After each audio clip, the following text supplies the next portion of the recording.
Yeah, I was just messaging. Mr. Mayor, you ready to begin the meeting? Okay.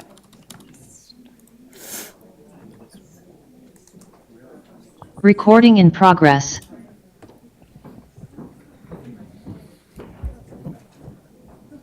Okay, we're ready to begin. So, good evening and welcome to the regular meeting of the Petaluma City Council and Petaluma Community Development Successor Agency for Monday, March 6th. Tonight, in addition to having Spanish translation available to the Zoom audience, we also have Spanish translation available for those who are joining us here in council chambers. We have Aaron in the back who can help with that technology.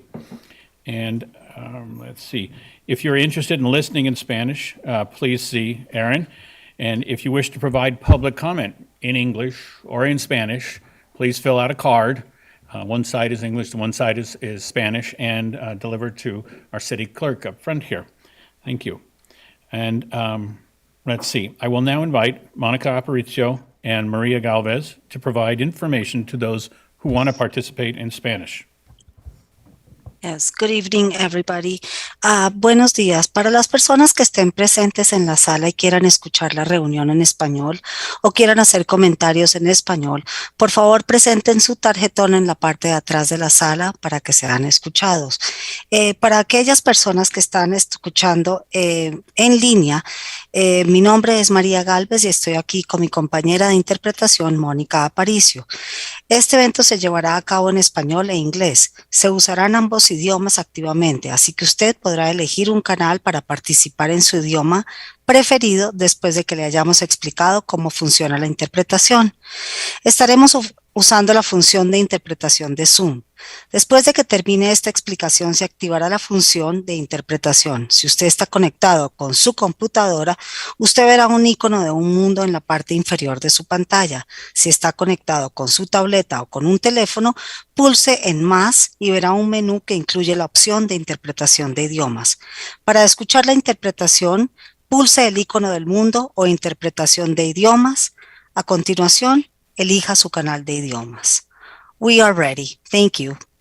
And thank you very much. May we have the council roll call? Councilmember Barnacle, Here. Vice Mayor Cater Thompson, Here.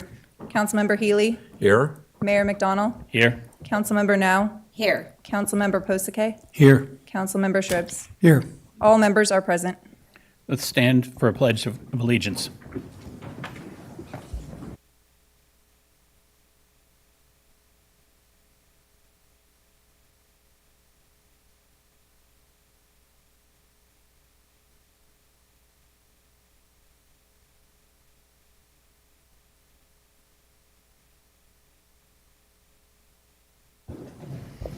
And a moment of silence.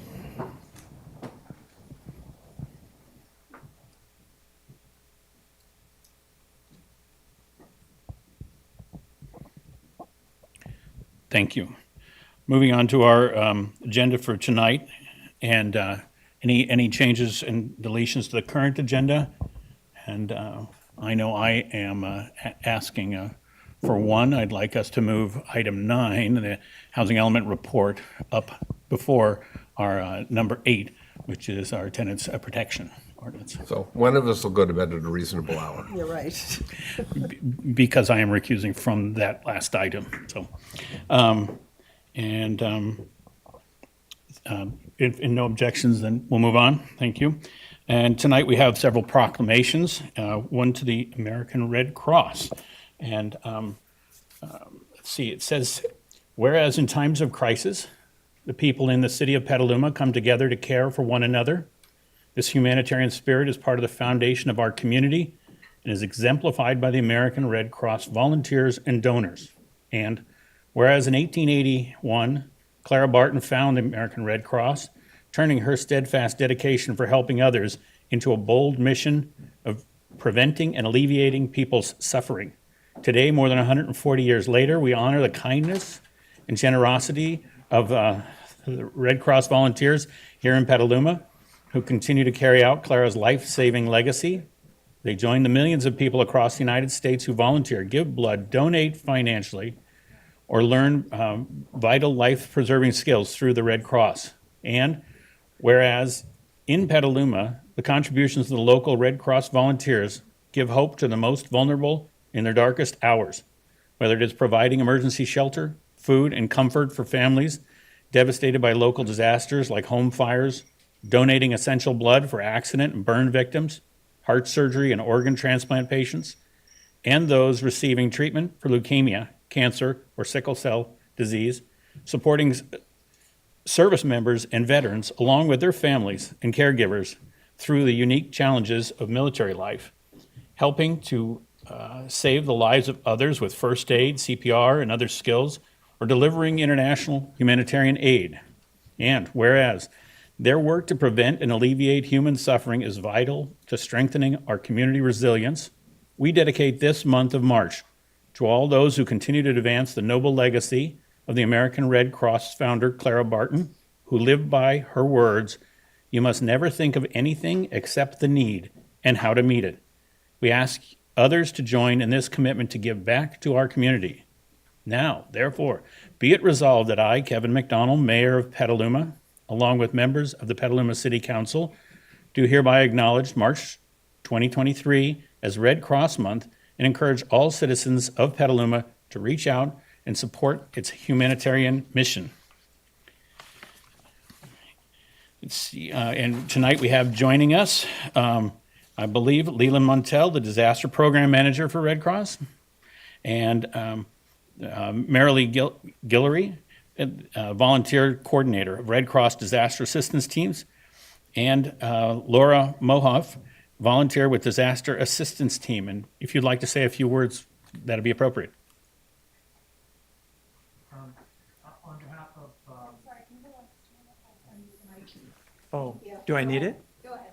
Okay. I want to thank you on behalf of Red Cross Sonoma for this proclamation. Thank you for the careful reading of it. I'm sorry it was a bit long, but anyway, so it is. I'd like to present the council with this book that is a picture book. It's called 140 Years of Service. It's just a token of our appreciation. And we are especially happy to be here in Petaluma and be able to provide services to the community. So thank you very much. Really appreciate it. And carry on with your good work.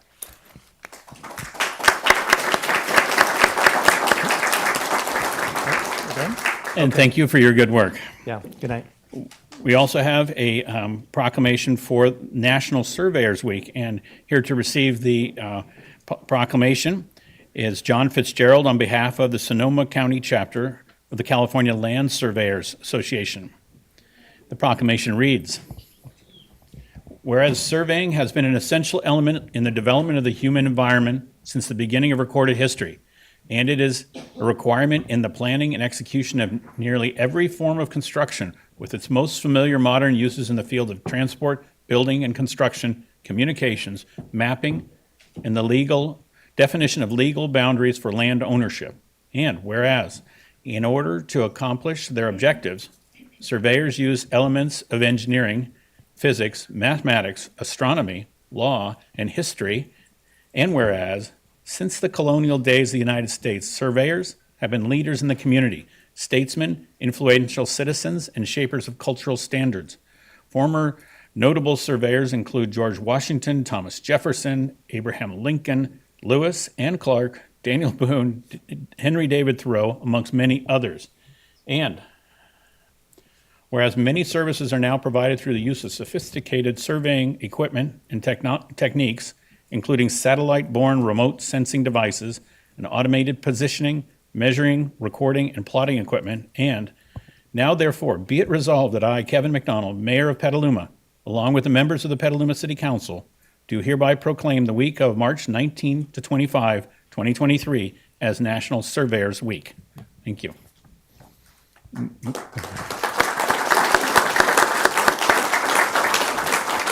Please say a few words. Thank you. I'd like to thank all of you for your good work and for celebrating with me, along with many others, the National Surveyors Week. Thank you very much.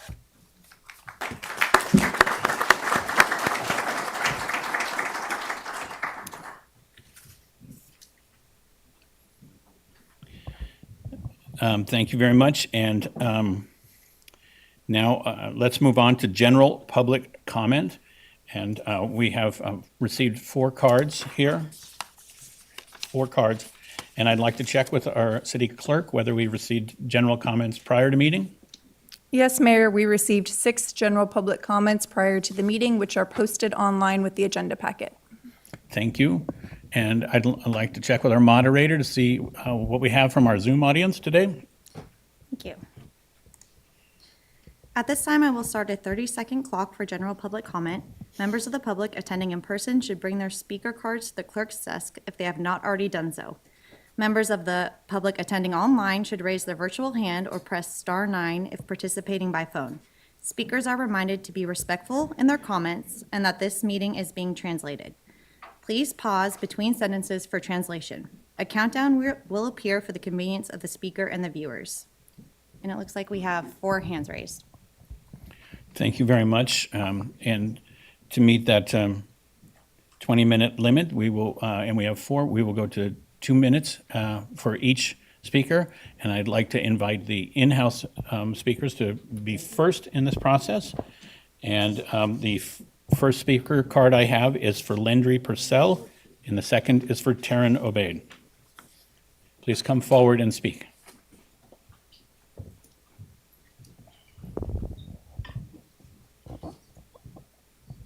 It's usually not that far a walk.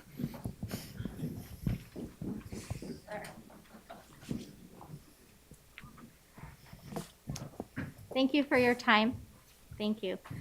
And thank you for keeping all Petalumans safe, especially our children. As the president of Families Advocating for Chemical and Toxic Safety, FACTS, I urge you to place a hold on the 2007 crafted plan to install forever chemical PFAS-laden plastic sports turf at East Washington and Lucchese Parks. These projects were initiated some time ago, but the plastic grass has not yet gone in. Please stop and reevaluate. We need to rethink this old plan given recent science and multi-million-dollar lawsuits being filed due to PFAS serious public health and environmental damages. Also, you should know there's a group called Osborne Organics, a national expert on natural turf fields that's through a grant coming to Marin County, and they've offered to give all city staff, officials from our town free in-services on how to maintain turf naturally, which over the long run is more cost effective. It's much better for our waterways. It's much safer for our children. I have created a brief here with national leading organizations that know about this topic. Everyone here will get a copy, as well as the city attorney, city manager. Please keep our children safe. If Boston can ban synthetic turf from their playing fields, we can too. Millbrae also has a ban. Lots of cities around the country are looking to do this. Let's be on the forefront. Let's protect our kids and show them that we're not just about lip service when it comes to climate change. And I have to go, but protect our renters' rights, please. Thank you. Thank you. Please, let's not applaud during this part of the meeting. Keep it good for all folks. Taryn Obaid to be followed by Chantel Rogers. I'm here tonight to also please ask the city to pause their plan to install forever chemical synthetic turf up at East Washington. You put 3 in, you want to put 3 more in. Not a good idea. This idea was hatched 15 years ago. Science has come out that forever chemicals are carcinogenic, especially to children whose bodies are still forming. They compromise immune systems. They suppress endocrine system. There is no reason to go with a bad decision. That was made 15 years ago. These turf do not last long. They cost a fortune. If you look at total costs of synthetic turf, that only lasts for 8 years, and they are not recyclable. They have a massive, massive carbon footprint. We have a climate emergency declared in the city of Petaluma. And for us to consider a 15-year-old idea about putting forever chemical plastic grass blades, I'm not talking about the old tire rubber fill, I'm talking about the grass blades. I was down there today and spoke with someone who plays soccer down there. They do not like it. It's so hot in the summer. It is a hazard. It is a liability risk that is off the charts. And also, it's right next to our creek. I can see all these grass blades going down the storm drains into our creek. There are lawsuits against water quality being compromised, and I don't think Petaluma can afford it. I don't think we have an extra multi-million-dollar balance somewhere to pay this out. It's a no-brainer. Pause this, and please put in natural grass fields. There's been new ones developed, and we can do.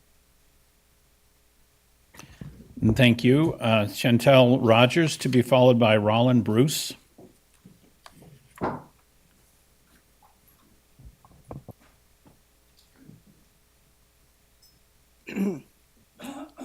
Good evening. Parks and Rec has been inundated by a significant increase in teams and organizations, both existing and newly created, looking for practice fields.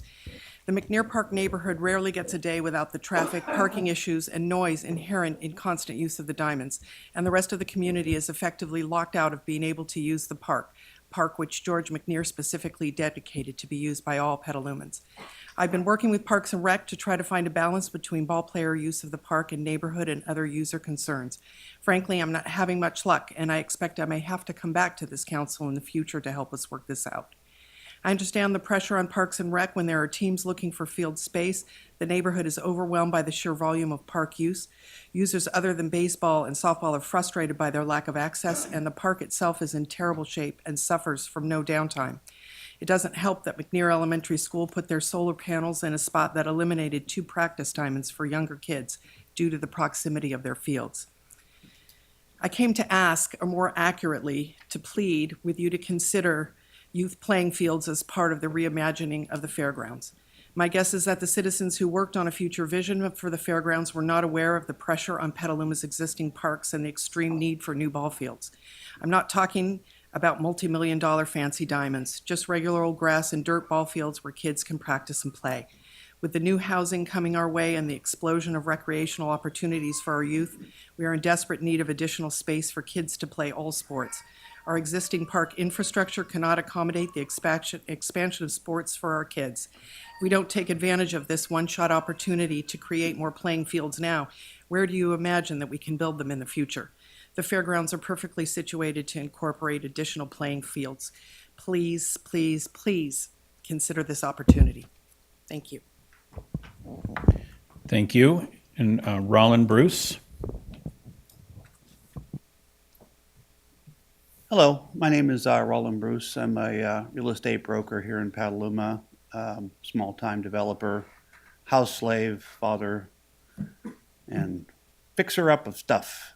Anyway, we're trying to build some new houses in Petaluma and trying to get ahead of the visitability ordinances, the subject I'm speaking on, and asking you to reconsider maybe consider giving an exemption to subdivisions of 5 or less houses. So minor subdivisions to be exempt from the visitability ordinance, especially single-family dwellings.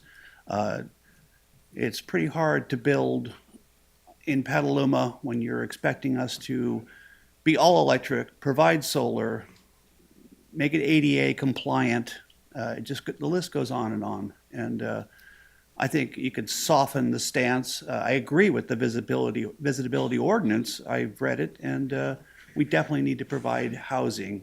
Subdivisions certainly can accommodate that. But small-time people, the cost of building is, I could barely build these houses I'm trying to build and make any sense, and I'm trying to provide rental housing.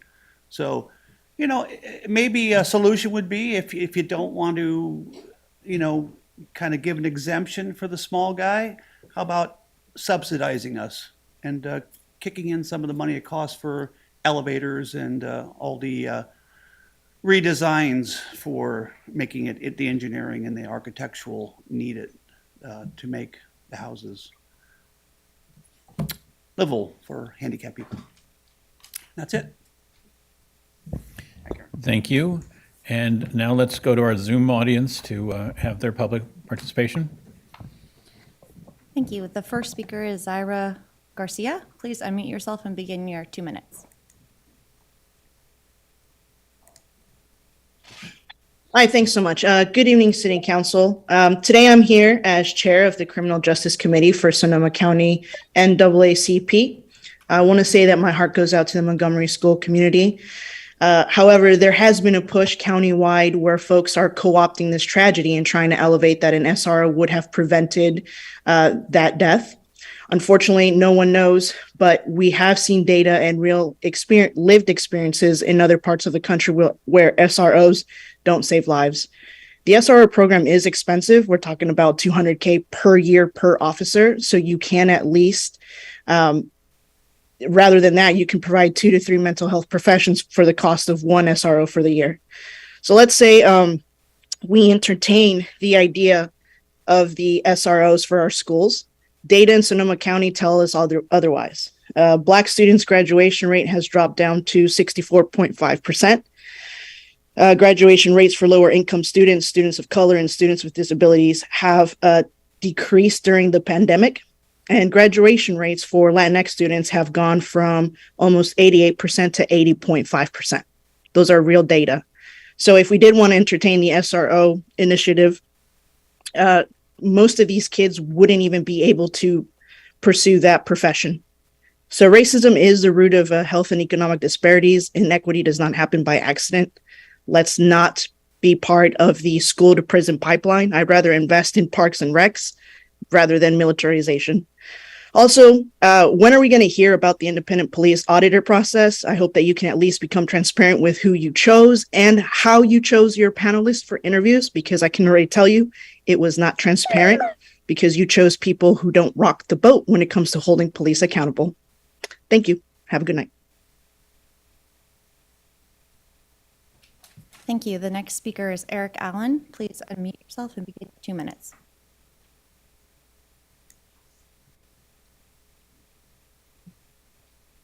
Hello, Council. Thank you for allowing me to speak. My name is Eric Allen. Grew up in Petaluma and Petaluma High School graduate. As a constituent, I urge you to consider a resolution for the right to rescue animals from abuse. There are people facing felonies for exposing horrific conditions and for rescuing sick, injured, and dying animals from inside factory farms here in Petaluma. These rescues and the investigations that led up to them took place in Petaluma in 2018 and 2019. Preliminary trials recently have wrapped up, and folks who rescued and provided veterinary care to these neglected animals are facing years in prison for acts of kindness and compassion. Berkeley and San Francisco have condemned these prosecutions and put forward a resolution in support of them. I urge Petaluma City Council to consider a resolution protecting those who act in compassion for animals. They've reached out to police, to animal control, and to the sheriff's department before they decided to help the abused animals themselves. Petaluma needs a right to rescue resolution, not just for the activists, but for the tens of thousands of farm animals that are here. Thank you. Thank you. The last speaker is Susan Kirks. Please unmute yourself and begin your 2 minutes.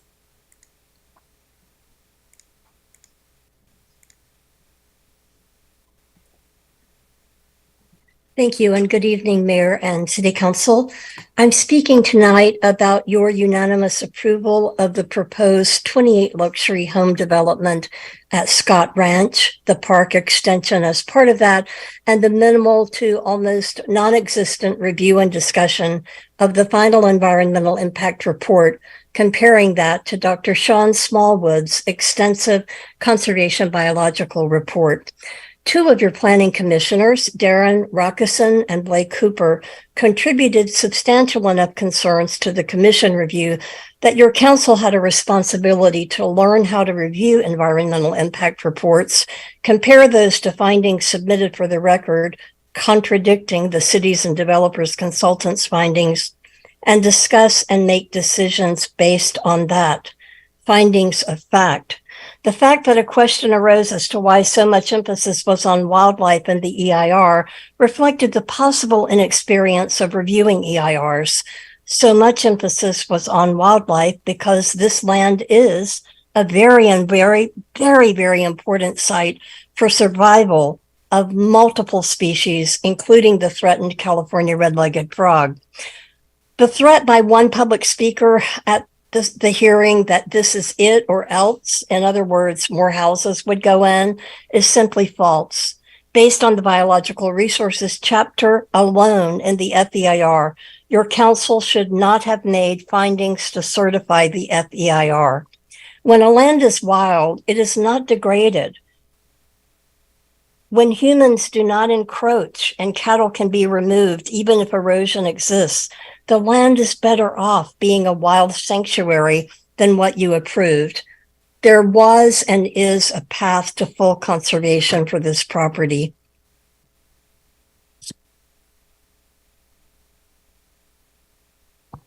Thank you. There are no other speakers at this time. Thank you very much. And that concludes our general public comment for the evening. And let's move to council comments. And tonight I'd like to start to my left with our council member, Shribs.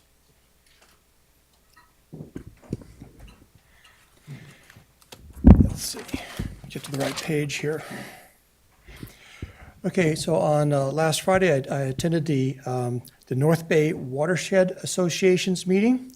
And it was totally dedicated to for listening to a grant writer who had been investigating all of the monies that might be coming in from infrastructure for the U.S. and also for the state water funding that's coming in. So to try to prepare for our whole North Bay as to how do we handle this money's coming in and how do we grab some of it, basically. So this was Sherry Lussick, who is the grant writer, and she reported that there's going to be over $110 billion from the federal government coming out for infrastructure. There's also going to be over $8 billion available from the state for water funding or for other funding, and 40% of that is going to be available for water and water-type projects coming in. So that's $118 billion that's going to be distributed within this next year. And this is all going, a lot of it coming through federal grant agencies. There's 6 or 7 that was promoted for like CAL FIRE, forestry, and the like. And even in there, as was mentioned, the PFAS, there's even part of the $110 billion, $10 billion has been even designated for PFAS contaminants research and projects is also even included in on that. So just to add that in there. And unfortunately, because the monies are from the legislation, there's time frames. The time frames are going to be very fast. When they get reported, when the grants come available, there's only going to be 45 to 60 days to submit applications for these large projects, and these are going to be large projects needing lots of work to be put in. So basically the message is get yourselves ready now. There's going to be a feeding frenzy by the entire nation of all the cities are going to go after these monies. And so to get these shovel-ready projects ready to go and in order to apply and working on partnerships with other cities, regionals, to get as nice of an application and as strong of application as possible. Going after small projects for small little cities by itself probably aren't going to cut it. So just as a reminder on that. But that was someone who's been working on grants like this most of her life, and grant writing is in the middle of it. So anyway, there's going to be a scramble. We need to get into that scramble. So cooperation versus competing with our neighbor cities, for sure. And I recommended things like regional projects, dredging, flood management, the PFAS, water catchment systems. There's all sorts of things we could do. And then another reminder just came in, the UN just came in, if you noticed the news, about trying to save the oceans. So that was big on news today, trying to protect the entire ocean going on right now. So folks are working on that. There is also from the another meetings we'll be attending here shortly, but it was announced that on April 17th, the school district has a special committee on environment education and literacy. And April 17th is going to be a date for a presentation of what the schools are doing for environmental literacy and education. So it may be worthwhile to put on our calendars to see how where that's going. And I am participating with that work group from the schools. And one of the announcements was made was that American Canyon has created a commission that not only includes transport sustainability, but also open space, which has also been mentioned here as a request. So they actually did it over there in American Canyon. Okay, that's my report for that meeting. That's all I have. Thank you. Councilmember Posake. Excuse me. Had no major meetings, but did have some minor meetings of the Funding and Evaluation Committee of the Continuum of Care, our county homeless group. And we're trying very hard to find a way to compare different homeless providers in terms of, where we should give the most money that we're receiving from HUD, from the feds, from the state. And we're finding this to be very difficult in the sense that each of the groups of the nonprofits in our county that provides homeless care seems to have grown up in a vacuum, if you will, without such that there are no job descriptions that are the same from nonprofit to nonprofit, that there's no similar definition of a job, so that and that also there, in terms of the funding that they already have, you might find that they're able to exit people to permanent housing for a much lower amount of money in some nonprofits, and then find that it's because they own their building and their competition doesn't own their building. Hard to compare those two folks. So we're working hard on that. If anyone has any ideas, contact me through the city. Thanks. Thank you. Councilmember Now. The airport commission meeting last week, we had a report by the airport manager, and he reported that the hangar that was in a collision with an aircraft last fall is getting repaired. They're getting a contractor and all the insurance worked out. So if you fly in, and it will get fixed soon. And there was a response letter that was sent from the city regarding the complaint at the airport, and it was sent to the FAA. Also, some trees at Prince Park, 45 in fact, will be trimmed because they could be an issue for pilots flying in or out of Petaluma Airport. And the Rooster Run trees will be addressed by the Rooster Run maintenance crew. And Marie, and on March 18th is our first display day out at the airport. This is the third Saturday of the month starting in March for 2023. And good news, they're in talks with the Two Niner Diner reopening. On the display day, there will be, we hope, food trucks out there to feed the public. Marie at the PDA, the Petaluma Downtown Association, asked me to talk about Butter and Eggs Day. It's our 40th Ruby anniversary with the theme, There's No Place Like Home. The parade this year is on April 22nd. It's a month. Let me start over. It's a week ahead, and then the kickoff will be on the 15th. And that will be at the museum with the Good Egg Award, the Grand Marshal, and the sponsors. So if you want to enter in the parade, the deadline is the 13th of March. Late deadline is the 18th, and they still need lots of volunteers and lots of sponsors. The Antique Fair will be the following Sunday after the Butter and Eggs Day Parade. And if you want any information or have a booth at the Antique Fair, please contact admin at petalumadowntown.com. And the other thing I wanted to bring up for our next week's meeting, someone, I think the Zoom caller talked about SROs possibly coming back to the high schools. I'd really like to talk about that at our next meeting, the goal setting, and have maybe the police present or give a report on how that we could work that into the budget and for the future for our youth in Petaluma. And that's my report. Thank you. Councilmember Cater Thompson. Well, I haven't had any committee meetings. The Planning Commission, my next Planning Commission is March 14th, and I'm going to leave it at that because we have a long night. Thank you. Councilmember Healy. Thank you. No meetings to report, but I can report from the water world that both of our major regional reservoirs, Lake Sonoma and Lake Mendocino, are now over 100% full on the water supply pool, and we'll be having more conversations in the near future about how to message with the public about the drought and water restrictions. So, thank you. Thank you. Councilmember Barnacle. Thank you, Mr. Mayor.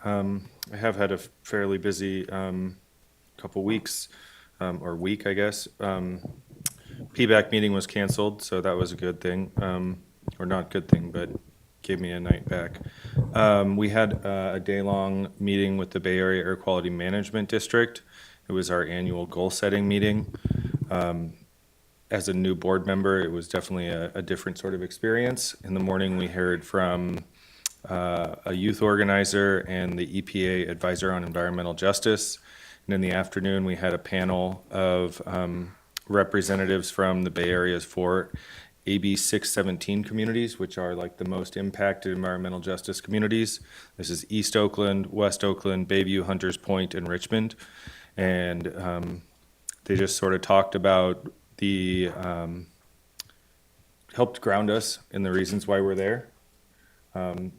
Grounded us in the increased cancer rates, the increased asthma rates that they feel in those communities, and just really sort of helped to set the stage for the entire board in terms of why why the Bay Area Air Quality Management District exists. And it was really powerful, really, really powerful. Also had a board meeting with Sonoma Clean Power then. We had a programs update. And we approved 3 contracts with geothermal providers. They were each 20 megawatts to start with the option to go up to 200 megawatts or beyond. I think notably there was 2 contracts with geothermal only companies and 1 contract with Chevron, and it was a split vote, 7-4, with I would say over half of the people who voted for it were considering voted against it just because they really aren't being seen as a good corporate citizen. And despite their sort of bragging about spending $10 billion between now and 2028 on clean energy, they're spending $17 billion this year on oil and gas exploration. So that was an interesting part of that meeting. And then last Friday, I participated in the first Friday at 5 bike ride. It was a pretty good turnout with considering it was pretty frigid out. And I think the notable thing was just people getting excited about Walk and Roll to School Week in May and wondering what the city was going to be doing to promote that. That's all for me. Thank you. It's been a busy 1 week. I spoke to the government class over at Casa Grande, and I just continue to be impressed how engaged juniors and seniors can be with city activities. I also attended the Cool Cities 5th Street Bike Boulevard meeting, and the Cool Block captains for that area are visiting a radical green transformation of their street.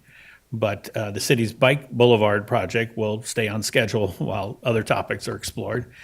Attended the Mid-Penn open house for their proposed Washington Boulevard project, and they were showing the neighbors the architectural renderings and showing that what Petaluma is doing to have more affordable nonprofit housing in the works.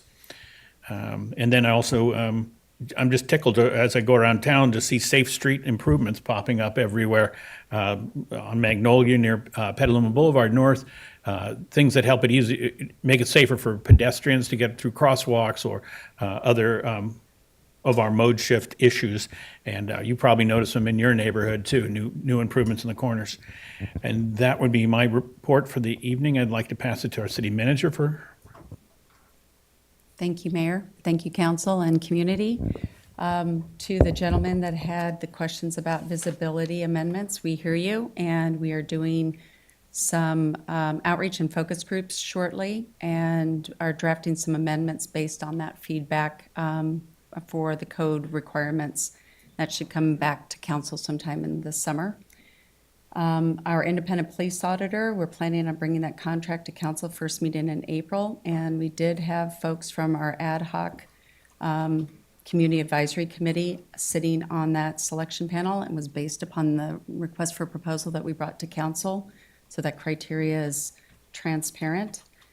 And as far as the SROs, the school resource officers, we've been in a lot of discussions with our Petaluma City schools and talking about a variety of ways to approach that. But I'd probably save that conversation, Councilmember, now for the budget versus the goals and priorities. But we can have that conversation again next week and touch upon that.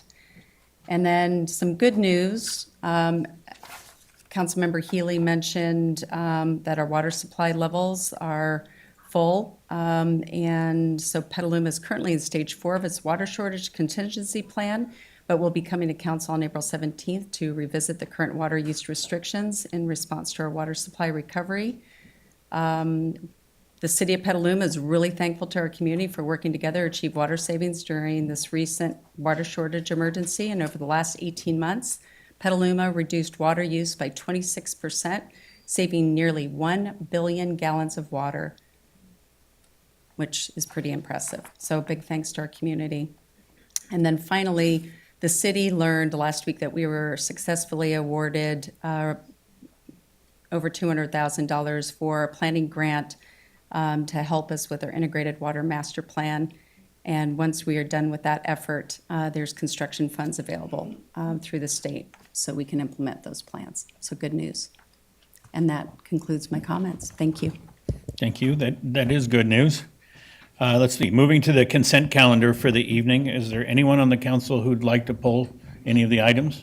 I'd like to pull number 4. Number 4 and Number Councilmember 3. Healy? Number 3. Number 3. Okay, so let's do that, have them for separate conversation. And for purpose of this, we can ask council if there are any questions from council on any of those items, or will there be just more in the comments field? It's a question? Councilmember Shrib? I guess not direct comments, but not questions. Comments will come soon, yep, okay. And so then I'd like to take this to the public comment on the consent calendar, which I have here, 1, 2, 3,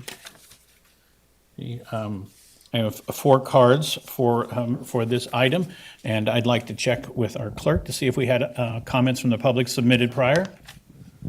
Mayor, yes, we did. We received 17 comments related to item 2 on the consent calendar and 3 comments related to item 4 on the consent calendar. Those are both posted online with the agenda packet. Thank you very much, and I'd like to go to the moderator and ask her if we have anyone wishing to speak from the Zoom audience on the consent calendar items. The members of the public attending in person should bring their speaker cards to the clerk's desk if they have not already done so. Members of the public attending online who wish to speak to an item on the consent calendar should raise their virtual hand or press star 9 if participating by phone. At this point, we have 1 hand raised. Wonderful. That's a total of 5 public commenters. I'd like to start with those who are in the room this evening, and I'd like to start with Diana Kingsbury, to be followed by Margaret DeMatteo.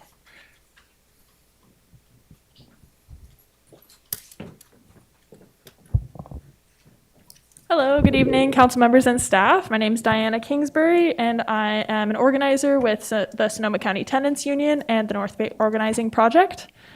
I am speaking here tonight on this particular issue of the schedule or the agenda for March 20th.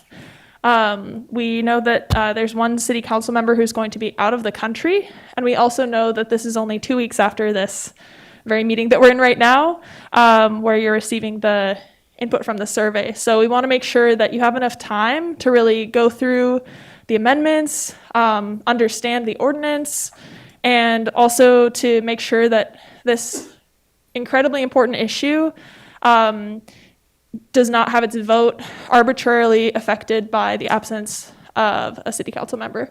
We want to make sure that the amount of work that's been put into this over 2 years does not just get thrown away because of some arbitrary reason, like someone being out of the country. So we ask that you move the agenda or move the vote on just cause to be at least in April to give you enough time to review the amendments and to have all council members in the country to be able to vote on it.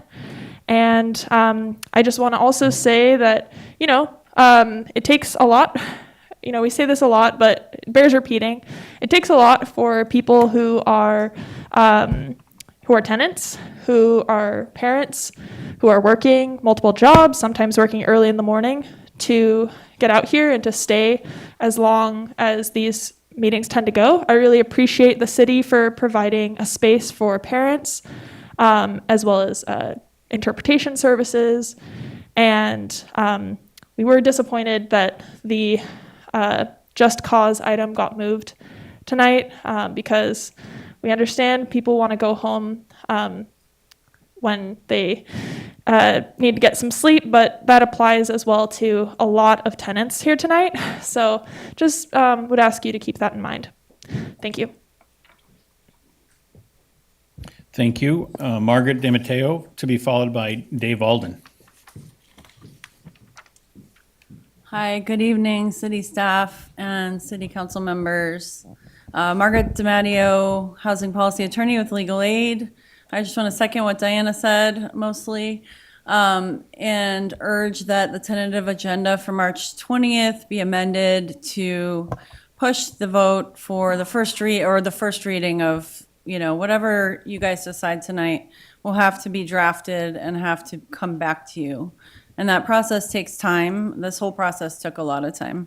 So we would just ask that you think about, making sure that city staff has the appropriate amount of time to make meaningful changes to the ordinance based on the feedback that you're getting. And I might just remind you that the sunset is July 1st. So technically, you could bring this back for first reading at the beginning of June and have your second reading in May, and have your second reading by June 1st in order for it to not lapse. So there's plenty of time. Let's make sure everyone's here so that there is a full quorum. Thank you. Thank you. Dave Alden, to be followed by Chris Rebelou.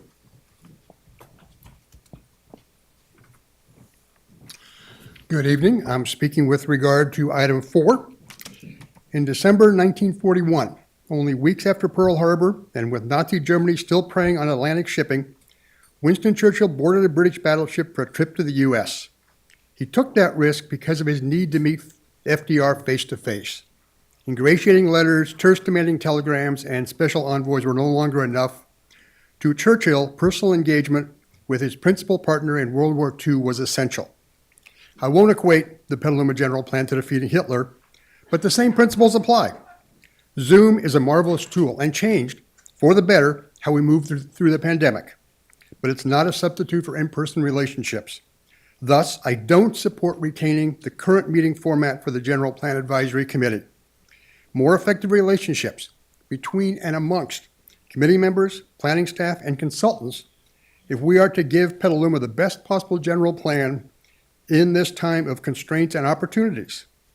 Whether it's holding some meetings in person, more broadly noticing working group meetings for public participation, or other ideas not yet conceived, we need to share the same space with each other more often. I ask the council to continue this evening's meeting while we look for better approaches. Thank you for your attention. Thank you very much, Chris Rebelou.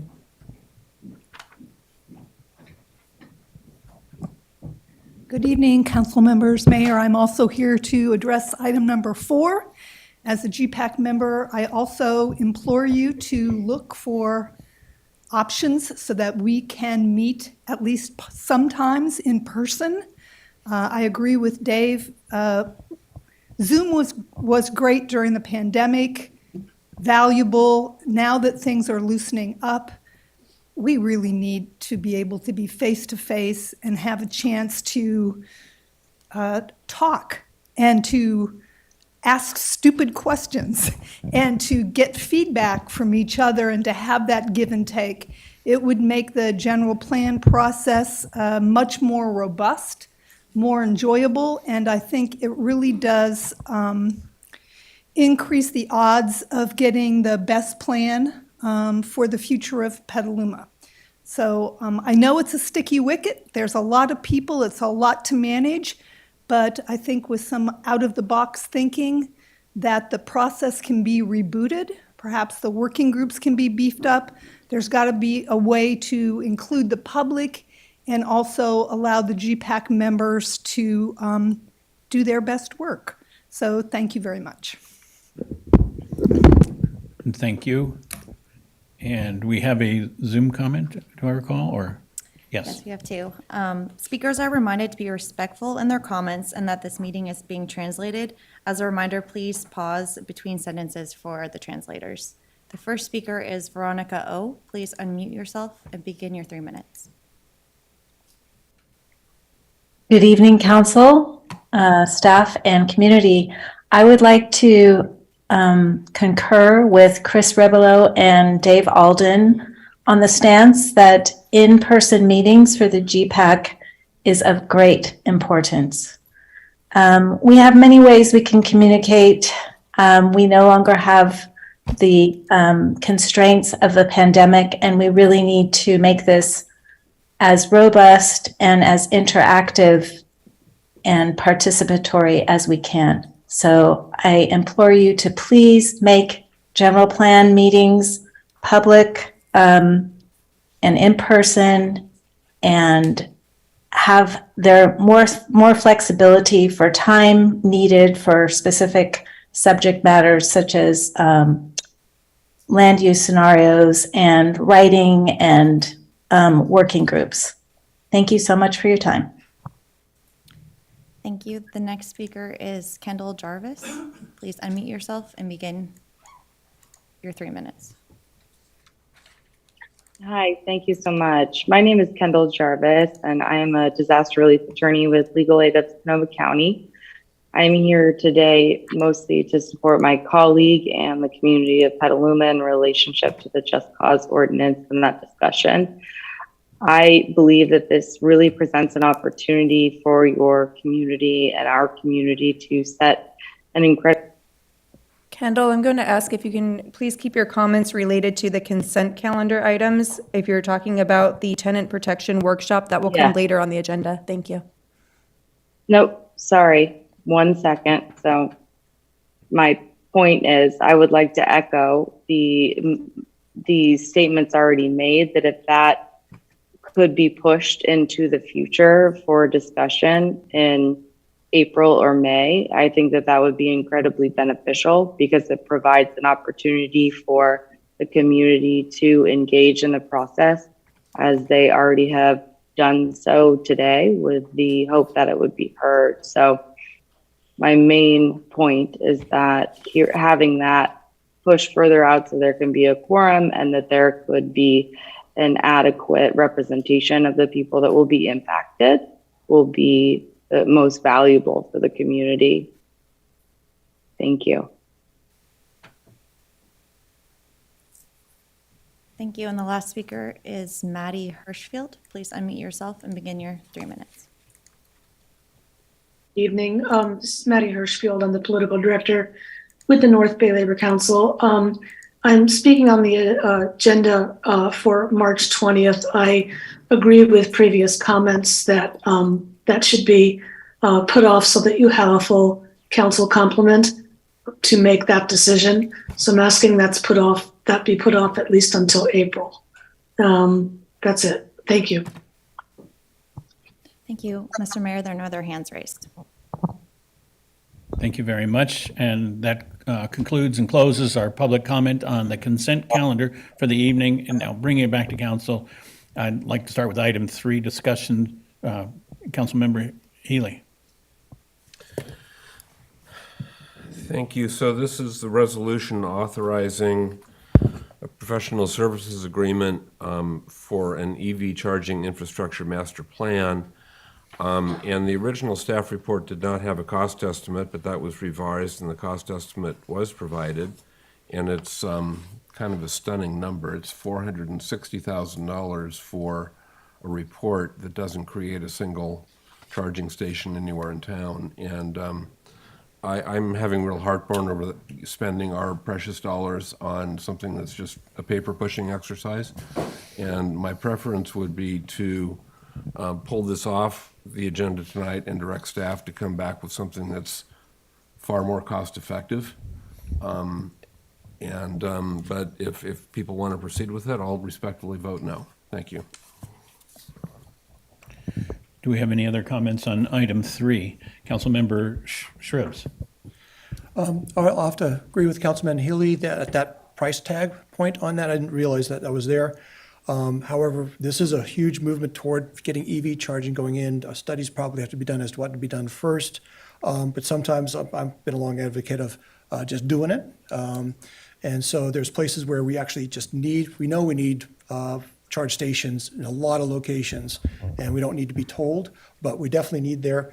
If maybe again, review that for the cost effectiveness as Councilman Healy suggested, might be a good idea, and bring this on back for that. But we would like to see a little bit more detail on why it's $460,000.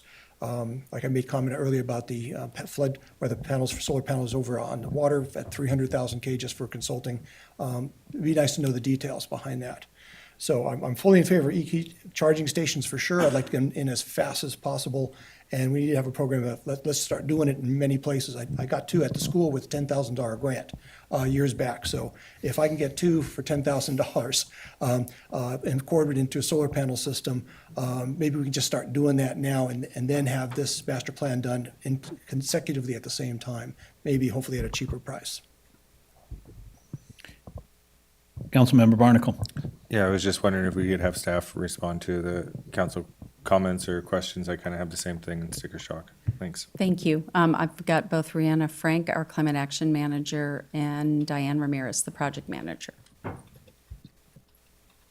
Good evening, Mayor and council members. My name is Rihanna Frank. I'm the Climate Action Manager for the City of Petaluma, and I'm actually really excited to be talking to you about this master plan this evening. The completion of this plan will really help Petaluma in achieving its carbon neutrality goals by 2030. The work that is being proposed within this master plan will provide multifaceted benefits for the City of Petaluma, more than just design work for EV charging infrastructure. The scope will include energy grid capacity analysis for 21 identified sites, which will help inform current and future solar and energy efficiency projects. We have solar projects currently in the works that we are uncertain about the energy grid capacity for, and this master plan, the way that the scope was written, will provide us the data to help us move those projects forward. This work will help city staff to better understand the load capacity at each of these facilities and will inform staff on how to prioritize these projects to help us meet our climate goals. The scope includes that the SAGE consultants will act as a liaison for city staff and PG&E and Sonoma Clean Power to help implement any upgrades and new services that may be needed to increase capacity at the analyzed facilities. Consultants will, through this master plan, determine the quantity, type, and power level of chargers recommended at each facility to meet fleet electrification needs. Consultants will help identify and manage grant and incentive applications. This will be a direct savings for the city, as each grant that we apply for costs an average of $7,000 in consultant fees. The consultants have already identified 7 grants that they will help the city apply for, which would cost $49,000 approximately if we were to pursue these grants with grant writers. So that is a direct savings that will be coming out of this master plan. This master plan will provide both the preliminary design work as well as the engineering design work for us to go out to bid for the construction and installation project once this master plan is completed.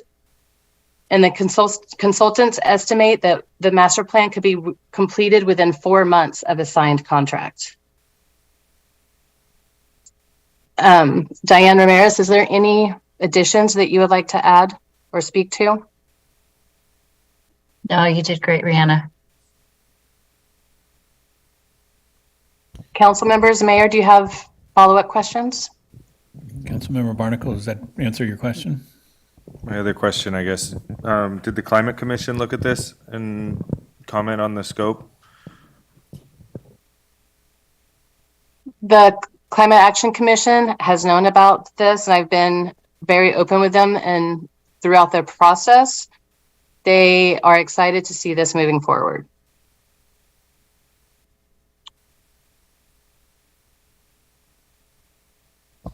Councilmember Shribs? Just a question, was this put out to bid from a variety of consultants, or was this consultant just a one-off? This was a competitive bid. It was, and I even, because of the lack of interest initially, I extended it by 1 month. And the price tag on it was actually significantly more than it is now. Diane Ramirez and I met with consultants multiple times to refine the scope and to be able to bring you a better priced master plan than what was originally offered in a proposal. Okay. I know I've talked to other folks about what it takes to charge up, especially if you start adding vehicles to a network and try to either pull off energy to do charging of especially large trucks. And a large truck will essentially pull the same amount of energy down as huge large office complexes on that single line. And so there is a really serious matter of how much energy gets used charging up large vehicles. So, and it says the infrastructure, making sure that it's going to work.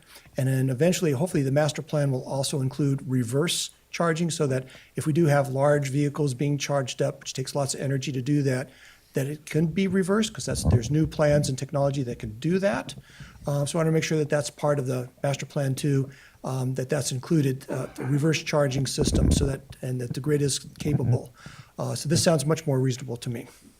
Is that a question of staff? Yeah, there was a question in there, everything. Reversibility, can that be included as well within the master plan?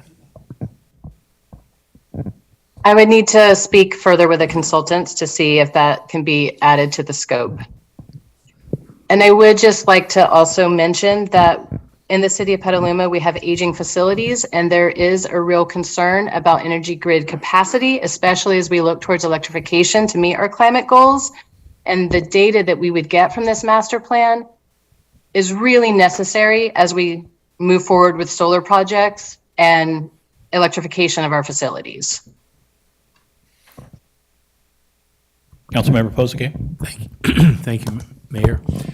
Yeah, I just wanted to add, I mean, I think these grid issues are important and complex, and gosh, maybe I've been here too long now, but I think when you use the word consultants, you're up to a couple 100,000 right away. So I think it's going to be money well spent. Thank you. I guess my question would be, is the burden of these studies on PG&E or the burden on the city? And is it typical of other cities and the paths we're all following towards EV charging? I've actually had multiple cities ask for a copy of this RFP. The city of Santa Rosa was the first. And I spoke with Tasha Wright of Santa Rosa Water's Energy and Sustainability program today or department today. And she said that they were meeting to discuss our RFP that we had submitted out to bid.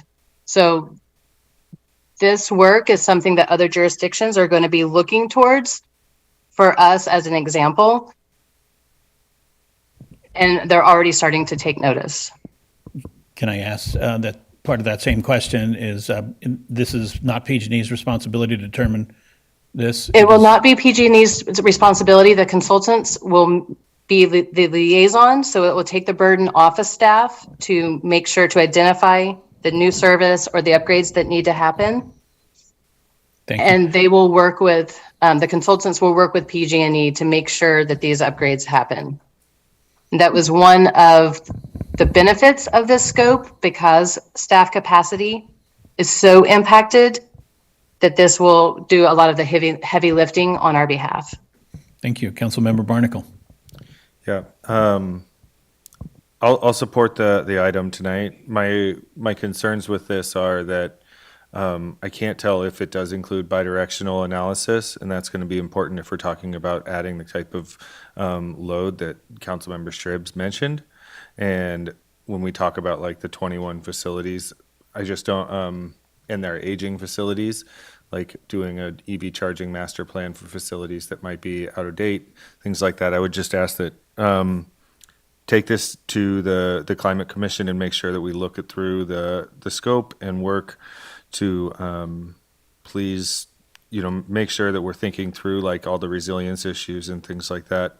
And if there are, let's say, questionable facilities, before we start spending money on the analysis and things like that, I'd like to, confirm before we just move forward. So that's it. I'll move the item. I had a little difficulty with the motion being made. Was the motion to approve as is, or is the motion to first go to the Climate Commission? I'll move it, approve it as is. There's a motion to approve the item as is. Is there a second? Second by Councilmember. I will second. Councilmember Posake. Clerk, may we have a roll call? Mayor, as a matter of order, this was pulled off the agenda, so can we just confirm that there are no members of the public wishing to speak on this item? I don't have any speaker cards, I don't believe, but Alyssa, can you ask the Zoom audience, please? I opened the public comment for the entire comment, and I think that provided the opportunity for the public on all items. And I'm satisfied, and I'll ask the council if we're satisfied to proceed. Thank you. Thank you. But thanks for having my back on that. Yes. So we have a motion on the floor. Yep. Barnacle, Yes. Cater Thompson, Yes. Healy, No? McDonald, Yes. Now, Yes. Posake, Yes. Stribbs. Yes. The motion passes 6-1 with Healy voting no. Thank you very much. Moving to item 4, Councilmember Cater Thompson. My concern with item 4 is, I wasn't on the general plan committee, and we never met each other. And I've actually met some people recently, and I didn't even know that they were on the general plan committee with me. So it's very different when you're looking at a Zoom compared to having actually interconnections with humans. It is the guiding document for the city for 20, 25 years. And I think I would like to see more of a hybrid system. And I would like to, we've never really met. And I think it's really important, if you've been on a committee for over 2 years, that it would be nice to actually connect with somebody to know what they do, what are their interests, how they interconnect within all the committees within, the subcommittees within the general plan. And I would like to see how that could be accomplished. Okay. Any other council member? Stribbs? I was also on the GPAC for 2 years before joining here. And it was a wonderful experience to do that during COVID. I agree with the comments that were made, the other GPAC members made up here about the need for in-person, because I've watched the last couple meetings and they've devolved a little bit, like a lot of Zoom meetings do, to more like presentations rather than really good interactive workshop type situation. And I would like to see that improved as a process. And having, at this point, the phase that's going to go through now is review, editing, a lot of detail type of work needs to get done. And doing a lot of presentations to a large group in a Zoom meeting is not a good process for efficiency. I think in the GPAC, I would like to see a shift in the whole thing. I would request that the GPAC members really come up with their own recommendation as to what to do. I think as it is, this what we're saying, yes, we can move it into a Zoom situation, but it still has the option of meeting in person, I believe. So it's still optional. And I think the GPAC members who are here and the ones that I've know from the meetings will be very supportive of not only going to have at least hybrid or partial in person, but also at this point to meet that deadlines that we're after, possibly even doubling up so that the work groups need to be expanded, they need to be more active. They need a lot more participation. We had 20 people sign up for the 5 spots, and I would like to remind those 20 or plus people who applied to go ahead and start participating, both live and in Zoom. There's no real restriction you can't, and I'd like to see the work groups expanded more. So this whole process could be improved, not just put into Zoom from here on out. I think that would be the wrong thing to do at this time, but let the work group resolve how it wants to operate and make it much more efficient. They know how to do it, and there's some fabulous talent on that GPAC for the folks. So I'd recommend that we pass this at the moment, but then let the work group figure out how best to conduct themselves from this point forward. Councilmember Pozike. Yeah, I sympathize with the commenters. I think that there is gains to be made by meeting in person, but I think when 30% of the people say they can't do it, there's more than minuscule equity issues here, because we all have experience with who it is that has more trouble. It's somebody with 2 jobs, it's somebody with young children at home. So I am concerned. I think it's a decent idea to pass this as is with recommendation that there's some internal discussion about what can be done. But I think we have to think about the equity issues as well. Thanks.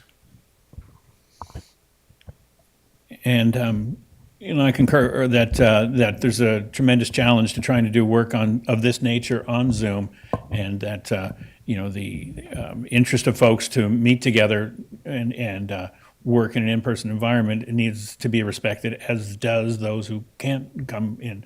And I think we find ourselves in a pickle, and the pickle is partially a resource problem. What we have facilities to deal with on hybrid, and that's why the proposal is headed in the direction it is. I'd like to know if there are more options, or we can take it to the next level. Thank you, Mayor, and thank you for the thoughtful conversation. This item tonight before you does not preclude in-person. In fact, staff already has planned that there would be a lot of in-person, especially due to the work that the GPAC is expected to do this year, which is all the policy framework. So it doesn't preclude it, it just allows for the GPAC to continue to meet if they need to on Zoom. And so, Eric, I don't know if you want to get into the Sure. Thank you, Peggy and Council, and for the discussion. I just wanted to briefly touch on why this is before the Council, and I think a couple of you have already touched on it. Now that the governor's emergency order in response to COVID has expired, that means the relaxed rules under AB 361 for conducting teleconferenced legislative body meetings without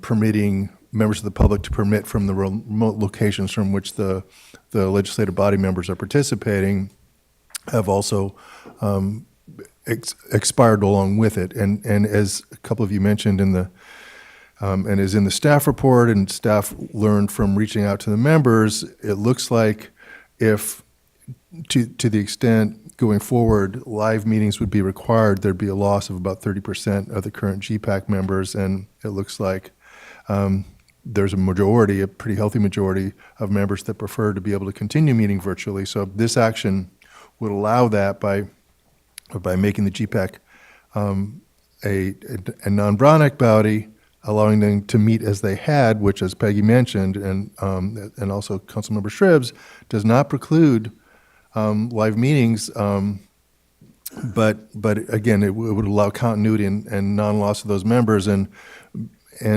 it's staff's thought, I think, and Brian O, our new Community Development Director, can elaborate that it's that continuity among the members that's so important, because the GPAC, I think, was always conceived as as an important volunteer community member study group to work with staff and the consultants as the general plan documents were developed as one source of community input among others to help with that process. And so loss of that much continuity, I think, could be significant, and that's why we wanted to create this option for moving forward. And so that's really the thinking behind that. And if there are questions, I'll be happy to address them. And I don't know if Brian has anything he'd like to add, or Peggy, about logistics, because as you've seen at some of our meetings here in these chambers, which are the most robust in terms of hybrid meeting capacity, it's something that still a lot of agencies, including much larger ones, are not doing. And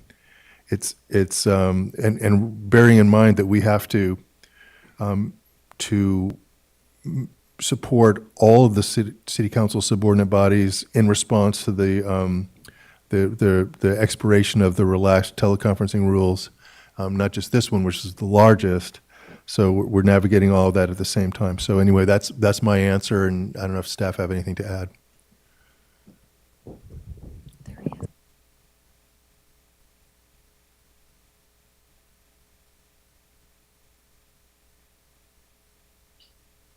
Thank you, City Attorney. Mr. Mayor, council members, Brian O., Director of Community Development. All the points that have been made across this dais today, really great ideas. Nothing here, as our City Attorney attests to, the rescission before you today would preclude any of that. One thing that when I think through, I think there's just some ideas about what that potential threshold is when there's a presentation or information that is to be disseminated to the GPAC members. I think the appropriate forum is absolutely and can be done in a virtual setting. I think we've all been part of Zoom meetings where we are squinting and trying to tap the screen to zoom into maps and different figures and infographics. I do think that there are opportunities and reasons for us to get together. And so the action before you today does not preclude any of that. In fact, it does expand. There's a point made about equity implications. Should we compel the 21-person membership to come in person? And so we recognize that. We recognize the need to be in person. And so moving forward, we do have some really good ideas and strategies on how to find a balance. I think my question was heading along the path of, I know things are not precluded, but what would be the pathway, or what would be your thought on when the next meeting would be hybrid? The community appreciates being in the room. You note the values for it, and hybrid is best opportunities. Do we have a path to that, or will we stay in this as an alternative? So the GPAC meets every third Thursday monthly.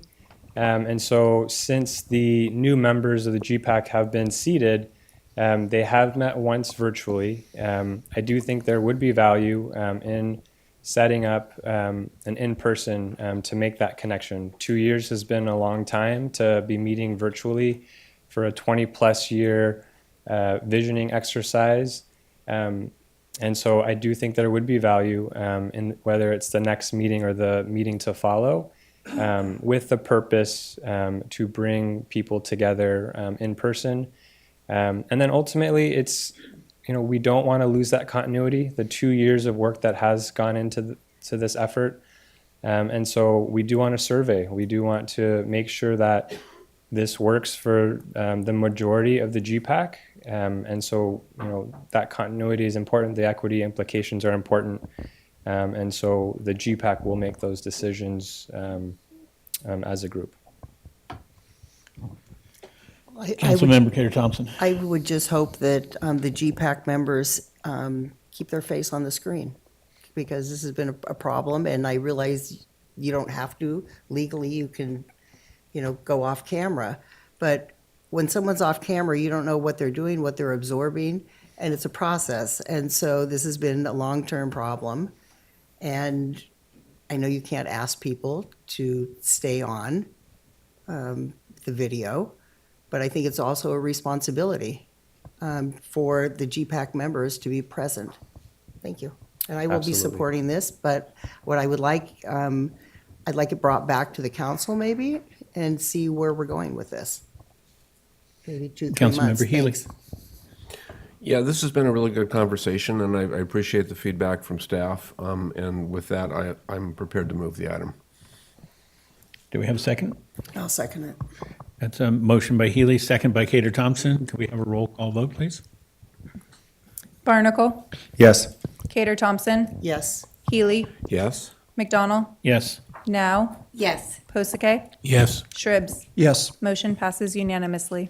Thank you. I would like someone to make a motion. Yes, Councilmember Healy. So I will move the rest of the consent calendar, but I would like to amend item 2 so that the first reading of the tenant protection ordinance is moved off of March 20, so that we can all be here. And I know this is outside the four corners of what's on agenda item 2, but I would ask that to be the first meeting in April with the second reading at the second meeting in April. And please avoid the first meeting in May because I'll be out of the country. So that's my motion. I'll second. Thank you. Motion by Healy as amended, and second by Posake. And Councilmember Shribs, Okay, ready for a couple comments? please. All right, just so that the 3 items left, 5, 6, and 7, just so folks are aware of some of the good things that are happening in the city, because a lot of folks read this and go, what is that item and what does it actually say? So on item number 5, we are spending a $1.8 million to repair necessary pipes that are already declining over the Ellis Creek because there's so much water and grid is going through these things. They're getting replaced. So pipes have lifespans, and so they need to be replaced to function, especially wastewater needs to be managed well. But that also has an implication. I also recently heard that a lot of our underground pipes are aging. So just a good reminder that pipes do have an age and a lifespan. They don't last forever. And that's something to think about in the future where we need to put some money. On item number 6, there is the Pro Housing Program is going to start setting up, and it's one more step in the right direction to get more money for homeless and fair housing. So that's a really nice item. And item number 7, auditing of the housing fund so everything is transparent, independent. Again, good goals that we have for from the prior city council that set up for this last year. So these are all motions and movements for our goals that we do have. So those are good things. Thank you very much. Madam Clerk, may we have a roll call vote? Barnacle, Yes. Cater Thompson, Healy, Yes? McDonald, Yes. Now, Yes. Posake, Yes. Shribs. Yes. Motion passes unanimously. Thank you very much. And now, as decided earlier, we're moving to item 9, resolution accepting the annual housing element progress report for the 2022 calendar year, authorizing staff to submit the report to the California Department of Housing and Community Development and the Governor's Office of Planning and Research, and finding that this item is not a project pursuant to CEQA. Let's see, this is Karen Shimizu. Thank you. Good evening, Mayor, council members, staff, and community members. I'm going to keep my presentation this evening fairly brief. I know we have a very busy agenda. So this evening, there is a very comprehensive staff report that's posted online in case someone would like more information. We'll also have time for questions this evening. What we're focused on tonight is our housing element. It's our annual progress report. Next slide. So briefly tonight, we're going to be doing a presentation discussion of our annual housing element progress report. That report is for the calendar year of 2022. So we're kind of looking back at last year and what we were able to accomplish with our policies and programs. I'm going to be highlighting some of our affordable housing projects and looking at our 6th cycle. When we refer to our 6th cycle, you see RHNA, that's our Regional Housing Needs Assessment. Currently, right now, on the City Council agenda, there's been a lot of conversation about our housing element for the 6th cycle. Please keep in mind that tonight, what we're talking about is our last progress report for the 5th cycle, and then we'll move into brief questions and comments from council and the public. So next slide, please. So to provide some background, the Petaluma Housing Element was adopted by the City Council and certified for the 2015-2023 planning cycle, and it was approved by HCD. We're required to do an annual progress report in order to maintain the certification of our housing element. And with that certification, we're able to apply for state funding or be eligible for state funding to support our affordable housing development and programs. With council reviewing this and considering it for adoption, if it is passed this evening, we are required to submit it by April 1st to be in compliance with our housing element. Next slide, please. Briefly, this is a slide that demonstrates the activity that we've had with building permits issued in our 4 income categories. So we have very low, low, moderate, and above moderate. In the first column there, you can see what our requirements were for the 6th cycle, the 199, the 103, the 121, and the 322, for a total of 745 units. And when you look down through the years, it's listed on our accomplishments, and then you see the totals of what we accomplished over that 7-year planning period. Next slide. Based on that planning, I should have highlighted that from the years 2020 to currently, that we've been able to make progress specifically in the areas of our very low and low income housing units. We do that with key partnerships. We work with PEP Housing, Burbank Housing, Mid-Penn, and Danco. We have several projects, People's Village, PEP River City, that have been completed. We have projects currently in construction, which is Mid-Penn Housing, which is the 414 Petaluma Boulevard project. And we also have the Studio Montero project that is in construction right now, or being rehabbed with Burbank Housing. Then we also have the Danco Group in Mid-Penn with Washington Commons, where they have done site acquisition and they're working on pulling together their funding to move those forward. I don't have it there on the slide, but as part of the staff report, there's an extensive update on all the different policies and programs we have. I did want to just highlight a few. This last year, we were able, planning and legal worked together. We were able to bring forward a resolution that was adopted by the council that provides us to reduce the impact fees in order to support our affordable housing, qualified affordable housing developments. The pro-housing, applying for the pro-housing program through HCD and seeking funding will give us additional points on highly competitive funding applications, as well as provide some funding. And then we were also able to, last year in June, the city adopted a homeless services strategic plan, which is really helping us in making sure that we're working in partnership and collaboration with not only the county, but our community partners as well, to really have a strategically implementing our homeless services plans. Next slide. So while this is on this report is really focused on the 5th cycle, what I did want to do is just kind of highlight, with the 5th cycle, you can see the numbers up there that we had to complete. There's been a lot of discussion. It's been brought forward in public meetings for consideration, but we're currently working through the process of getting community input on our 6th cycle. But you can see, based on what our cycle was last year compared to this upcoming cycle, that we're going to have a lot of work to do when we're talking about our meeting our affordable housing development. The good news is that we really have established relationships. We have a lot of great policies and programs, and so in a lot of affordable housing projects in the pipeline, so we have a good start. That is a big number, but staff is confident, is working together with the community, we'll be able to achieve that. Next slide. So before you this evening, the action is we're asking council to consider adopting the resolution accepting the housing element for the calendar year 2022 and authorizing staff to submit the report. And with that, I will turn it over to council for questions and comments. And that's it. Thank you, Kendall.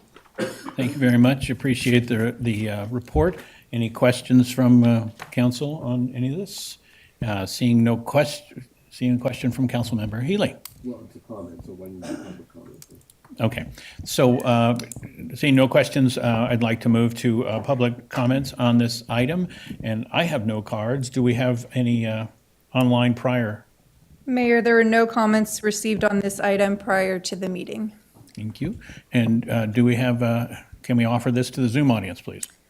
Members of the public attending in person should bring their speaker cards to the clerk's desk if they have not already done so. Members of the public attending online who wish to speak to an item on this item should raise their virtual hand or press *9 if participating by phone. And there are no hands raised. Thank you very much. I'd like to bring this back to council for any discussion on this. And Councilmember Healy. Thank you. So I'll certainly be supporting this tonight. I think most of this information is stuff that most of us have seen repeatedly over the years. My only comment is that, with the various pipeline affordable projects, and we're hopeful about all of those. But I think the Burbank project on Petaluma Boulevard South has most of the funding it needs, and I would like city staff to be receptive to helping them get the last piece they need so they can actually be under construction. Because, they're way ahead of the curve than most of the other folks in terms of how much funding they've obtained, but it's just not quite enough. And I'd like to help them get over the finish line. So with that, I'll move the item. And I'll second that. So we have a motion and from Healy and a second from Cater Thompson and a comment from me. And let's see, I do love these reports that come out annually because they contain data and it's really fun to read the data.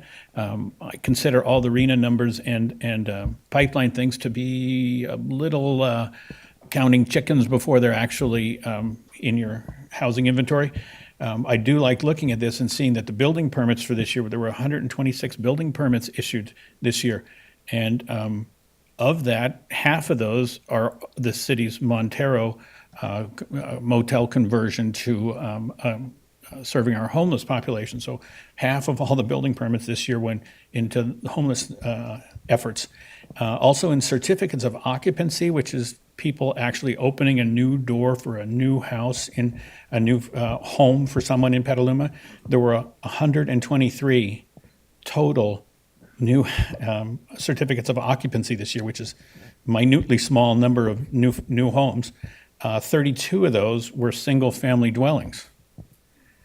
79 were apartments, and of the 79, 25 of those are the People's Village, that's the city's facility at Cots, and 53 are at PEP Housing on South Boulevard. So 78 of the certificate of occupants, of 120 certificate, 2/3 of all the new work came up was in dedicated affordable housing projects.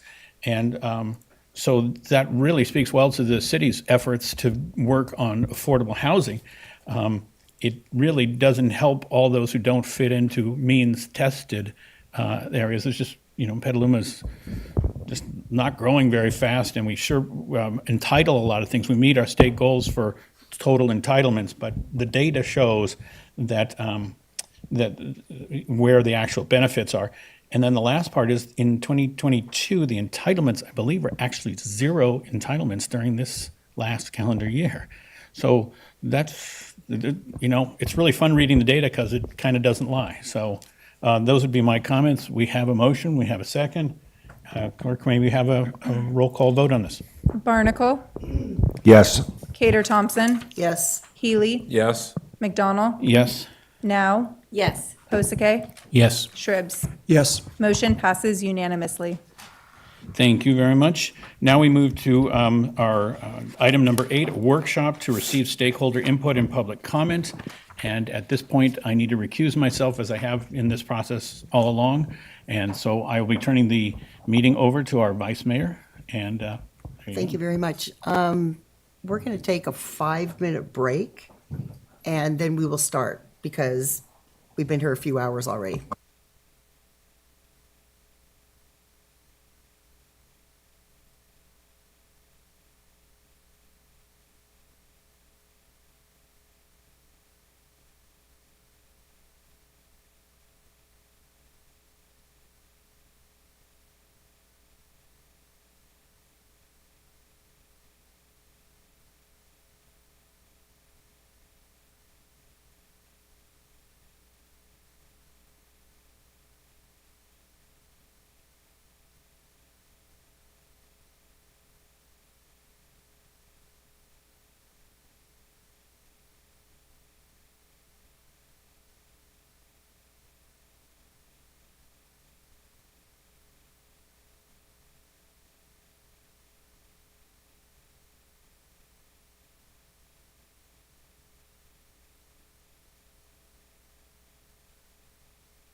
A lot.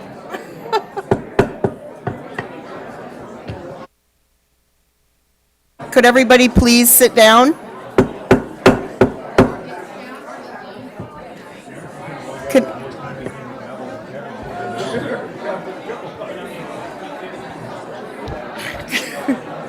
excuse me, we're going to start the meeting. Could everybody please have a seat? Hello? Great.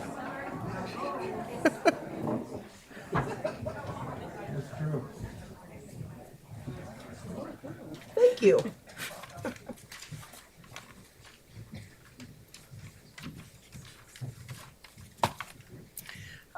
Thank you for being here, and we are going to start agenda item 8, and it's a workshop.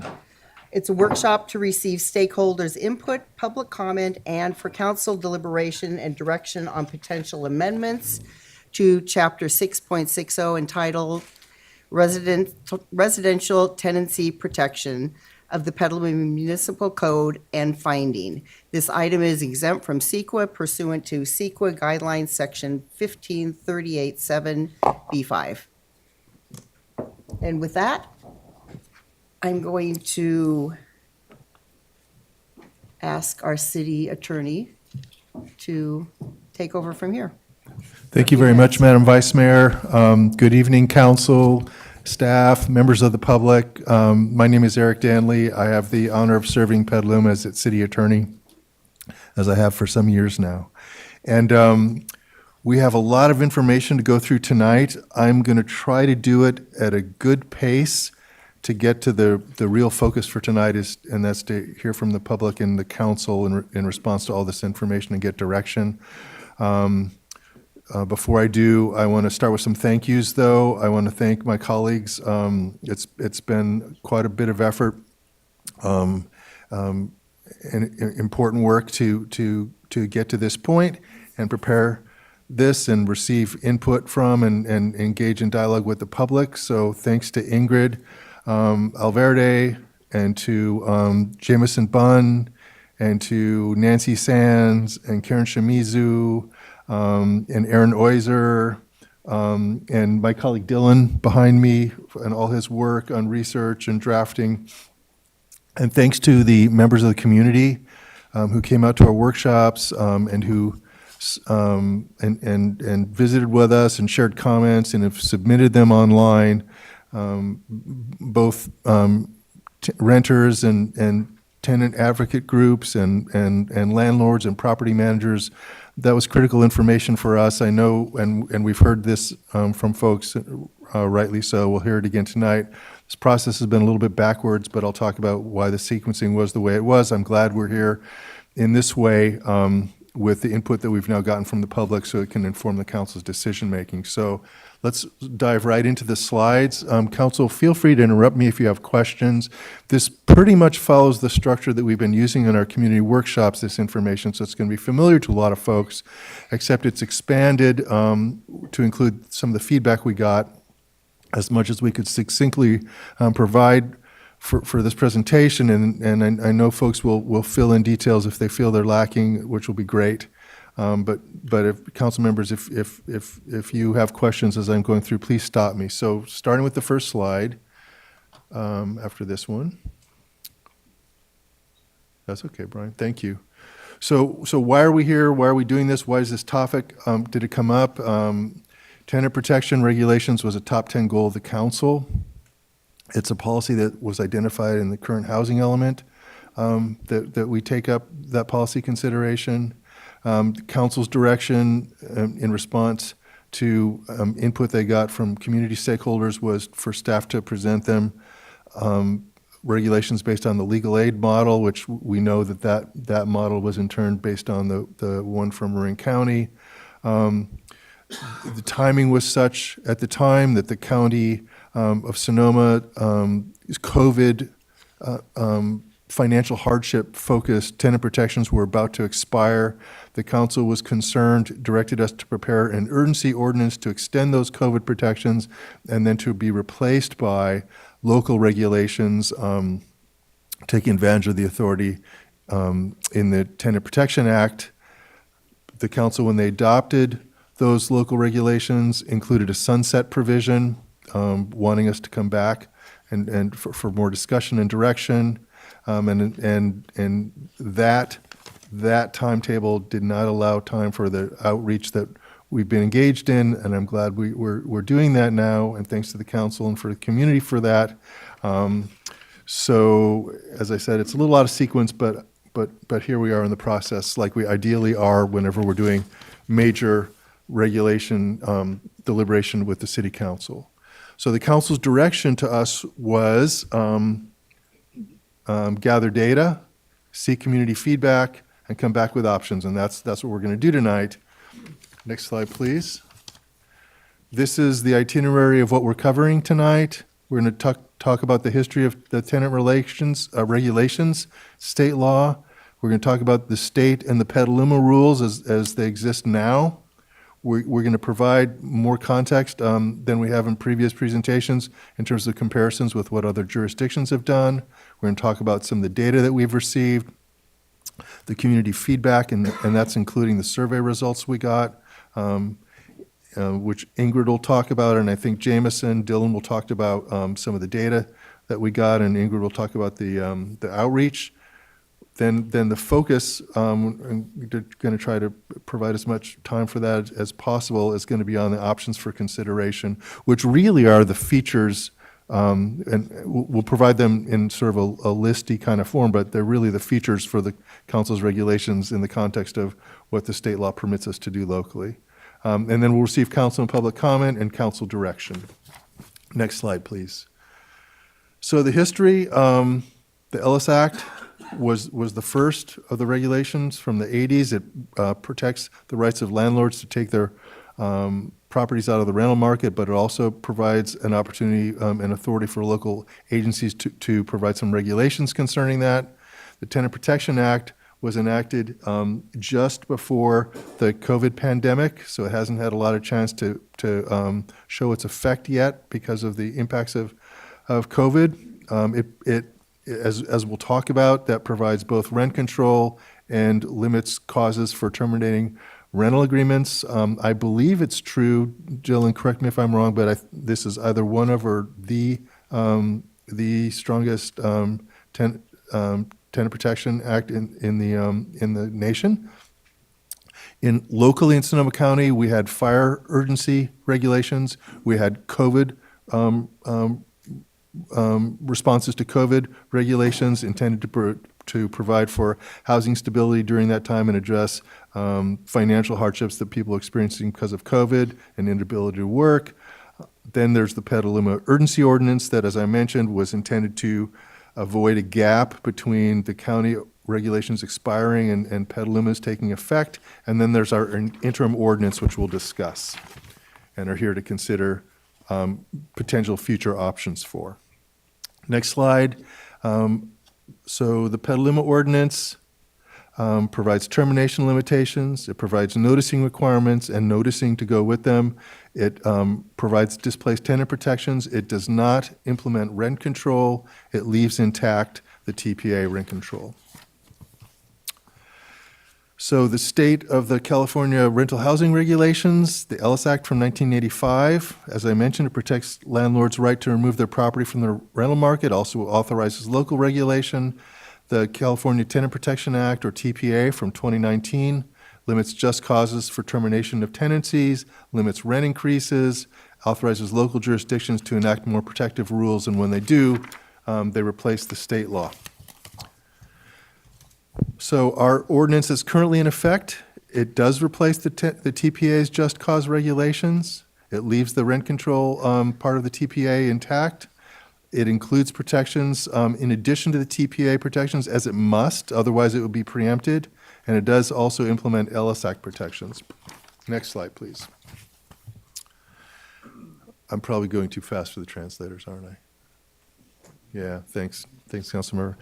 So I'm going to try to pause a little bit more, but while saving time for public input and council discussion. So starting at a higher level to look at how the city's regulations compare with those of the state. The city's regulation removes some exceptions in the state law, applies to tenants sooner than the state law, most tenants. It eliminates or changes some of the just causes for termination and adds additional protections. Thanks, Brian.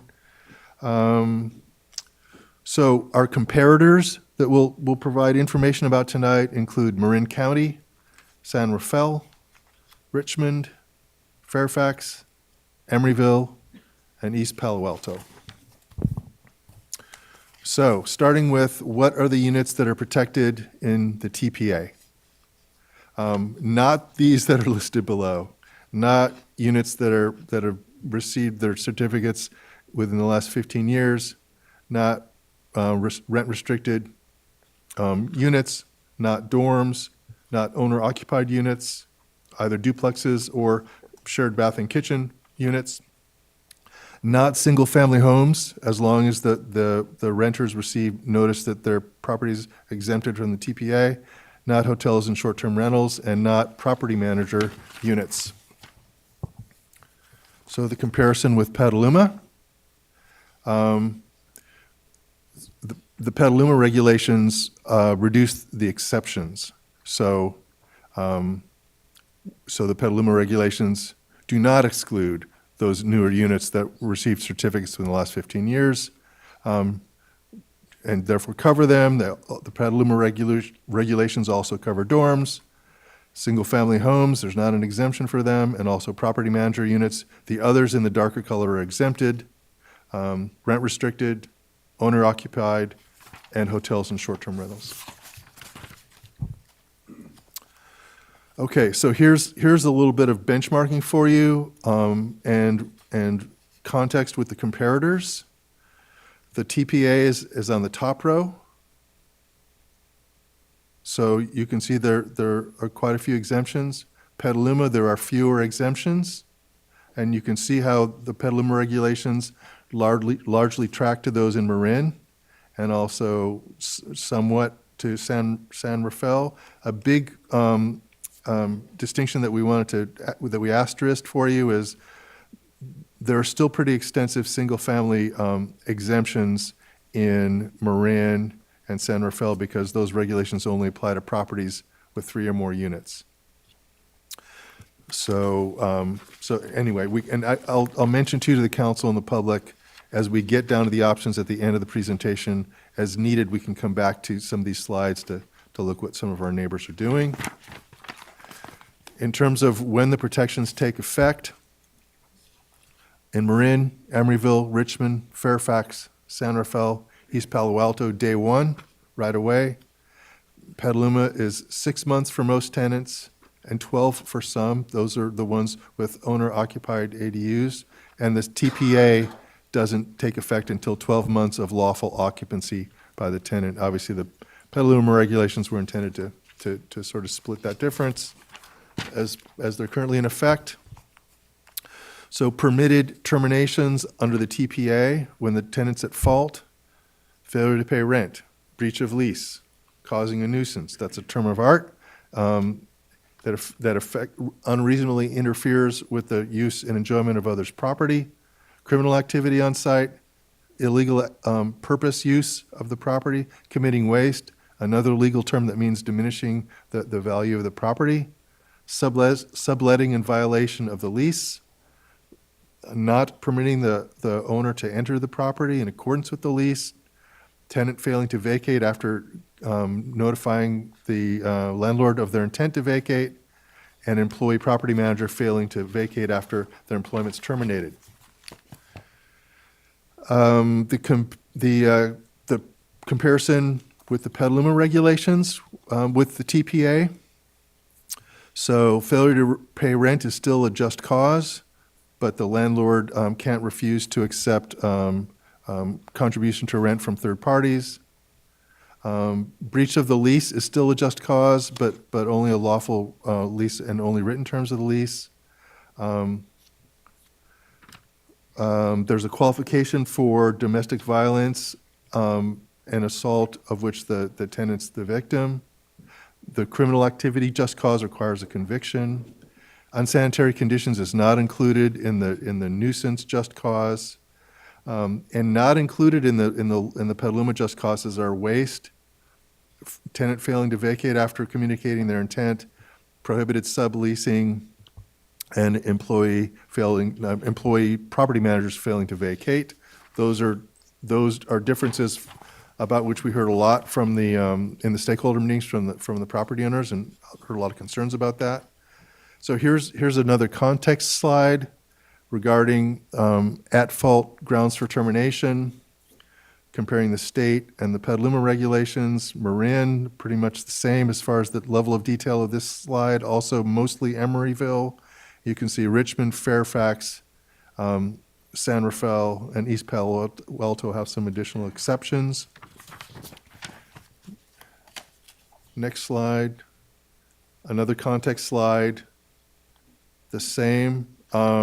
The state law has the most extensive list of grounds, and most of the other jurisdictions that we're showing have a lot in common, with reduced number of grounds for termination, which is a way that those local regulations are quote unquote more protective, so as to be permitted under the state law.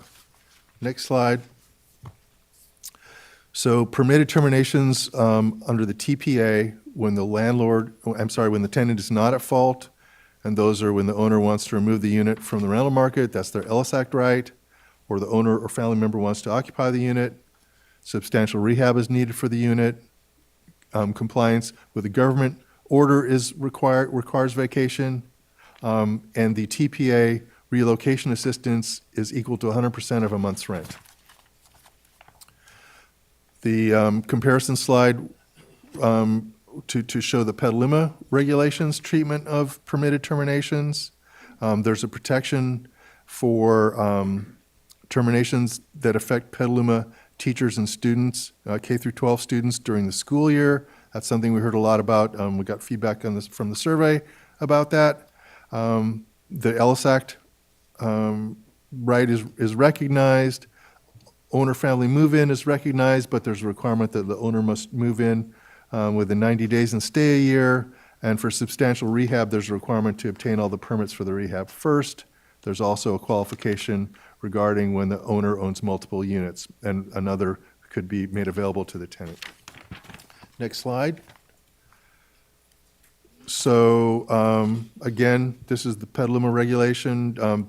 Complying with the government order is not recognized. I mentioned that the student and teacher exception. The relocation benefit is the same as the TPA, except it's increased by 50% for specified tenants, and those are those under the age of 18, over 62, low income, disabled, or long-term tenants, meaning 10 years or more.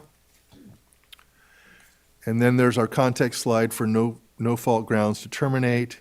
State TPA at the top. As you can see, there's quite a bit of consistency between Petaluma and the other jurisdictions and the state law too.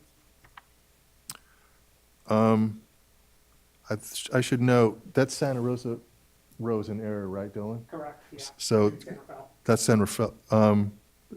Okay, so let's, we don't have Santa Rosa comparator, so I apologize, that row should not be included. And here's a slide that shows a comparison of relocation assistance. None at all for Marin and San Rafael. 1 month under the TPA, increased in Petaluma for those specified tenants. The same for Emeryville, for smaller units. It's increased to 2 months rent for Fairfax, plus $3,000 for some. Emeryville for large units is 5 months rent. Richmond is $4,000 to $20,000 depending on the size of the unit. And East Palo Alto, $7,500 to upwards of $10,000. So quite a range in relocation assistance. This slide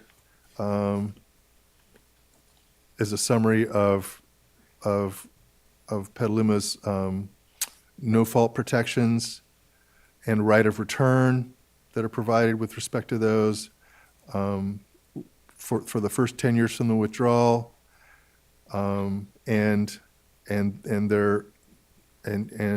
regarding rehab and property owner or family member intent to move in. Next slide, please. So there's noticing requirements for the Ellis Act protection. The removal notice must be recorded, provided to the tenant. They have to get notice of their right to relocation assistance. City has to receive notice of the owner's plans to move in and also of plans to rehab the unit. This is under the city's existing regulations. Other protections in the Petaluma's existing regulations. Notice of tenants' rights is required, and we have provided that notice for landlords to use in both English and Spanish. The Petaluma regulations prohibit retaliation, provides for civil cause of action against alleged violation of the city's regulations. Tenants that are successful in those civil causes of action can recover their attorney's fees if they prevail. City also reserves the right, but does not have a duty to enforce those same regulations. The Petaluma noticing requirements, these are again additional protections in the Petaluma regulations. They have to be in English and Spanish, and if the language of the lease is in a different language, in that language. The tenants are entitled to notice of their rights upon entering the lease, upon renewal of the lease, and upon rent increases, also upon sale of the property, and upon amendments to the Petaluma regulations. So if the council leaves the regulations in place and amends them, then there'll be an entitlement to notice of those changes. Petaluma's no-fault notices that are required under the existing regulations must be recorded, provided to the tenant. They need notice of their right to relocation, notice if the owner plans to move in, and to the city regarding rehab. That may be a repeat slide, I'm sorry if so. Okay, so now, I think is this your slide, Ingrid? It is. So take it over, thank you. Thank you. So over the last few months, we've worked to engage our community to discuss options for local tenancy regulations. We held stakeholder meetings, community information workshops, solicited feedback via email, and circulated a survey. Throughout all this work, through emails and through surveys and meetings, we've heard from over 1,100 people. Next slide. This is a partial and a high-level overview. I know many members of the audience tonight will fill in, but just to give you a sense of what we heard, landlords that participated shared serious concerns they had about the new rules in the interim ordinance. Most who participated consider themselves mom and pop owners who own one or a few single-family homes that they have been able to collect over years. They invested in homes as a retirement investment, using the monthly income from rentals as retirement income. These local investors worry that the new regulations would make it harder for them to sell or one of their units if they needed to. And they also worried about subleasing and tenants committing waste in a way that reduces the value of their investment.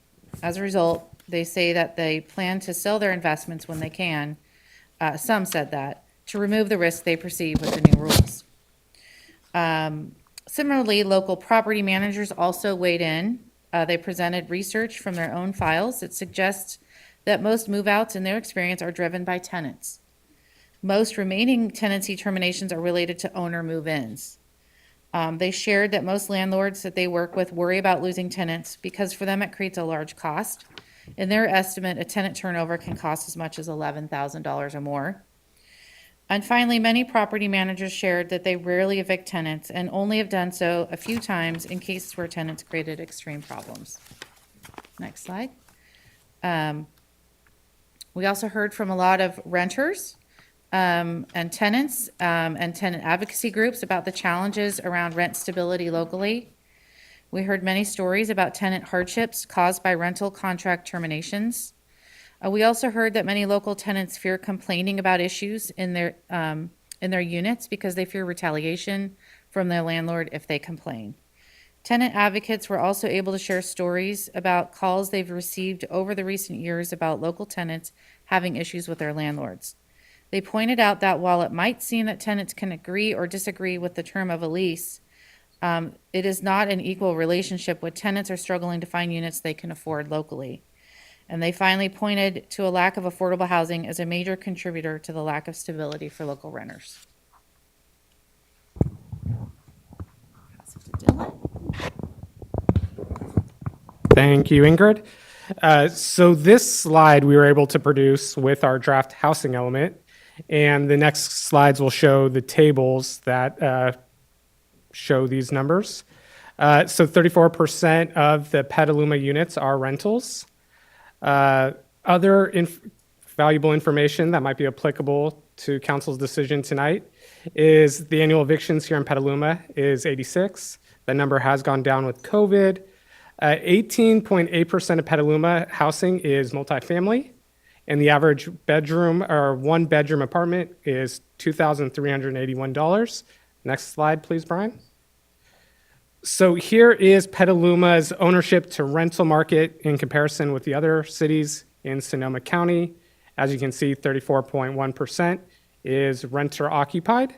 Next slide, please, Brian. So this slide here shows the percentage of renters in Petaluma that are considered low income by HUD.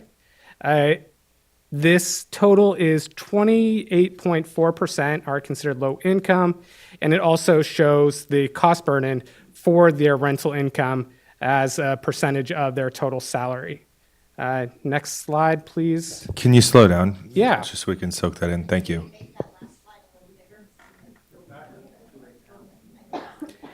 And this slide is included as an attachment, and we can provide that later.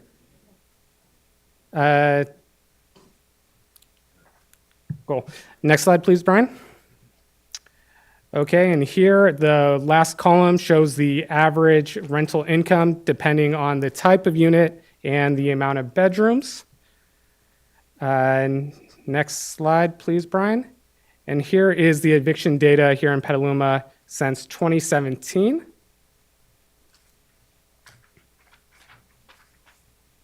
And this PowerPoint is also included as an exhibit.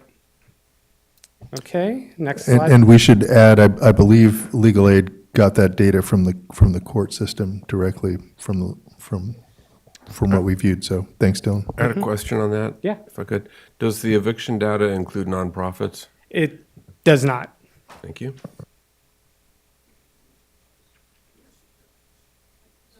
Okay, it does. Okay, and can you tell us what portion of the evictions are nonprofits?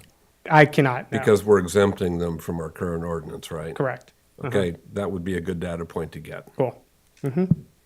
Okay, next slide, Brian. And here is the information we don't know, and this is because Petaluma does not have a rental registry. We don't know how many notices of termination are issued for the evictions. I did see one data point that says Sonoma County, it's about 13 evictions per 1,000 renters. We don't know the amount of single families units that are renter occupied. And that is this slide. Ingrid, I believe you are next.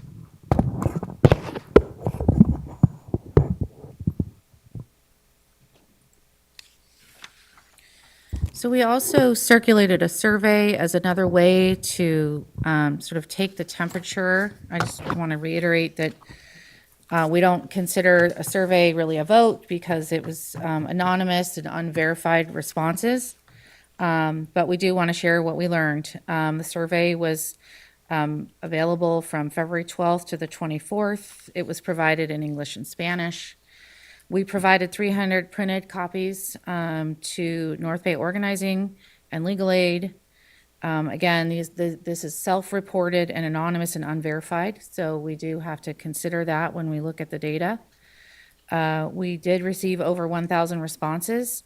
47% were landlords and 36% of the responders were tenants, or again, the self-reported as tenants. Next slide. I'm going to cover just some high-level findings, particularly when we look at renters versus landlords and how the two groups considered the possible features of this ordinance. While landlords took the survey in greater numbers than renters, the results indicate that the groups are not very far off in their thoughts. While around 50% of renters who responded to the survey thought Petaluma should offer tenancy protections beyond what is offered in the state TPA, all of the TPA's current reasons for an at-fault eviction or termination were favored by large majorities of both renters and landlords. Renters were more likely than landlords to say that tenant protections should start prior to 12 months.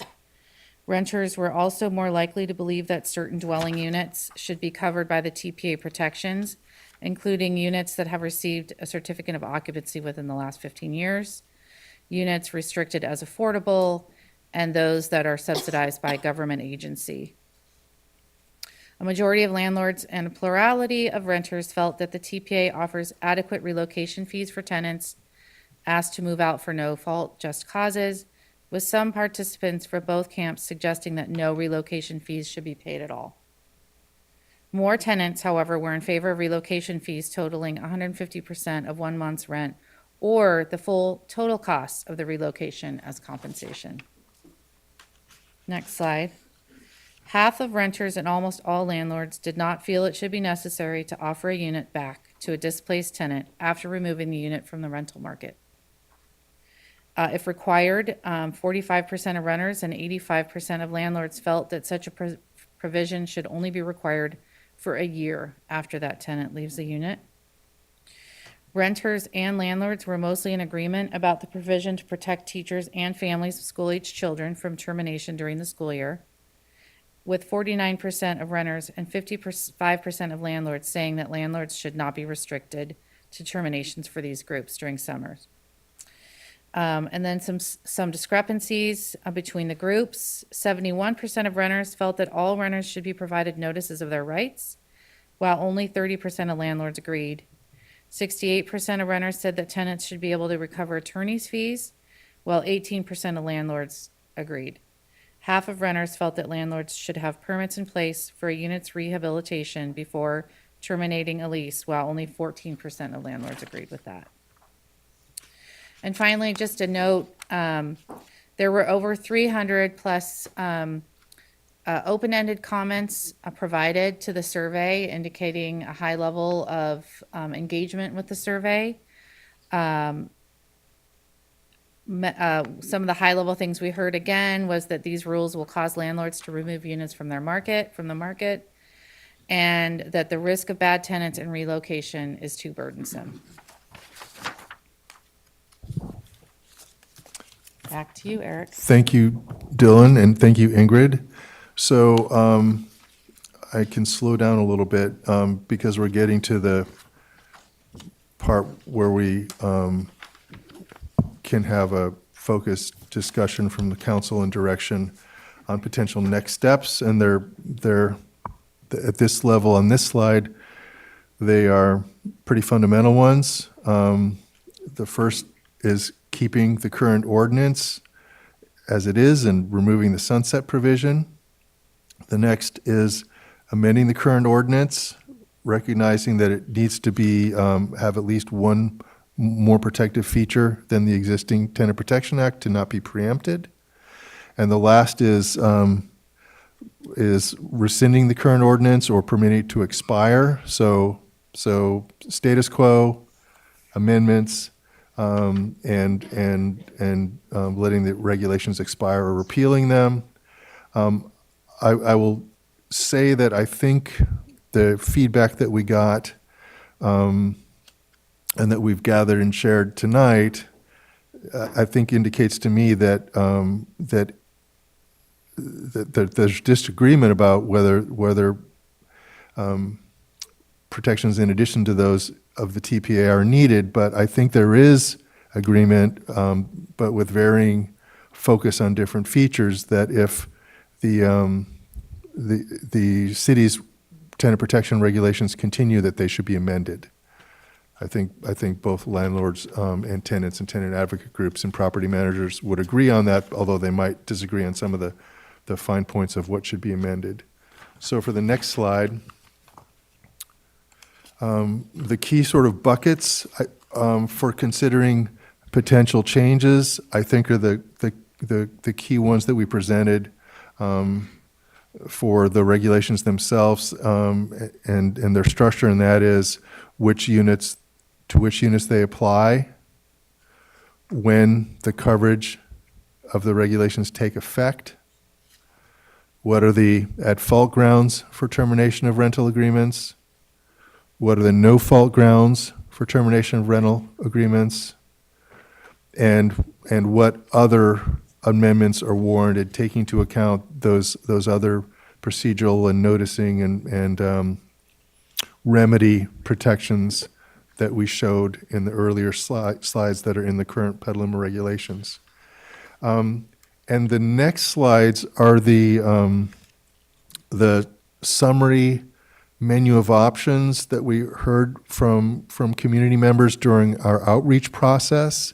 And I can either go through those briefly for the council if you prefer, or wait and do that when we come back to receive direction, or we could do both. I don't know what the council's preference is in terms of time management or otherwise.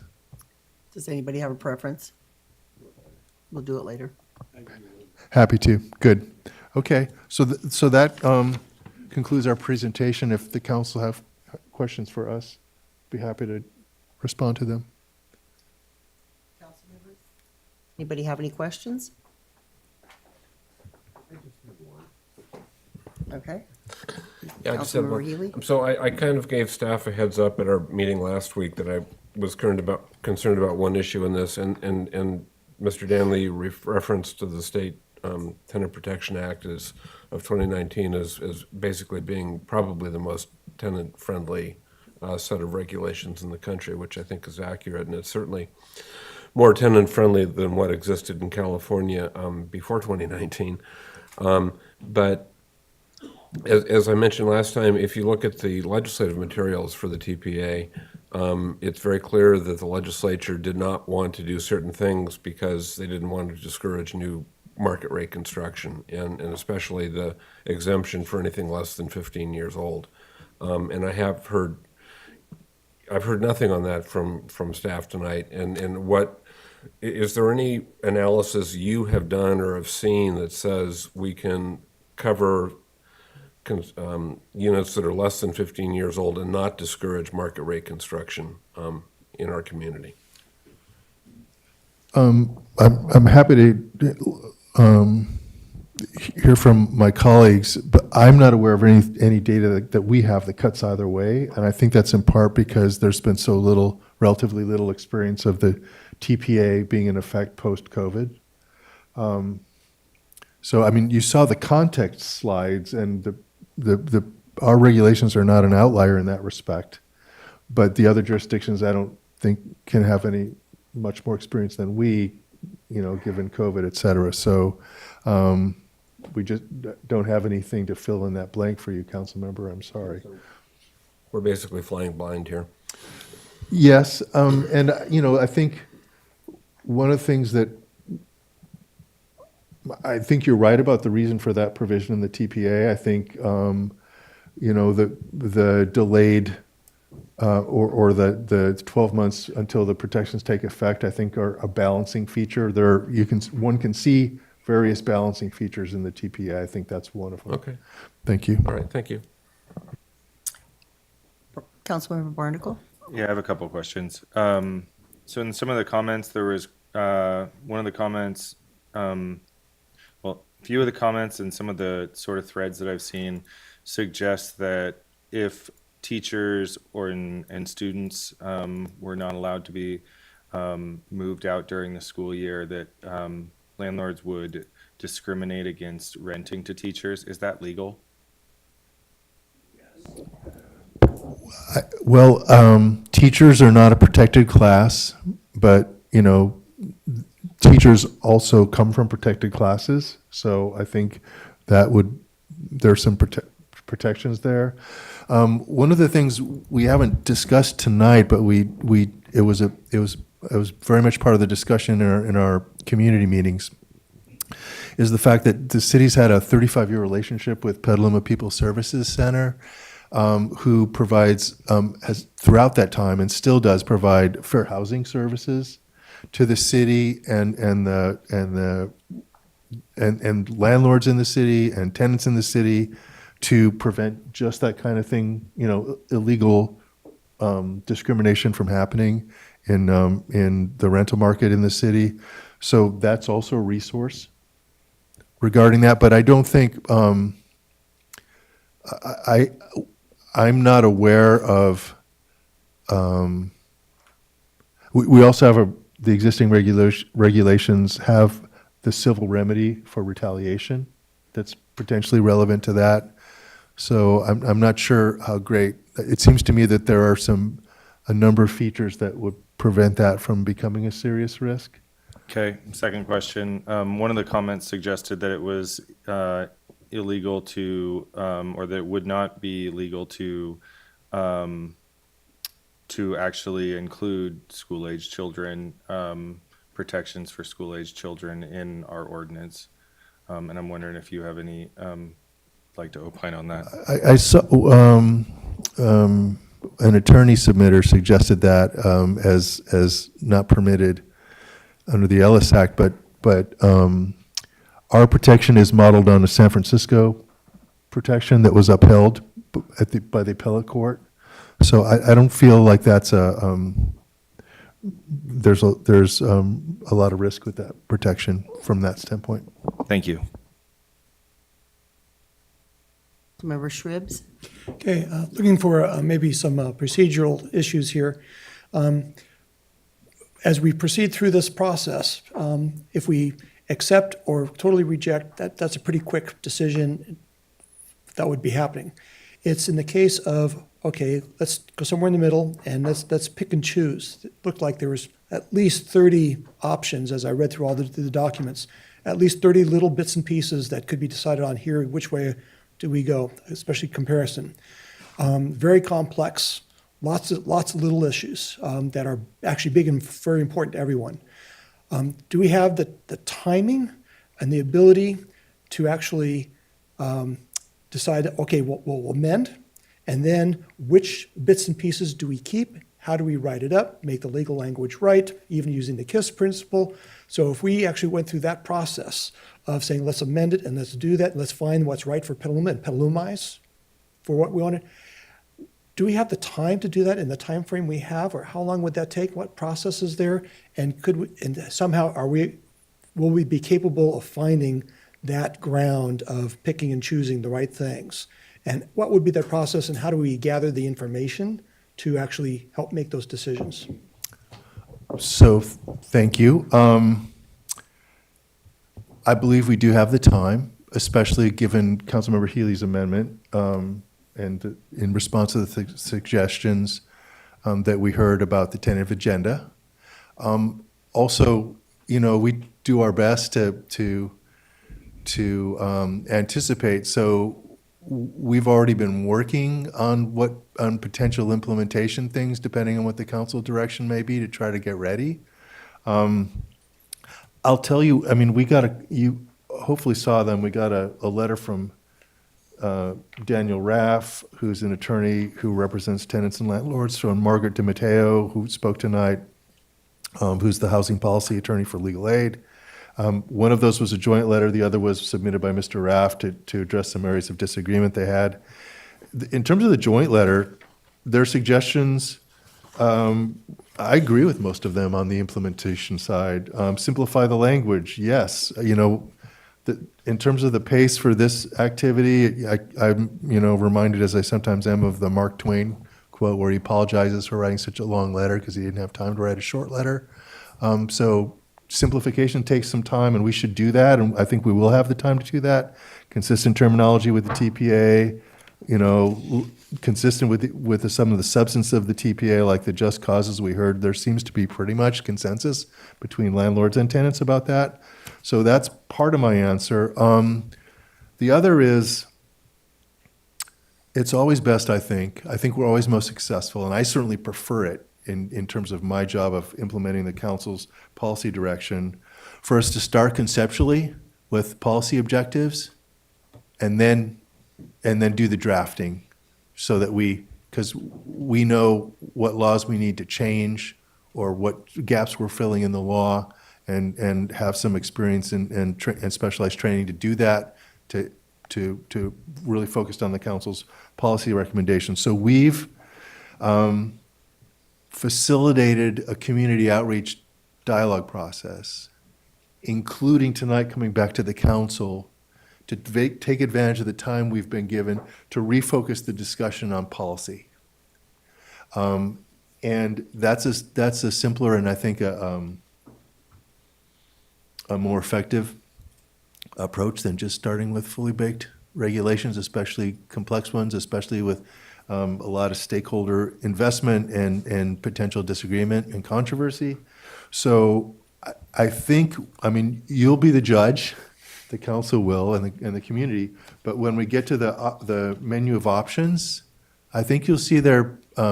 You're right. There's a lot of potential variations if you just do the math, but I don't think it's necessarily as complex, especially if in taking into account what seem to be some areas where there's either agreement between the tenant and the landlord communities or maybe less disagreement. We'll see, but I think there's time for the council to give us feedback in terms of some of those main features, and for us to work to implement those along with some of those other cleanups I mentioned that I think will help going forward, just with implementability, understanding, and clarity. I think there's time for that, and I think we can have that discussion tonight. That's what we had hoped, and it's at least possible, and we'll see. As Margaret mentioned, we have a little time.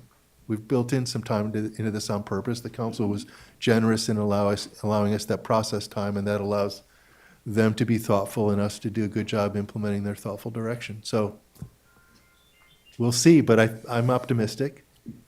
Okay, thank you. Councilmember Healy? Thank you. I had one more, and this is partially a question to staff, but partially also a prompt to members of the public for public comment if you want to address this issue. I'm a great believer in the law of unintended consequences, as I've said many times in the past. And I would remind the council that as part of our efforts to combat homelessness in our community, one of the things we've said is we want to reach out to the landlord community and say, pretty please accept this formerly homeless person who has a housing voucher. Take a risk on this person. And I'm very concerned that this Petaluma ordinance, with all its facets, if it moves forward like what it looks like now, is going to really discourage the landlord community from wanting to do that. And I realize that the discrimination is not allowed against people who have housing vouchers on the one hand, but on the other hand, landlords are allowed to ask for rental history and credit history. And guess what? Homeless people don't tend to have those kinds of things, so they can be fall through the cracks for non-discriminatory reasons. So that's something I'm very concerned about, and I don't know if staff has any input on that or if members of the public want to talk about that during public comment. Well, I'll just respond quickly, and it looks like there's more council discussion, but I think one of the things in terms of the survey results, which we recognize there, that we can't necessarily take them as representative of all the stakeholders, but in terms of the responses we got, the one area where there's, I think, clearest agreement between the landlord and the rental community is on retention of all the TPA for-cause bases for termination. And that is something that goes directly to the concern you're raising, Councilmember Healy. Another related feature, I think, is how soon the protections arise, because I think that the sooner the protections arise, the more emphasis landlords are going to place on their background checks and screening. So, thank you. Any other council comments? Councilmember Posick? Yeah, I just want to add that I met with one group of landlords and property managers that when we brought up the issue of vouchers, that it sounded like, and one of them can perhaps correct me in public comment if I'm not remembering this correctly, but that they all had experience with renting to voucher holders, and that was not an issue. Thank you. Any other council comments? We're having a hard time hearing if you're saying you want us to respond to something. We're missing, we can't hear the council at all. I'm sorry. Can you hear better now? I'm sorry. What I said was that I had a meeting with several landlords and property managers, and we got to the topic of vouchers, and the consensus of the folks I was meeting with, to me, seemed to be that they'd all rented to voucher holders and didn't really have an issue with that. I guess I brought it up because the county is now starting to my best of my understanding, pay incentives to landlords to encourage them to rent more to vouchers. So I just wanted to add that to answer Mr. Healy's question. And I'm happy to hear back from you about that during public comment. Any other council comment? We're going to go ahead and open public comment. The public is invited to make comments on this item. Public comments are limited to, we're going to do 2 minutes because of the amount of speakers per person. If providing your comment in Spanish, we ask that you pause after each sentence to allow the translation. The moderator will pause the timer when the translator is speaking. And if somebody has said the same thing that you're going to say, you could just shorten up your time because we have a lot of speakers. I'm going to start with Sean Pentecost, if he is still here. He had children with him. And Nick DeMeo would be next. I'm assuming they took their children home. Thank you. I'm going to start with Dan Raff.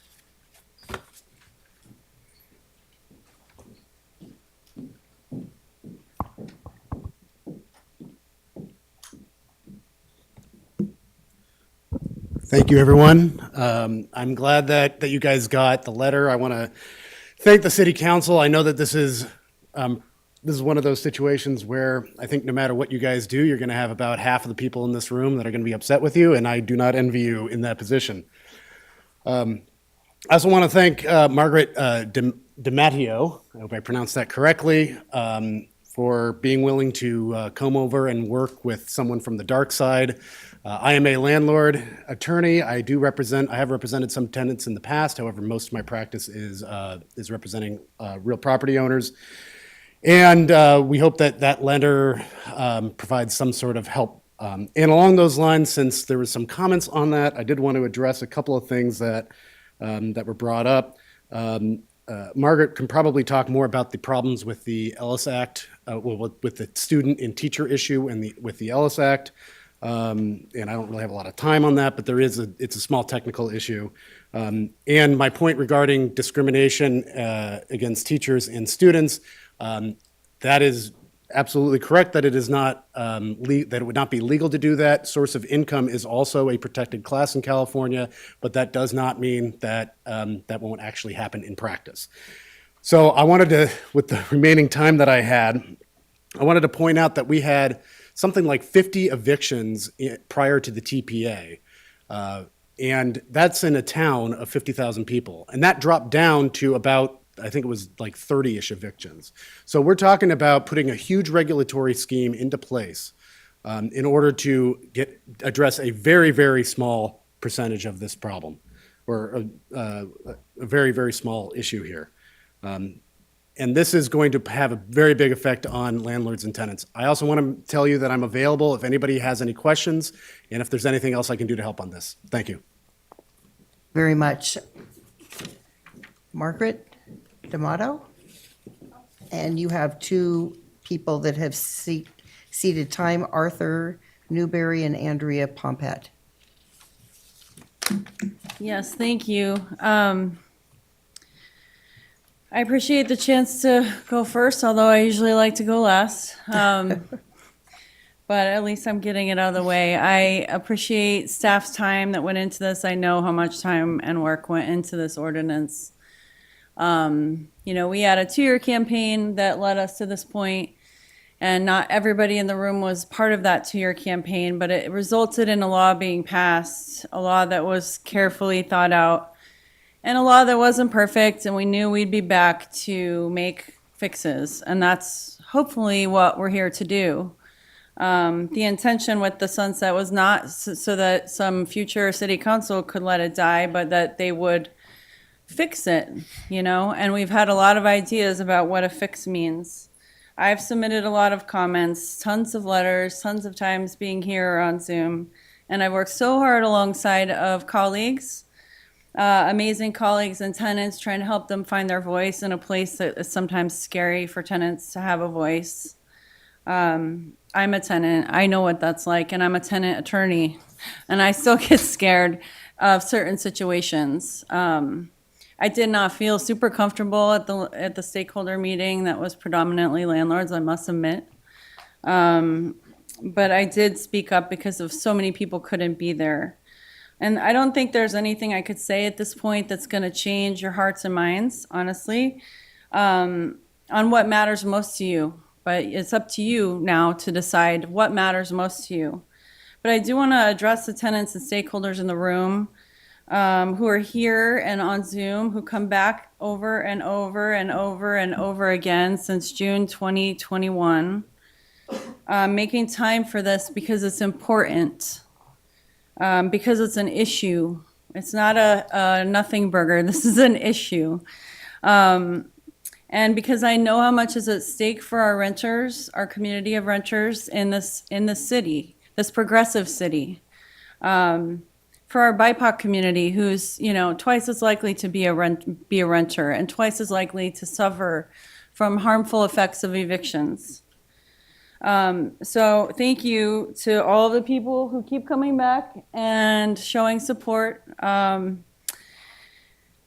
The fact that we have to keep coming back is heartbreaking to me because I know what's on the line, and I just urge you not to backtrack when you go into deliberations on what to do going forward.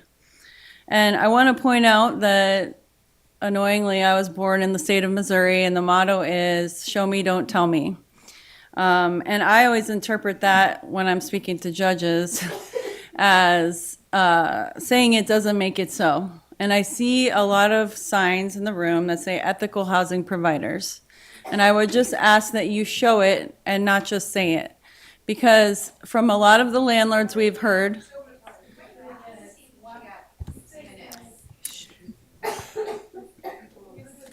people ceded their time for her, and anybody can do that up to 9 minutes. Up to 6 minutes. Excuse me. Can I go back a little bit? I mean, this is an example. I'm just commenting on the yellow, on the green stickers that everyone is wearing that says ethical housing provider. 6 minutes. This is a public meeting, and that is your statement in part. And we've heard from a lot of landlords who say they've never evicted and they don't raise rent. And, how could we have these regulations when we are ethical housing providers? If that is true, then these regulations will not impact them. The city has done an excellent... Excuse me.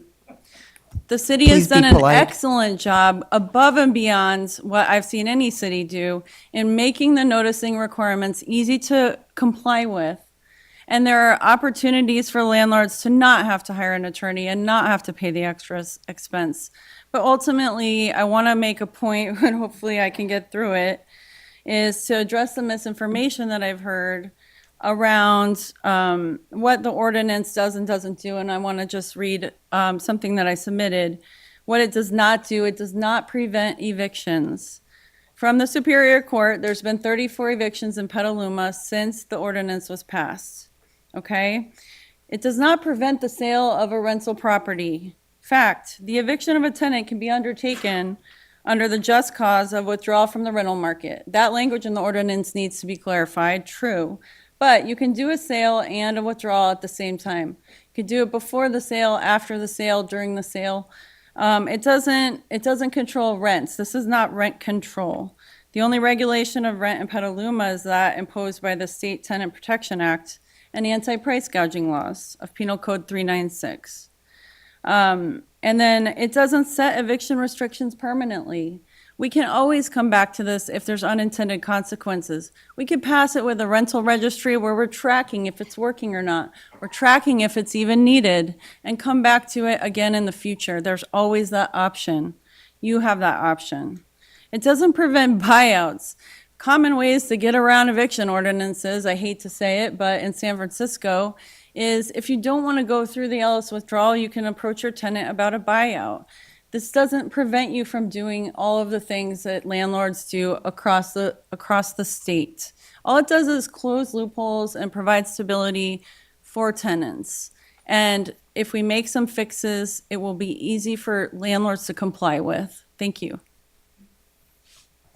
Thank you very much. Roland Bruce, followed by David Jimenez.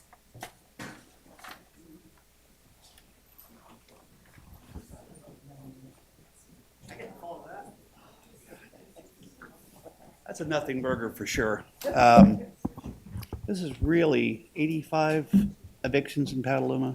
I mean, do we really need this? I mean, 85 evictions in Petaluma? Why do we even need an ordinance? Why are we even having this discussion and wasting taxpayers' money? You guys are really killing me. Why do you want to control my property? I'm a good landlord. I love my tenants. So I don't need any help managing my tenants. You know, I probably could raise my hand and said, who would like to shelf this thing right now? Maybe people would raise their hands and show support and direction to the city council to table this thing and forget about it. That's all I have to say. I mean, this is really totally unnecessary. I just found out about it today because I was notified with all this public noticing stuff. I'm a real estate broker, I'm a landlord, and I don't know this is happening? Where is the noticing? I didn't see it.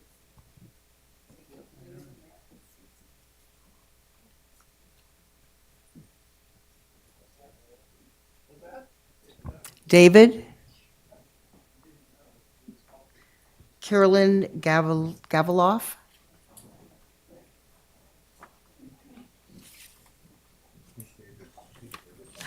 Good evening. I am an owner of Westgate Real Estate and Property Management here in Petaluma. Microphone? Sorry.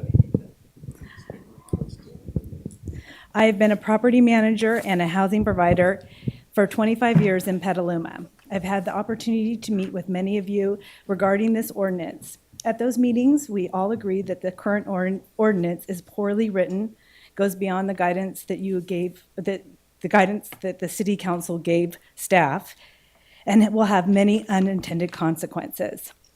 We shared a lot of data with you regarding the current state of the rental market in Petaluma and demonstrated that housing providers are not asking tenants to vacate to increase rents. We asked each of you to tell us the problem that you're trying to solve. The responses were to reduce fear, avoid homelessness, and provide stability. This ordinance does not address any of those issues, and the real issue in Petaluma is lack of housing units. With greater supply, rents will go down and more families will have housing. It is my belief that after these meetings, that there is a need to just do something and check a box. The majority of the tenant issues outlined at the meetings that I attended are already covered in AB 1482. I am hopeful and I trust the information we provided and showed you that the Petaluma housing providers are not evicting tenants for no reason, at least the ones that are not here, that are here tonight. I trust that the information that you received tonight will help you vote down this ordinance. And once you've identified the problem that you wish to solve, know that the housing community, property managers, and community welcome the opportunity to work with you to address the problem and find a real solution that benefits tenants and landlords in Petaluma. Thank you very much. Thank you. I'm just going to say David Jimenez another time. Was he coming up?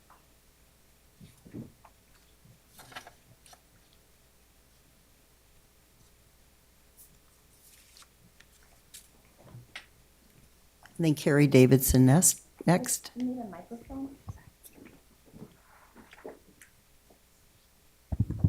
you.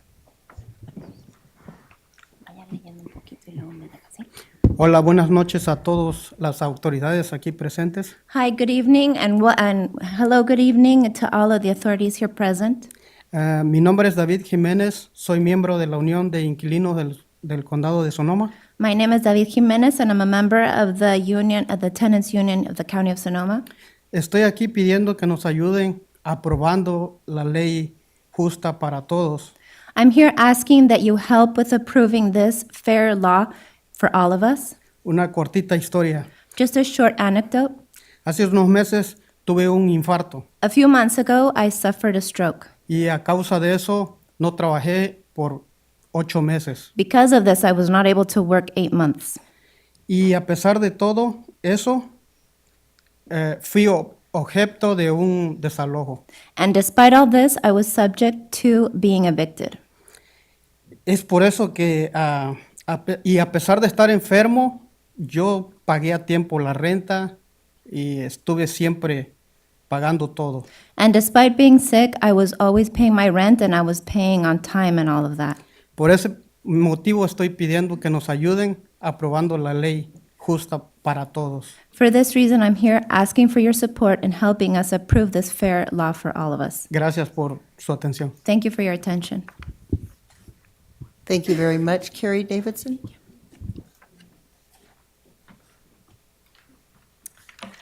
Good evening. As a professional property manager for 32 years in Petaluma, a Petaluma voter, a landlord, an active community supporter, I believe that the Petaluma Tenant Protection Ordinance is unnecessary and should terminate on July 1st. The ordinance was drafted what we thought was in a big hurry, but then we since learned that there were 2 years of input from the legal aid and tenant advocacy groups, but none in advance from landlords and property managers. So there was no real knowledge of the actual landlord-tenant environment here in Petaluma. There's been no proof or data provided that substantiates the need for this ordinance. The confusion and divisiveness created here by city staff is promoting dissension among landlords and tenants that is unnecessary and unprecedented here in Petaluma. The California state law, AB 1482, if you aren't fully familiar with that, please read it. It is protecting tenants to the extent that has never happened before in California. Went into place right before COVID, and then all the COVID protections went into place. So we've really not had a chance to see how it was going to work. It protects tenants in a greater way than any other state in the country. And we're concerned that further restricting our local landlords, particularly our mom and pops, we're going to lose some of our inventory. Remember that investing in real estate is done by choice. It has particularly been a viable option for those who don't have the benefits of a pension. It comes with risk and high cost. Few new landlords are coming into the market due to the high cost of real estate, and the last thing we want to do is to give our current housing providers a reason to get out of the market. I certainly hope that as city council members, you've taken the time to fully understand what you're voting for and do the right thing by voting against this ordinance. Tenants cannot enjoy a place. Your time has expired. Thank you. Ms. Davison, your time has expired. Thank you, Ms. Davison. Tom Munder.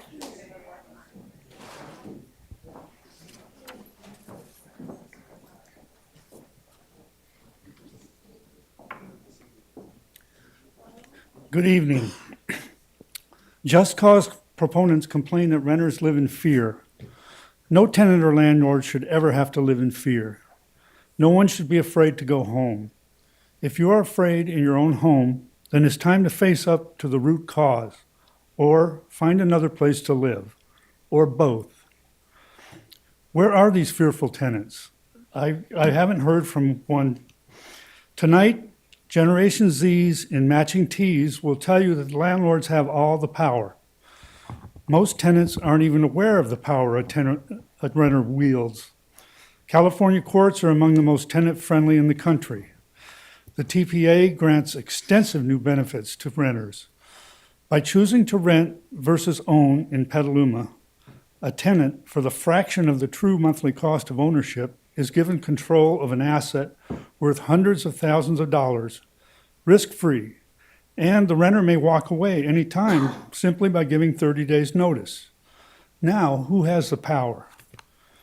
That being said, I must address the 800-pound gorilla in the room, the dreaded no-fault eviction. Moving is a difficult and costly task that no one looks forward to. A tenant subjected to a no-fault termination should absolutely be compensated by the landlord. In return for a high relocation assistance payment, however, the landlord should be absolved from any future obligation to re-rent to the displaced tenant. I've got a couple more recommendations. Committing waste and subletting are legal grounds for eviction and should remain so. We didn't elect you to rewrite the California Civil Code. 2, establish a rental mediation board to arbitrate disputes, giving tenants the power to be heard without having to navigate the court system. In the process, we will gain valuable data. Sir, your time has expired. Thank you for your comment. Thank you very much. Jennifer Reel.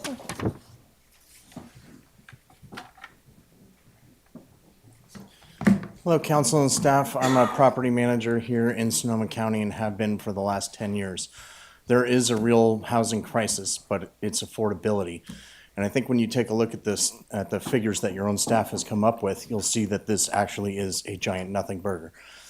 Evictions aren't a big problem. If you take a look, I believe Dylan said that it is 13 evictions per 1,000 homes. That's 0.13% of homes or of renters go through an eviction out of 1,000. That's nothing. I believe that the council is also under the impression that homeowners are out there evicting tenants left and right in order to rent the home for a higher cost or for a higher rent. We've found through my own company that our average rental or our average tenancy is 4.5 years. The cost to upgrade a home or turn a home is just shy of $11,000. In order to kick out somebody and then recoup that money, it would take 34 months before they even break even. And that's with increasing the rent every, or 5% every year, versus a home that is uninterrupted, still offering 5% per year. Total return on investment after 4.5 years of tenancy is only 0.884%. That's less than 1%. Again, a nothing burger. Thank you, Karen Robles.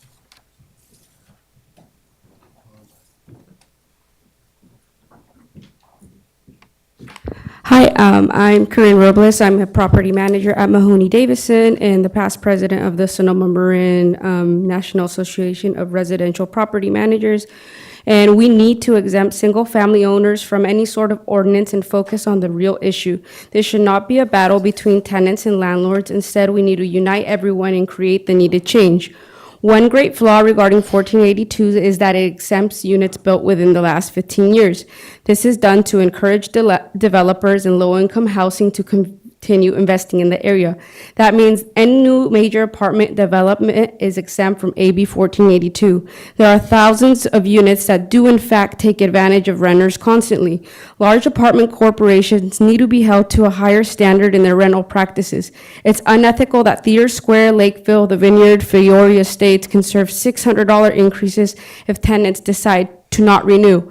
It is unethical that the landlord who has kept their rents under market is told that they cannot move in or sell their home when they are going through a tough financial struggle.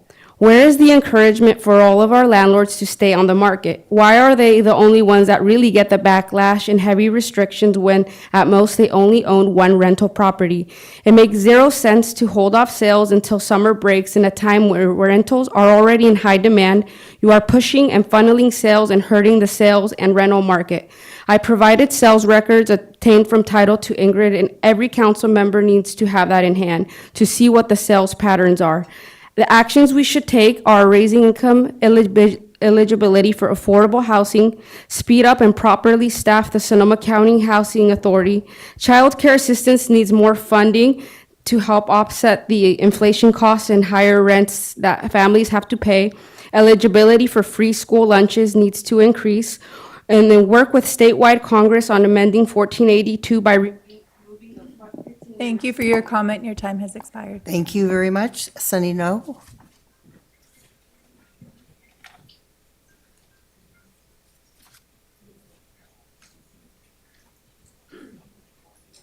And Joe Anzer is next. Good evening, council. Thank you so much for allowing me to speak tonight. I am an attorney at Legal Aid of Sonoma County, but I am speaking to you tonight as a resident of Petaluma, as the parent of a soon-to-be TK student, and so as somebody who's going to be a part of this community in our education system. It is shocking to me that the issue of evicting families and educators during a school year could be so partisan. And frankly, I think that's indicative of the divide that we have here tonight. I would really just implore you to consider the value of one family being evicted from a school system and being destabilized at the cost of all of the complaints by our landlord opposition tonight. I think the one family remaining stabilized is imperative to us being the kind of community, the kind of inclusive community that we say we are. And so I urge you to not only continue these protections, but to expand them to protect those also included in subsidized housing and in any of the housing that's exempt, that it wouldn't take 6 months to apply, that it would apply immediately. Thank you. And Stephen Curtis is next. No, you're first. No, Joe. You're Joe. Hi, I'm Joe Ansel. I live in Petaluma. I own a set of flats in San Francisco, unfortunately, which is the agony of my life. You're on the road to becoming like San Francisco. You don't know it yet, but that's what's going to happen. The state of California has the strongest tenant protection laws in the nation, and you're sitting here trying to make them stronger. The flaws themselves are actually fundamentally unfair because the tenant can leave the tenancy, can basically leave the apartment at any time, but the landlord cannot. The landlord doesn't have control of his property. So that's a fundamental issue here. Most countries, most other jurisdictions, you have a fixed lease and then it goes month to month. Either party can terminate. That's normal. What we're doing now is we're basically putting the onus on the landlords. It's until you experience tenants that game you, until you have to hire a lawyer to talk to tenants you've known because there's another lawyer trying to sue you, you have no idea what these regulations do to people. I mean, we're selling our flats. We're getting out of this rental market. That's going to happen. Two of them are vacant now, and I'm selling them. You're going to reduce the amount of housing because you're just tormenting us. You're going to raise the prices because in a fixed-priced situation, you never want to have a low price. In San Francisco, 2 tenants, both of them wealthy, some millionaires, were subletting my apartments while they were living in Ojai and in Oregon. It took me $15,000 to get them out. And then I still had to rent to the illegal people they had sublet to. That's the road you're going down. You don't know it. Those are my comments. Thank you. Thank you very much. Stephen Curtis.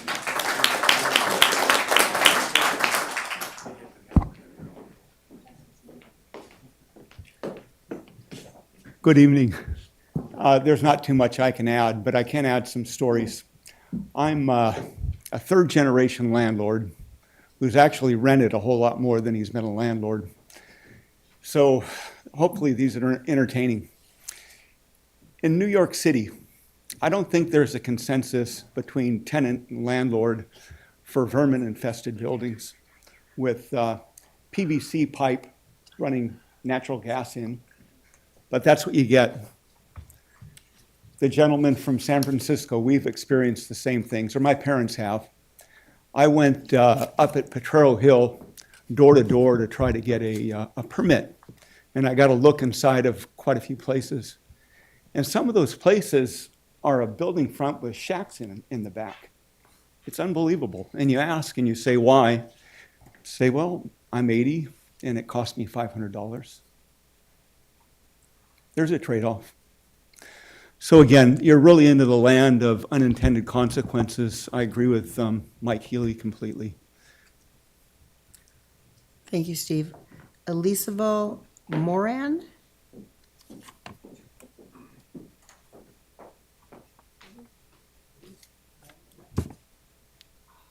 Elisabel?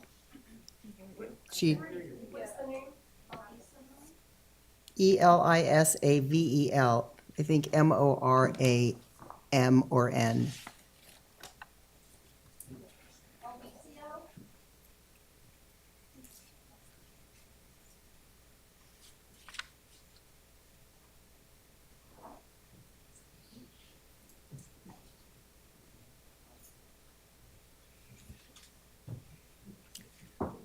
Why don't we go with Joy Ayodele, and then we'll go back to Elise.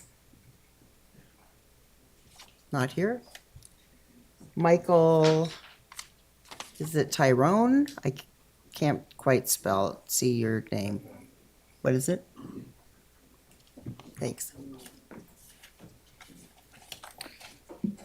Hi there, it's Michael Tatone. I'm a thank member you. of the Sonoma County Tenants Union. Thank you. Seeing a lot of ethical housing provider badges, and I kind of wish I had a badge that said bad, ungrateful tenant, because I don't want to convince you that I'm a good person. I don't think you believe that. I don't think you need to believe that. I think that the personal ethics doesn't really matter when you consider the dimension of landlord-tenant relationship and the unethicality of the fact that so many people were discriminated against in housing, and this is the way that we've ended up. I believe, based on canvassing I did for this meeting, that problems renters are facing with regards to the threat of eviction is understated, not overstated, especially among those who are most vulnerable to exploitation, such as immigrants. Some of the landlord actions reported to me, some of which were included in the survey, were downright illegal and blatantly corrupt. And you might think that there's going to be a smackdown for any landlord that engages in that kind of behavior, but the reality is that, lawyers are expensive. Renters often have to take a day off just to contact legal support. Free legal services often aren't available at all or come with constraints and overwhelming caseloads. And the fear of an eviction often dominates people's decisions on how to respond, especially when they have children. Many of the tenants I spoke with were threatened with evictions. I want to know how many evictions didn't even show up in the facts and figures because they just don't even make it that far. People just give up. They don't want anything to do with the situation. They have to go find somewhere else to live. I think 1 month's relocation rent assistance isn't much at all when you consider multiple months of rent tenants must provide just to start a new place, not to mention moving costs and affordable places to rent, finding affordable places to rent. So that's what we call protections. Thank you very much. Mary Reynolds? As a reminder, please speak into the microphone so everyone can hear you, and take pauses between your sentences for translation. Thank you. Good evening, City Council and community members. It is an honor to speak with you this evening. My name is Mary Reynolds. I am a fourth-generation Petaluman, and it is the greatest honor and privilege of my life to be the principal of Miwok Valley Elementary Charter School. Miwok is a public charter school in East Petaluma. I have been the principal for 5 years. We enroll 297 students across 8 grade levels. We are a Title I school. To receive federal Title I funds, a minimum of 40% of the school's student body qualifies for free and reduced lunch. At Miwok Valley, 73% of our students qualify.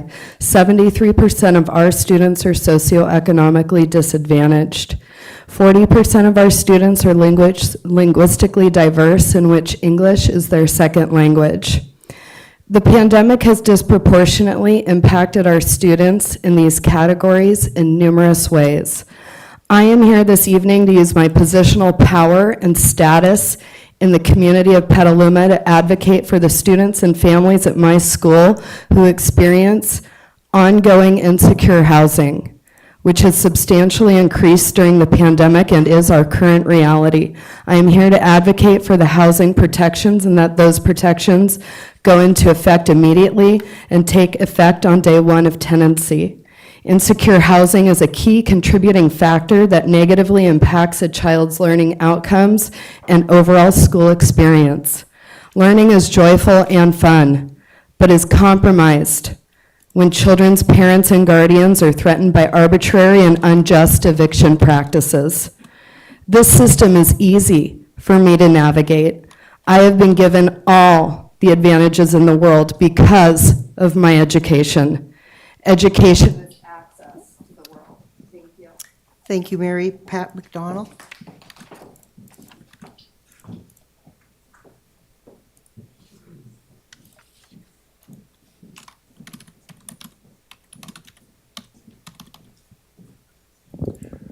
Hi, City Council. Thank you for having me. It's an honor to speak before you again. My name is Patrick McDonald. I am a housing attorney for Legal Aid of Sonoma County. I think many of my points have already been taken, but I will just let you know that I think I recently, in the past couple of weeks, had the first unlawful detainer or eviction case that involved the Petaluma ordinance. I know that many folks are saying that, you know, their property in Petaluma is their retirement vehicle. It's what they put their money in as their nest egg. And I just want you to consider what is the value of that nest egg versus somebody being housed or potentially being on the street. That was what was at risk for my clients. 2 weeks ago, we had the first case brought in Sonoma County involving your ordinance. I had 3 families that lived in a quadplex. This is not a building that was ever going to be changed into a single-family home. It is fundamentally rental housing. Because of your ordinance and the advocacy of Legal Aid, we were able to get these tenants some time, some relocation assistance. We have 2 of the units now safely and stably rehoused. We're working on the 3rd. The landlord is going to be able to execute the sale that they intended to in the end. But for those folks that lived in that unit, the ordinance mattered. And I assure you, it mattered a lot more than the property value. If there was any loss, it mattered a whole lot more than whatever the value of that loss was, which I'm sure was minuscule, to the sellers of the property. What your ordinance does, potentially, is it can save lives. It certainly saves people from being on the street. It did that for my clients 2 weeks ago, and I encourage you to keep it going. Thank you. Thank you very much. Laura Talent.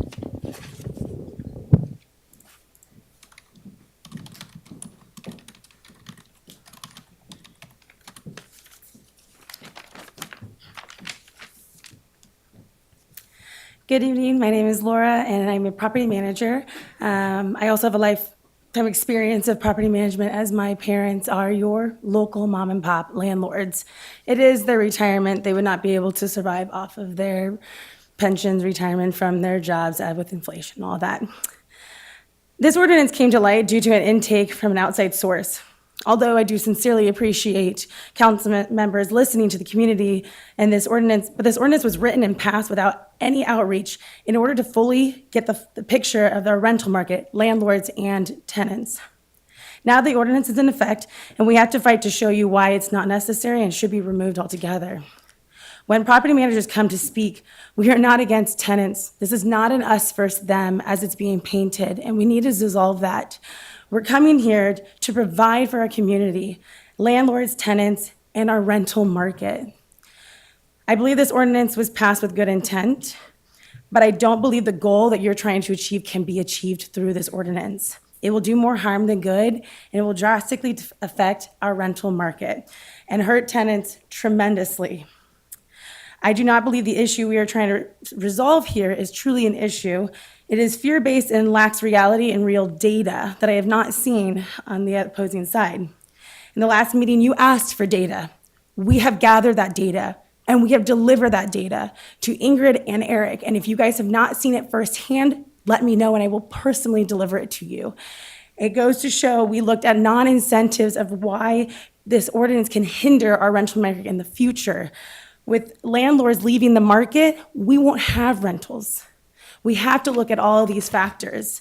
On top, just to have some discrimination with the data that was given to us, your average rental pricing does not reflect real pricing. It's more of an apartment complex. We looked at, no, I'll get to it. But thank you.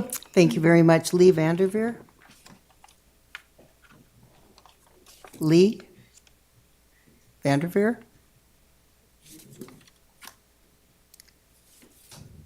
Rachel Marcus? Oh.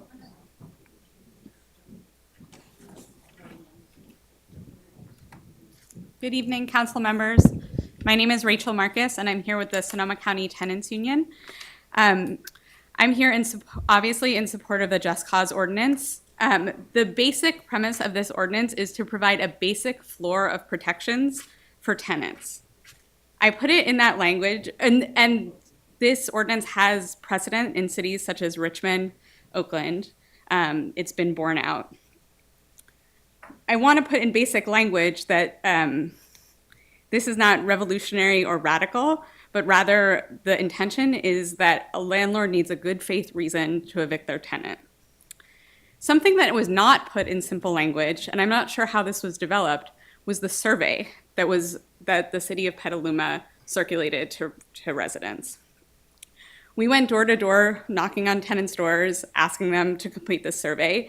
It's a 12-question survey with a lot of legalese, and I just want you to imagine, I don't know if you all have read the survey, but I just want you to imagine that you're delivering it to, I don't know, your parent or your in-law or your colleague, someone who has no grounding in tenants' rights law or policy, and asking them questions about should the TPA abstain or include this regulation, super bundled questions. The person who designed this survey, I'm not sure what their background or training is, but it doesn't have basic survey design of clear language targeted directly to the people you're serving. Additionally, there was no outreach from the city to a large swath of the population beyond the biased segments of the population that both this group and the landlord lobbying groups have access to. So there was no verification of who took this survey, where they were coming from, and there was no outreach done by the city to a broader swath in clear, simple language. So I would vote for the survey to not be considered very heavily because of this bias. Thank you. Jojo Oliver?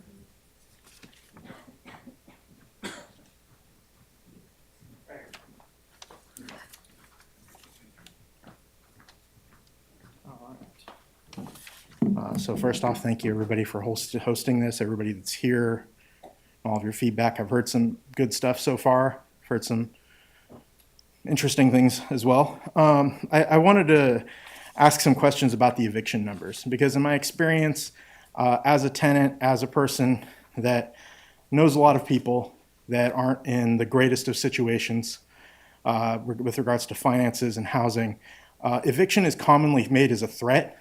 Because once you have an eviction on your record, it's much harder to find new housing going forward. So oftentimes, a landlord that wants to vacate a unit for whatever reason will find an excuse to threaten eviction. And I'm not saying that's something anybody in here would do. This is, however, something that I have verifiably seen with my own two eyes. So it just becomes an albatross. You become unable to find new housing. And that makes you vulnerable. If you have kids at that time, it makes those kids vulnerable. It could make them maybe engage in some criminal activity they might not have had if they had some stable housing growing up, is what I'm saying. And that's something that I've also observed firsthand. So I want to know, what are the real numbers on eviction? Because we probably can't know that realistically, because we only know the numbers where it's actually filed, not just used as a threat. Anecdotally speaking as well, my hometown is Chico, California. Just northeast of us is a small town called Paradise. Some people may or may not have heard of it when it burned to ashes. the people there, the rich people there, relocated and bought up everything that was open on the market, even things that weren't on the market, which involved getting people that were previously in a stable rental housing evicted so that they could sell to some massive profit swing, like 20 times what they paid for it, 10 times what they paid for it originally. Sure, that's fine, but I've got a question for you. Do fires not happen around here? That could be us. That's what I'm saying. Is that the community that we want? Thank you for your comment. Thank you very much. Blake Hooper?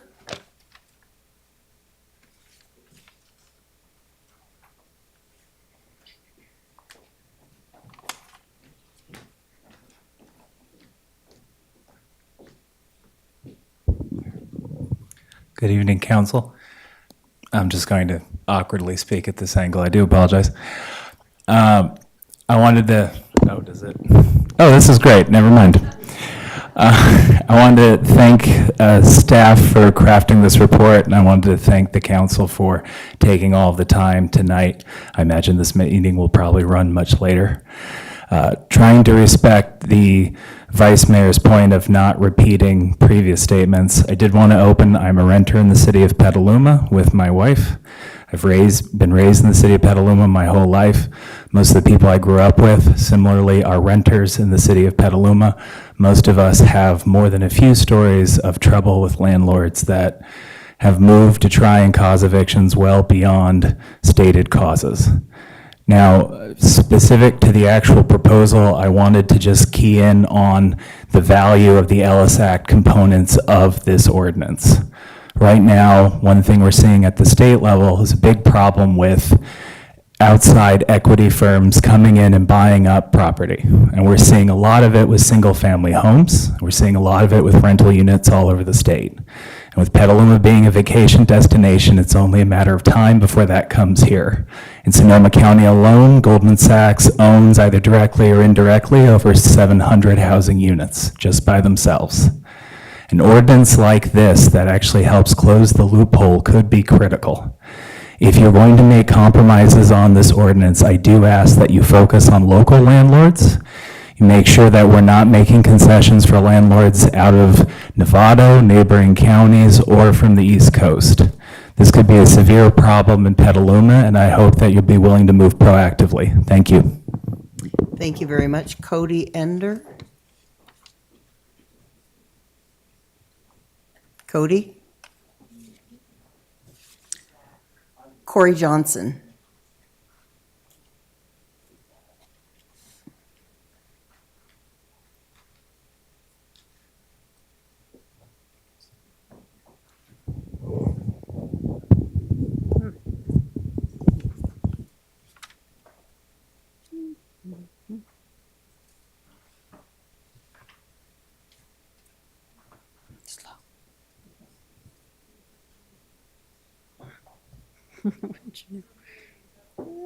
Maybe I should start.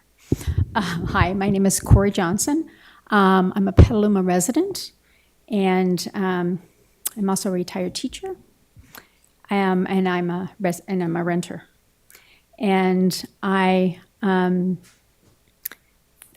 as other people have said, I think that there's a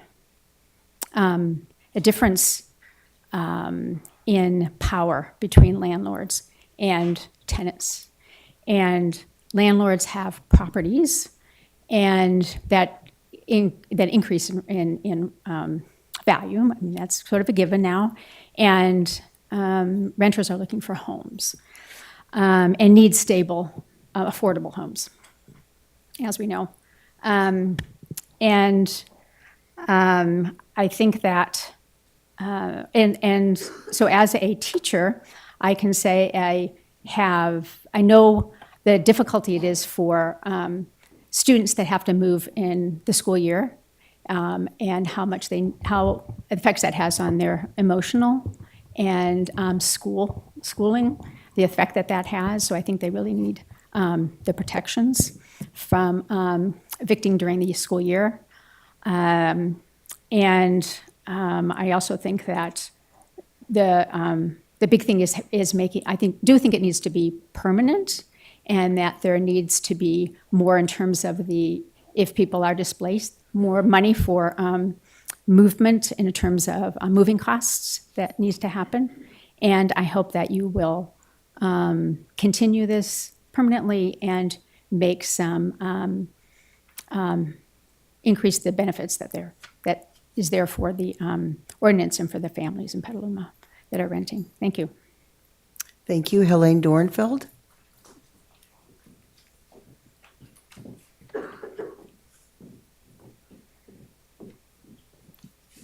Good evening.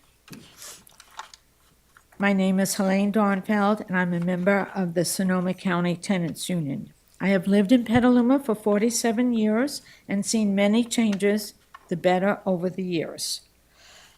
I am here to ask the City of Petaluma to pass a stronger version of the ordinance to protect tenants.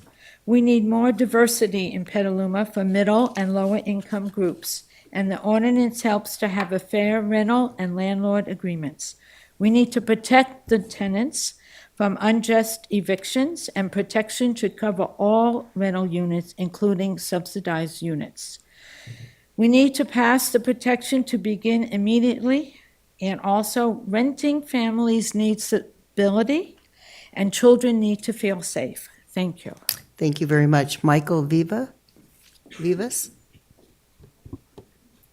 Manuel, excuse me.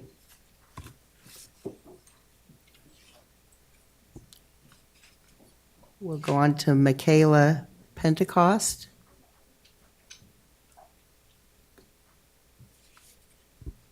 Cynthia George.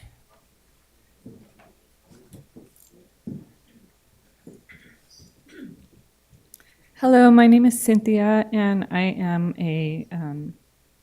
I don't know, I don't like to use the word landlord, but I'm a landlady in Petaluma. And most of my points have been covered, so I just want to say that it's been a real struggle for me. I stumbled on this whole thing like about 2 weeks ago, and I've just been kind of consumed with at different times I'm thinking this is just outrageous what's going on here. I have a property, I rented all my life, and I never thought I would even be able to be a landlord or a landlady or own a property. And now I'm looking towards my retirement, which will happen in single-digit years coming up, and I feel so jeopardized by this. I've never evicted anybody. My tenants usually stay like 5-6 years. They leave, they call me back and tell me, oh, it's terrible here in Silicon Valley. I'm paying more than I paid with you for like a one-room thing. I'm a great landlord. I do everything by the book. I've educated myself. I do the NOLO thing. But I'll tell you, I have had a couple of problem tenants, and thankfully they wanted to leave. And I was all for it. You guys go ahead and go. But I don't have the same protection, to retain a good tenant. So I think that we should all be able to abide by our contracts. I'm very careful with my contract. I go through it with my tenant. I lovingly, joyfully get the whole place ready and wonder who's going to abide there. And this steals my joy. It's creating a relationship that I don't want to have. I'll have to raise the tenant's rent every year. I'm not done, but I'm going. Thank you very much. Larry Pullen?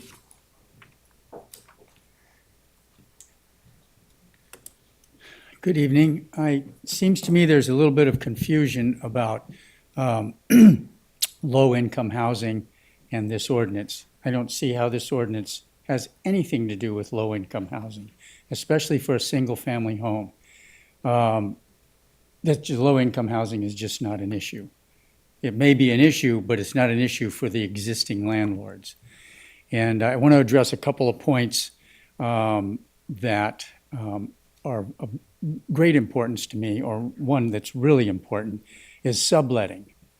How in the heck can you allow someone to sublet your house with a tenant that you had nothing to do with? You didn't vet them. They haven't submitted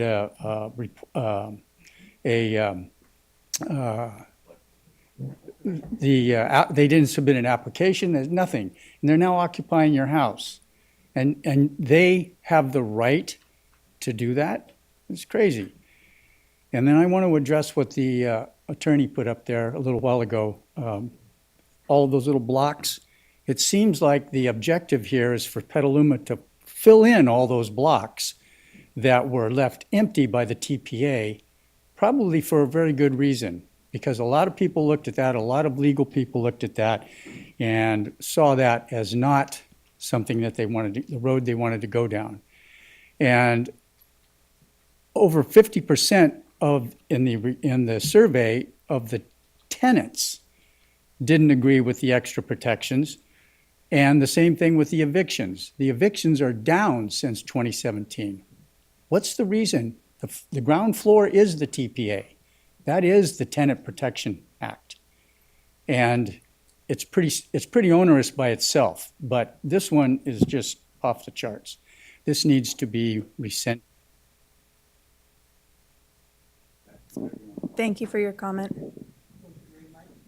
Thank you very much, Todd Mendoza.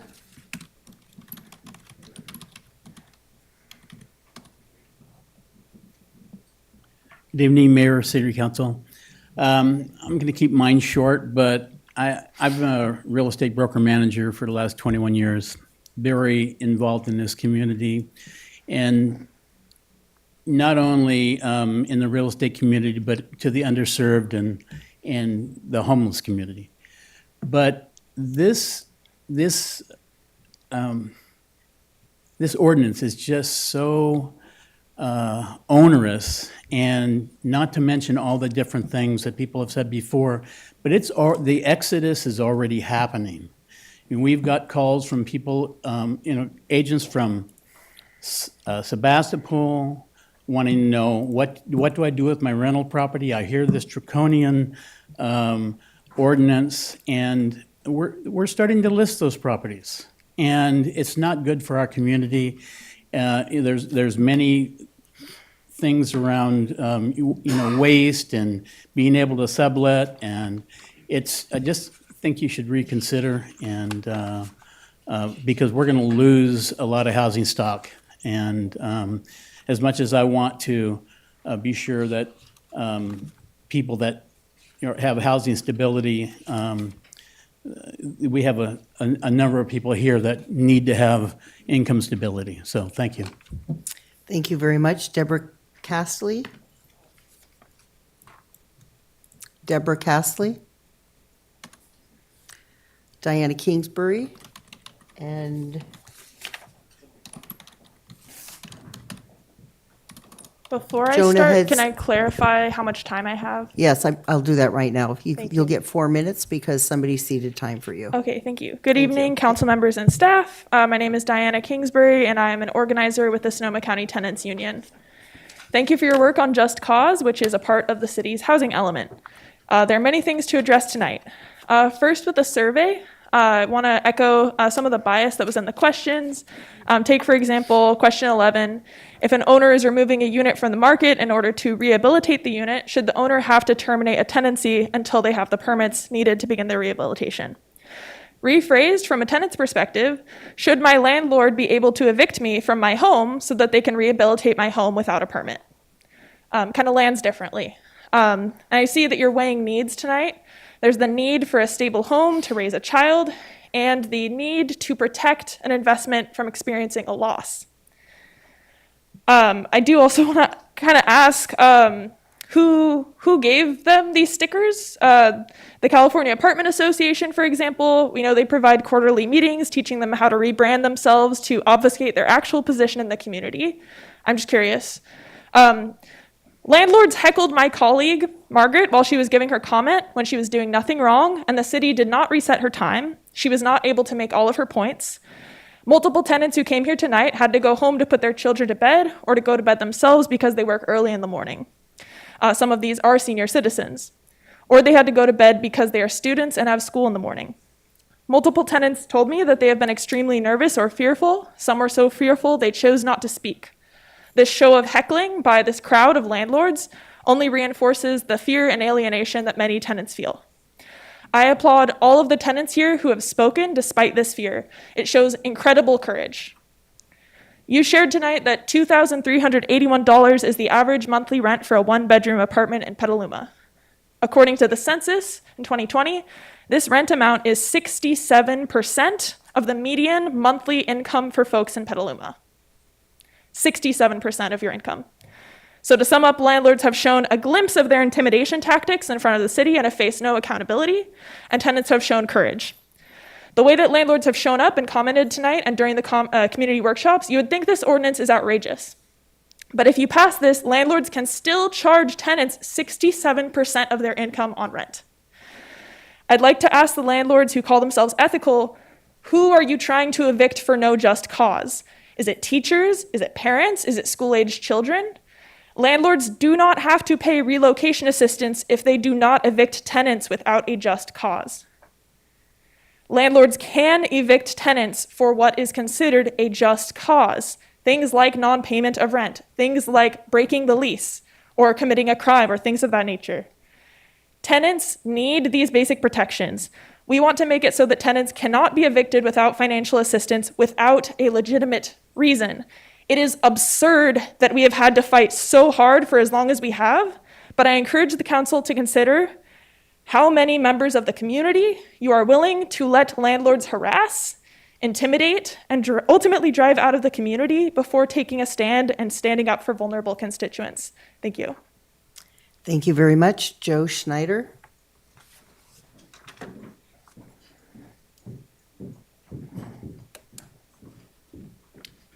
Thank you very much, council and staff, for taking the time to provide this venue for us to discuss these. My name's Joe Schneider, and I'm here on behalf of the North Bay Association of Realtors. I want to reiterate that our housing supply crisis is rooted in decades of underdevelopment, a fractured safety net, and ongoing systematic forces. Years of wildfires and the pandemic have compounded this crisis.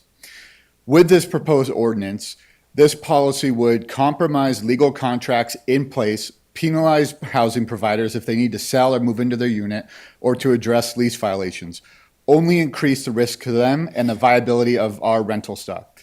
A viable renting housing market cannot function in an environment of unprecedented risk. Owning a home comes with an exceptional cost and risk. It's the largest financial commitment many of us will make in our lives, and our economy will suffer if this is jeopardized. We did some preliminary analysis in Santa Rosa in 2020 after an ordinance was adopted and found that nearly 72 units were pulled off the market because of this. Landlords did not want to assume that risk moving forward.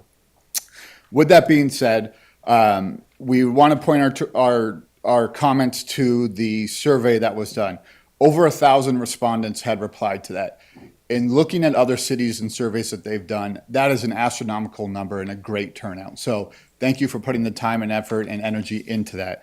Of those 1,000 respondents, nearly 3/4 of them are opposed to expanding the existing tenant protections that are provided in California's Tenant Protection Act. So with that being said, we would recommend that you rescind the current ordinance and ensure that we do not further exacerbate our housing supply. Thank you. Thank you very much. Scott Shelley. Hello, my name is Scott Shelley, and I've been a self-employed builder here in Petaluma for 34 years, and I decided the only way I was going to retire, because I don't have a government pension or retirement, so I was going to use my skills, go buy properties that needed work on them, rent them out. I borrowed money. I took hard money loans, and many of those properties went negative cash flow for many, many years. I worked my ass off. And now you've got my hands tied. What happens if I get ill and I need to sell a property and I've got a 62-year-old tenant in there that's been there for 10 years and I haven't raised her rent? What happens moving forward if I have a family member that needs to move into a place? What happens if I get into a purchase agreement and the lender is going to require that the new owner take possession within 60 days? What happens then? So what I see moving forward is as my properties become vacant, I'm going to sell them. While I have tenants in my properties, their rent's going to go up the maximum amount allowed by law every year. And I'm going to get out. I'm going to take my money, I'm going to exchange it, and I'm going to go buy property somewhere more friendly to my business dealings, somewhere where you're not taking the value of my property away from me, where I control what I work so hard to achieve. Thank you. Thank you very much. Keith Becker.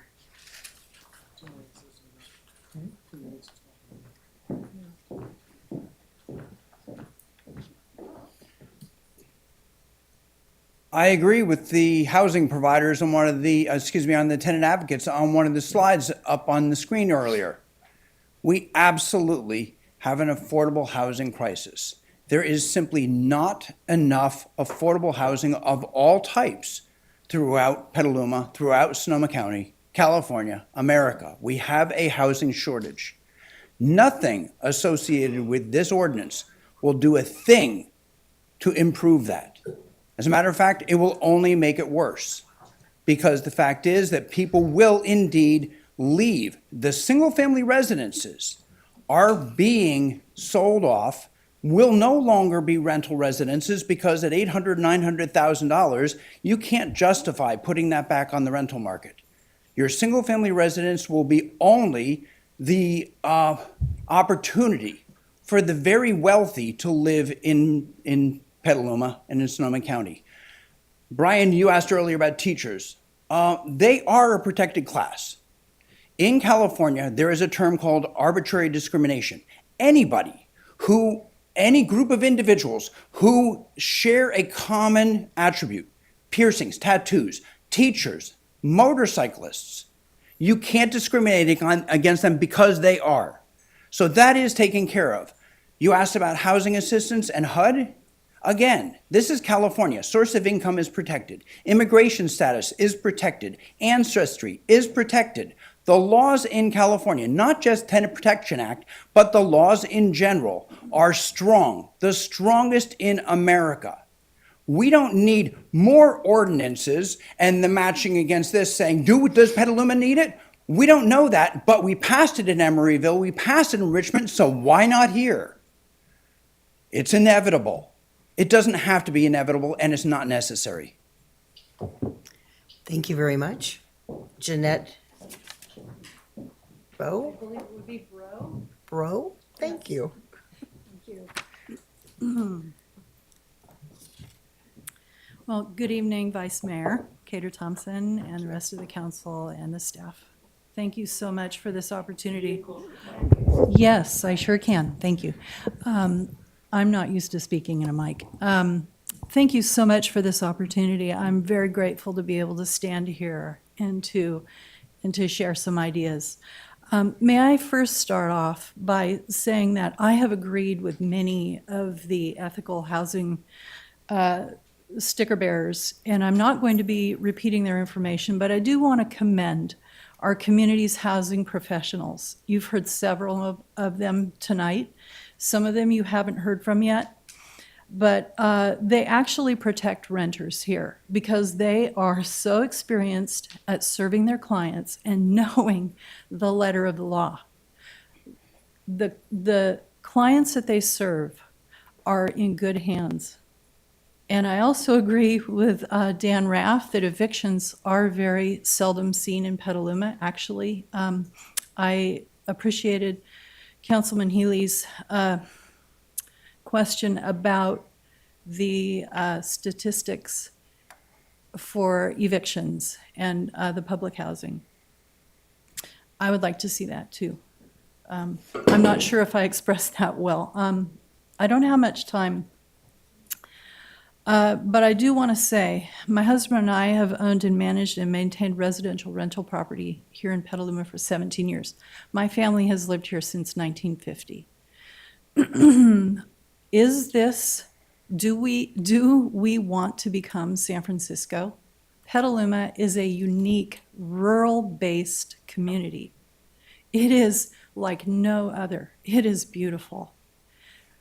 So my general concerns, I'm not going to get to, but I want to thank you. Thank you very much. Twila Sanfilippo? Did I say that right? Twyla Sanfilippo. Thank you. And I think I don't have to worry because it looked like maybe it's not going to happen, but I have a little rental in town, and I thought when I can't walk or I need help and I'm by myself, I'll move into that little place and hire somebody to stay in the other bedroom, cook, they have a place to live, and they could take care of me. So when I thought maybe I couldn't sell that, couldn't live in it myself and have to sell it, that kind of freaked me out. But I think it's going to be okay, that part of it, I hope. But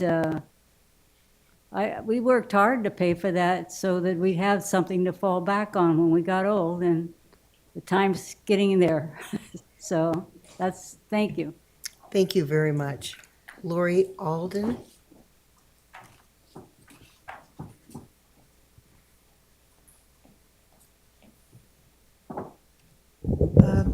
Thank you. I'm a retired economist and I'm a landlady, but I don't own property in Petaluma.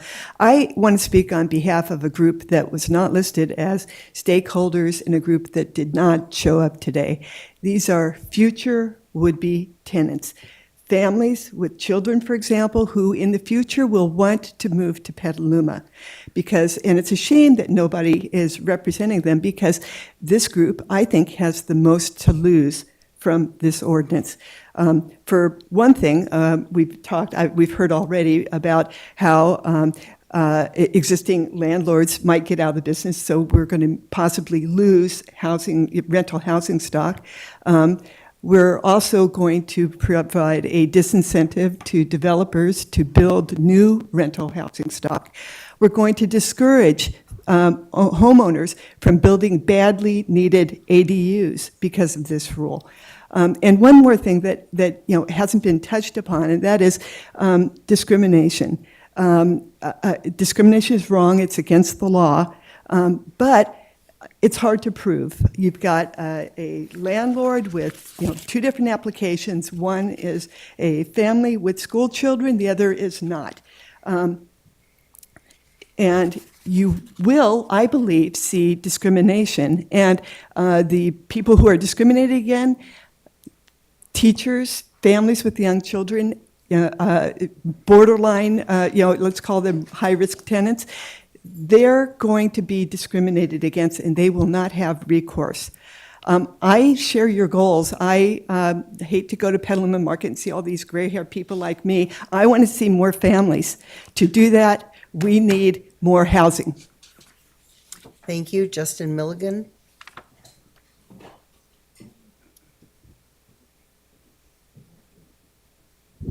Good evening, everybody. So I'm a homelessness prevention attorney for Legal Aid of Sonoma County, and what I'm hearing today is that this law really provides ethical treatment of tenants, and I see a lot of people here with ethical housing providers. I haven't heard anything that in this law would interfere with that. Prior to my job as a homelessness prevention attorney, I was a defense attorney, criminal defense attorney.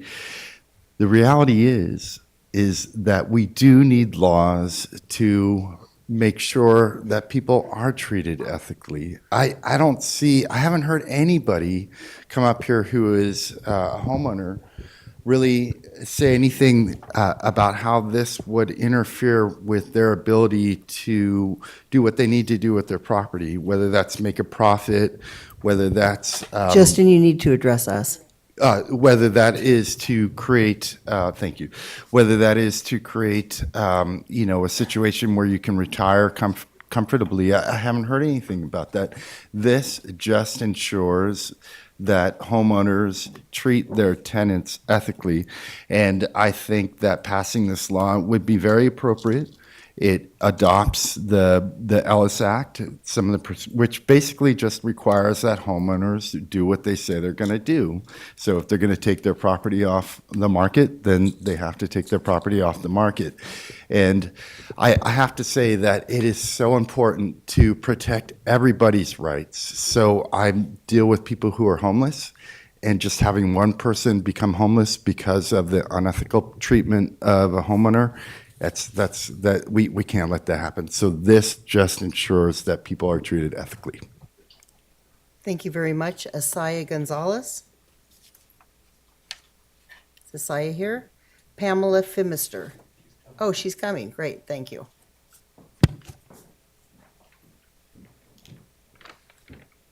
Hello, my name's Pam. I'm actually myself fourth generation Petaluman.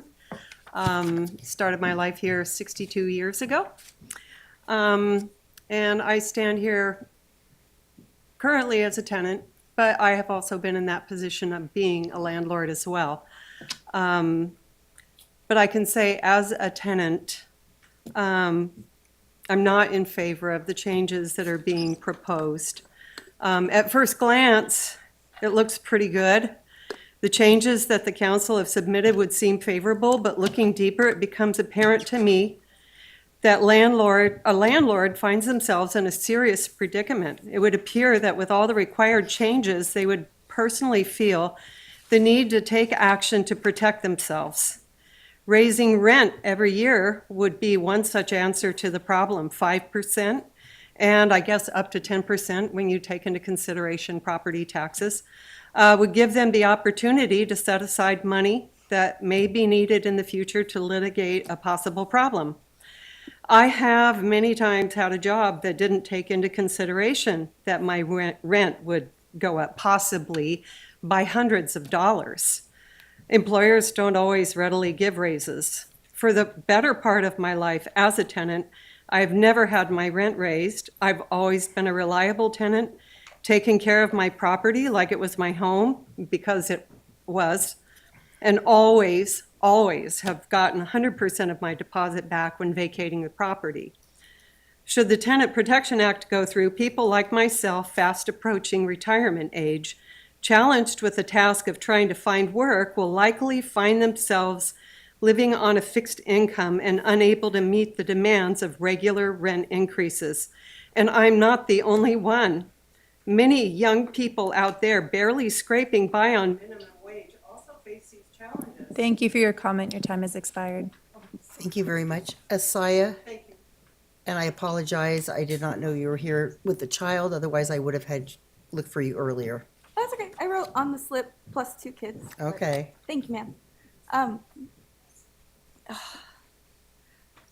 Good evening, everyone. It is terrifying watching that clock, sitting here waiting, anticipating 3 minutes, it being shut down to 2. I am 27 years old. I have lived at more than 6 addresses in Petaluma over the course of my life.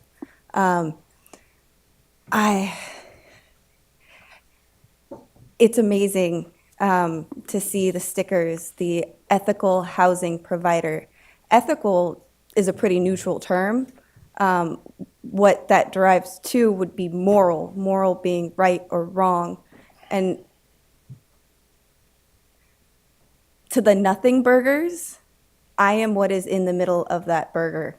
I am the product of displacement in Petaluma. I've experienced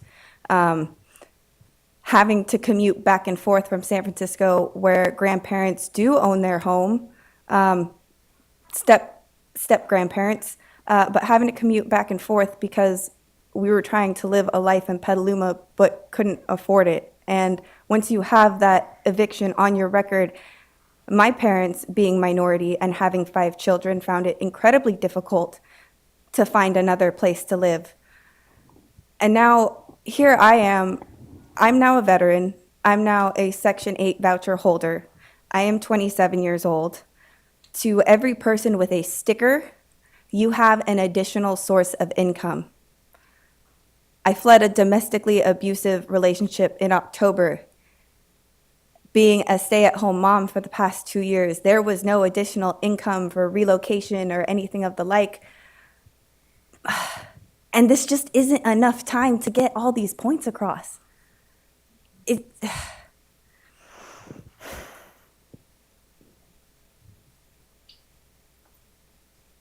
it was worth it to sit here and wait.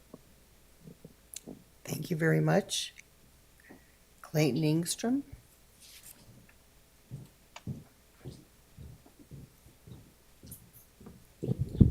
Madam Vice Mayor, members of the council, thanks for taking this on and indulging at least me tonight. I agree so much with what the ethical housing providers are speaking of. I did want to say a couple things. I think this is an ordinance not chasing a problem. You haven't been able to really define the problem. People that don't pay rent get evicted. That's what happens. I have been a landlord for 43 years. I happen to own rentals on just the west side of Petaluma. I have asked one tenant in 43 years to leave. He was causing a problem in the neighborhood, only one. I've never threatened anybody with eviction or any of that. I have judgments totaling over $25,000 for those people that I did evict, that I have no way of collecting. This ordinance throws those things way into the other direction. Many of these ordinances are talking about how there are other legal remedies, civil penalties. Tenants can go after me civilly. The gal from Legal Aid said that there's a lot wrong with this ordinance. Gosh, maybe you should be listening to her. There is a lot wrong with it. Councilmember Shribs, you spoke about, geez, can we save some of it? Or let's go item by item. I would love to go item by item and show you all the unintended consequences of this. This will drive up the cost of housing. Absolutely. For me, absolutely, it drives up. I also want to say that the city of Fairfax, the landlords they're going to put it on a referendum on the ballot, and it's going to get overturned. So don't ever think that because they did it, we should do it. This thing's bad. Thank you. Thank you. Dana? It's bro. Thank you. Hello, I'm the husband of the other bro. And we've, as she mentioned, we've been property owners and managers for over 17 years, and she's been in the, her family's been in the Petaluma for over 50. Anyway, there's just a couple of items that I wanted to reiterate that kind of have already been said. One is that this tenant-landlord relationship, the tenants need the landlords need the tenants, so we need to work together. We are of the group of people that work together to maintain a good relationship with their tenants. So the bad relationships do end in other ways than either one might want, but it's not the good ones that stay. So a good business owner is going to maintain that relationship and not need these extra ordinances that are already covered by the existing acts and laws that are in California. So we don't need an extra layer of the ordinances and rules and regulations and restrictions because the acts and the other ones are already in place. We just need to enforce them. Why can't they be enforced? I don't know why they can't be enforced. That's haven't done any research with that, but maybe you guys have some insight into that. This ordinance, that Petaluma wants to put on top of the existing ordinances are only going to be added costs for the city, added costs for the landlords, which will be reflected in added costs for the tenants as well, thus ruining and disturbing the relationship that us business owners want to maintain. We don't want to have turnover. It costs us money to have turnover, so we don't want to have turnover. We want to have good tenants. Tenants be good tenants, and they won't get evicted. They won't be asked to leave, and everybody will be happy. So please. Thank you very much. Manfred Honig? Is Manfred here? Aiden Smith.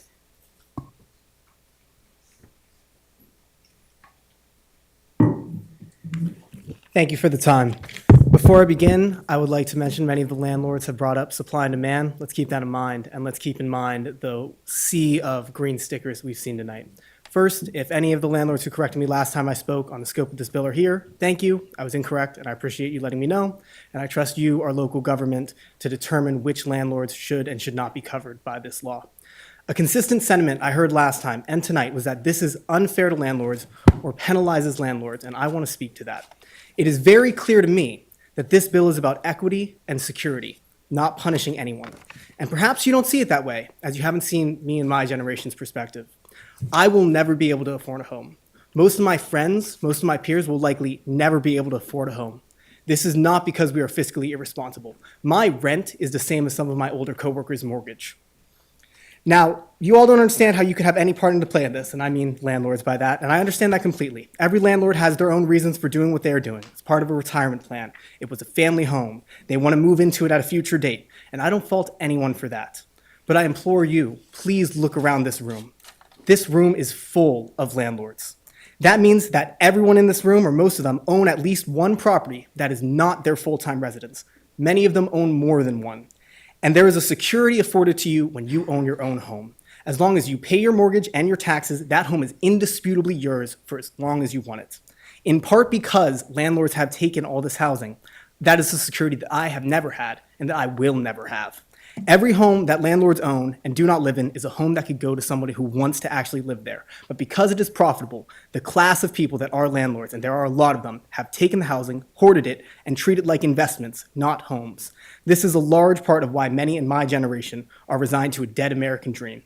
We will never get to be a part of the society of property owners that wealth is predominantly built upon in this country. I'm out of time. I had one more paragraph, but thank you. Thank you very much. And Angela Soldatos? Datos?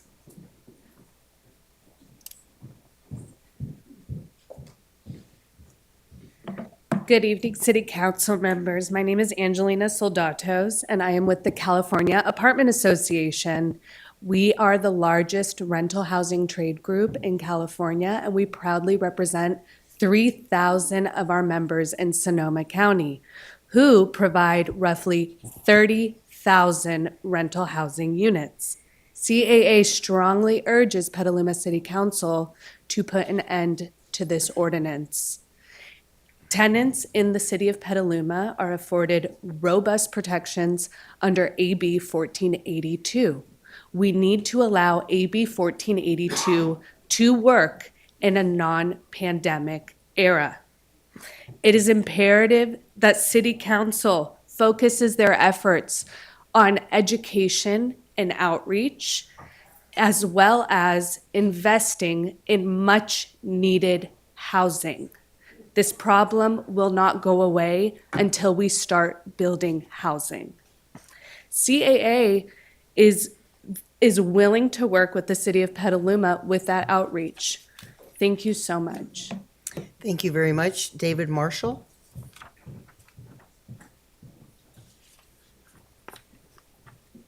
I know. And Paige D, and this is our last speaker, and Jessica Goldstein has ceded 2 minutes to her, so she'll get 4 minutes.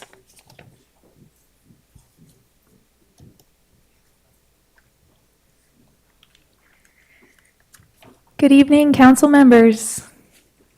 And thank you so much, staff. I really appreciated the presentation tonight. It was really clear, and this is a very confusing topic, so kudos for that. And also thank you for the community engagement that you've been spearheading over these past 2 months.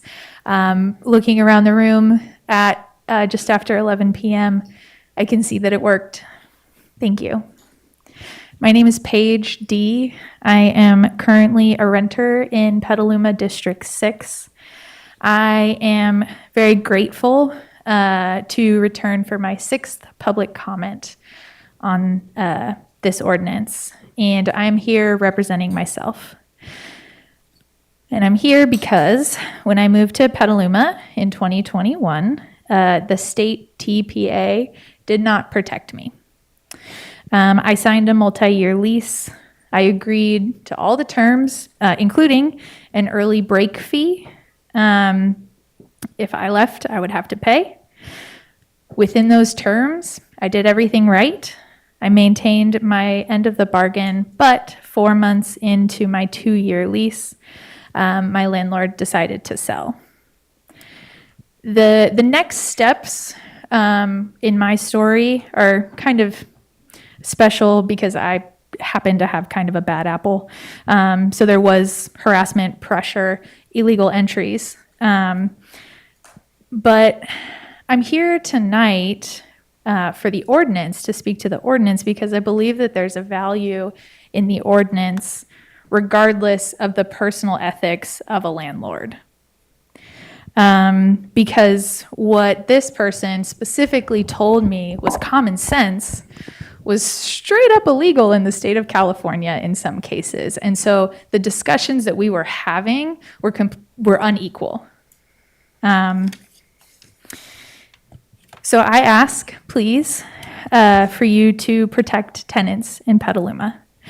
My hope is that these protections stand no matter how many units the landlord owns. In my case, my landlord owned 1 unit, and this person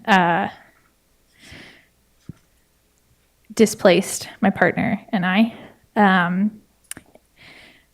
I hope that you protect tenants no matter where the landlord lives, because if it's a duplex, or like the TPA exemptions are really complex and confusing for tenants to understand. And I hope that you protect tenants no matter how old the building is, because when I was displaced, I needed to sign the quickest lease that I could find in order to avoid being unsheltered for a period of time. Regardless of the landlord's situation, they should share the costs of exiting the lease. In the workshop, I shared the cost to me of relocating. I actually updated my math, double-checked it, and it was $11,200. That's $11,200 that it cost me to relocate within the city of Petaluma. That's $11,200 that did not go into my own retirement, my own investments, my own family's well-being. We had to leave a unit that never sold and now sits empty. And this ordinance would have protected our right to remain in our home. Thank you so much for strengthening, improving this ordinance and protecting our community. You're appreciated. Thank you very much, Sarah Sass.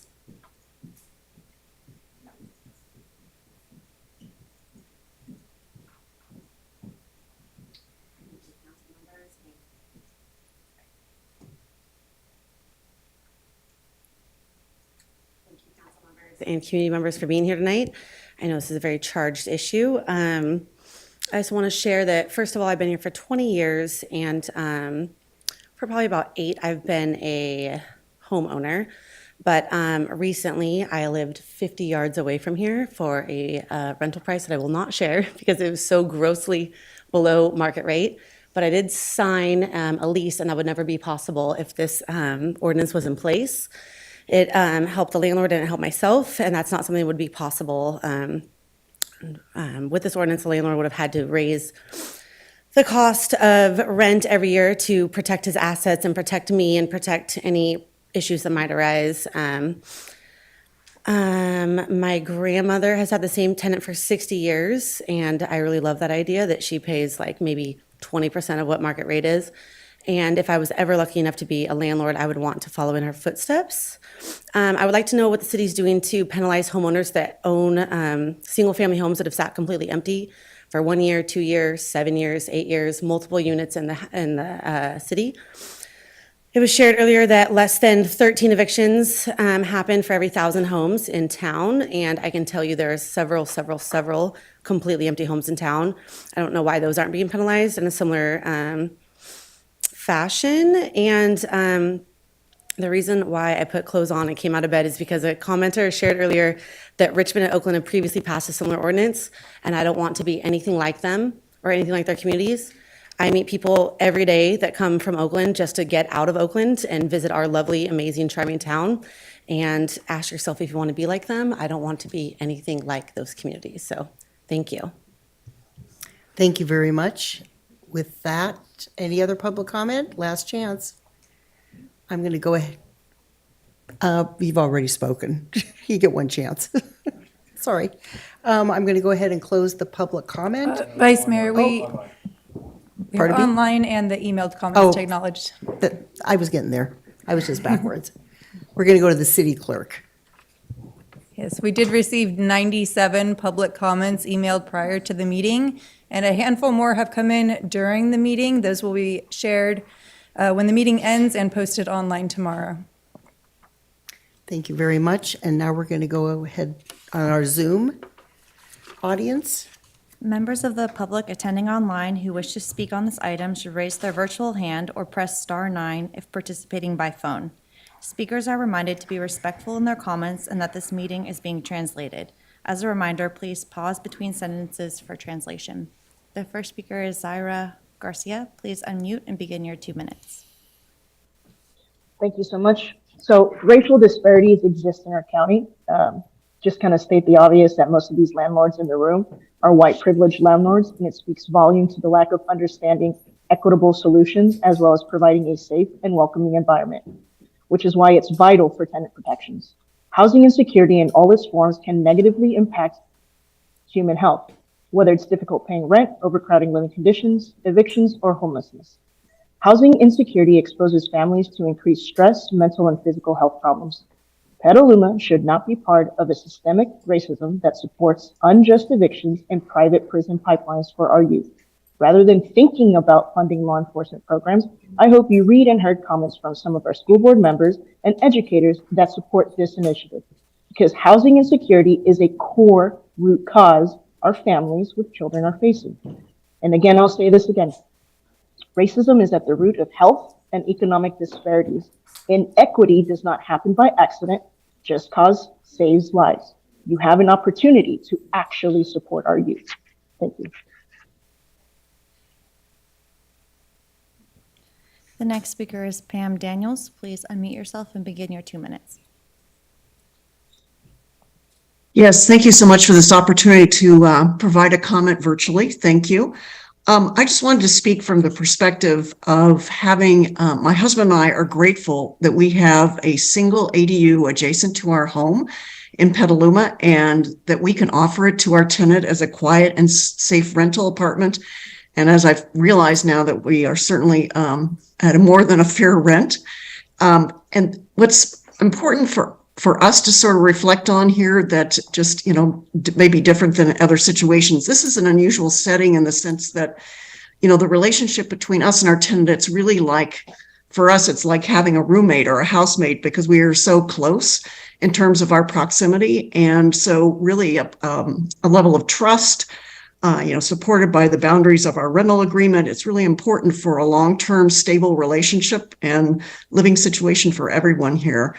So I guess what I just wanted to reflect on was a couple things. And again, I just want to echo the sentiment that what's really going to make a difference, everybody speaks about affordability and stable housing. We really need more housing in Petaluma, and anything that we can do to encourage building and rental of ADUs and other multifamily housing, I think we need to do everything to support that. And if there's something in this set of regulations that's going to prevent that or discourage that, I think that's something that I hope the City Council will take seriously. The last thing I'd like to comment on, which hasn't been brought up, is one of the parts of the regulation that I definitely do agree with is the option with respect to rent, is the option of allowing a third party to pay the tenant's rent or having the landlord provide documentation to assist the tenant in applying for rental assistance. I think that seems like a very important and appropriate protection for tenants. And thank you so much for your time. Thank you. The next speaker is Terry Koswick. Please unmute yourself and begin your 2 minutes.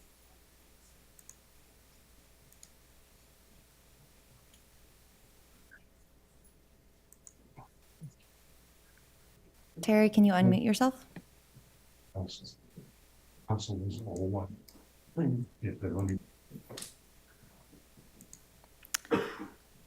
Okay, Okay, I'm going to move on to Diana Mariscal. Can you unmute yourself and begin your 2 minutes? Good evening. Thank you to the City Council for having us.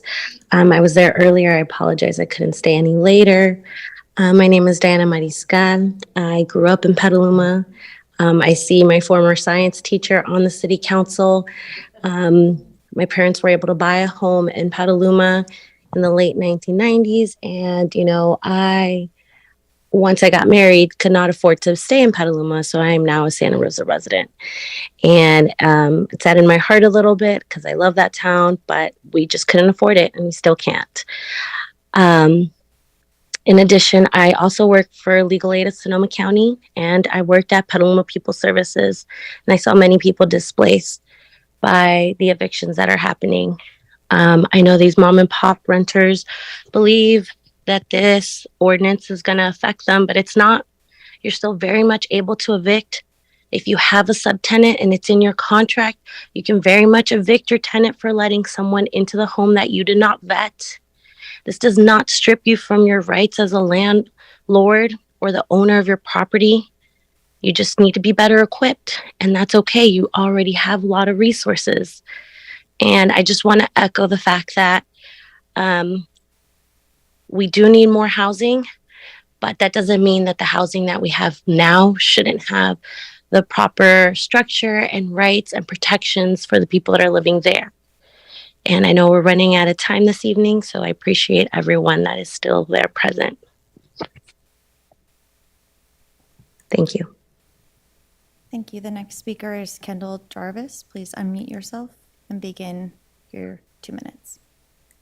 Thank you. Kendall Jarvis, also from Legal Aid of Sonoma County. I just wanted to say that we really need these protections. Often evictions can be used unfairly, and Just Cause simply limits this for valid reasons. As a community, this presents an opportunity to lead the way. And I want to be clear that this is not about preventing landlords from asserting their right to eviction. We were just asking that there is a reason for that eviction. As an agency, Legal Aid would like to remind the City Council that their decision will impact hundreds of children. Legal Aid assists thousands of tenants each year. In those households, there are over 3,000 children. Eviction and housing displacement have dramatic impacts on children's health and education. Just today, we were speaking with a client about the impact of their eviction on her 13-year-old. The child, Sarah, suffers from severe PTSD from eviction, which resulted in her being homeless and transient for a year. Once rehoused, she did not come out of her room for 3 months. This is simply just not a reasonable conclusion for our community to draw. And I would also like to say that this could be strengthened by making it apply to all units, having it start the first day of tenancy, provide relocation assistance, and protect school-aged children by not allowing evictions during the school year. And I will yield the rest of my time. Thank you so much for your consideration. Thank you. The next speaker is Ronit Rubinoff. Please unmute yourself and begin your 2 minutes. Hi there. I appreciate your time this evening. My coworker Kendall just made the comments that I was going to make, so I'm going to yield my time given the lateness of the hour. Thank you. Thank you. The next speaker is Joshua Pinuala. Please unmute yourself and begin your 2 minutes.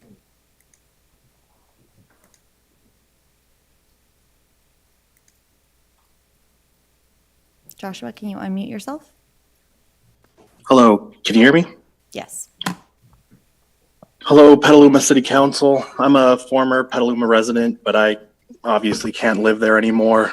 It's expensive. I'm going to focus just on Just Cause specifically, because it just makes me so sad to see these tenants who are at such a disadvantage giving, from what your figures are saying, an average of 2/3 of their income to landlords, coming up one by one, being so polite and conciliatory when their lives are being threatened so greatly. I mean, this isn't right. It's objectively gross. 2/3 of their income, 2/3 of their total financial lives to say, hey, I'm okay with you evicting me. Evict me if I do something wrong. But could it be for just causes? please? Is this even a decision? Do tenants need to pay 4/5 of their income before their voices are heard? Petaluma is less a place to live and spend money and more of a place that tells tenants that when you come here, you're going to be exploited and your purpose is to be quiet and give money to your landlords. Rich people here say they can leave and they'll move because they want to, I don't know, hold on to like this idea of being able to unjustly evict their tenants. I mean, is this something that we debate in Petaluma? My mother raised me better than that. That's not how I treat people, and I just can't. I don't know. I'm disheartened. Thank you. Vice Mayor, there are no other hands raised. Thank you very much. And with that, we'll bring it back to the council. Councilmember Barnacle? So I'm going to make a motion to go past 11 o'clock before we start with discussion, if that's all right.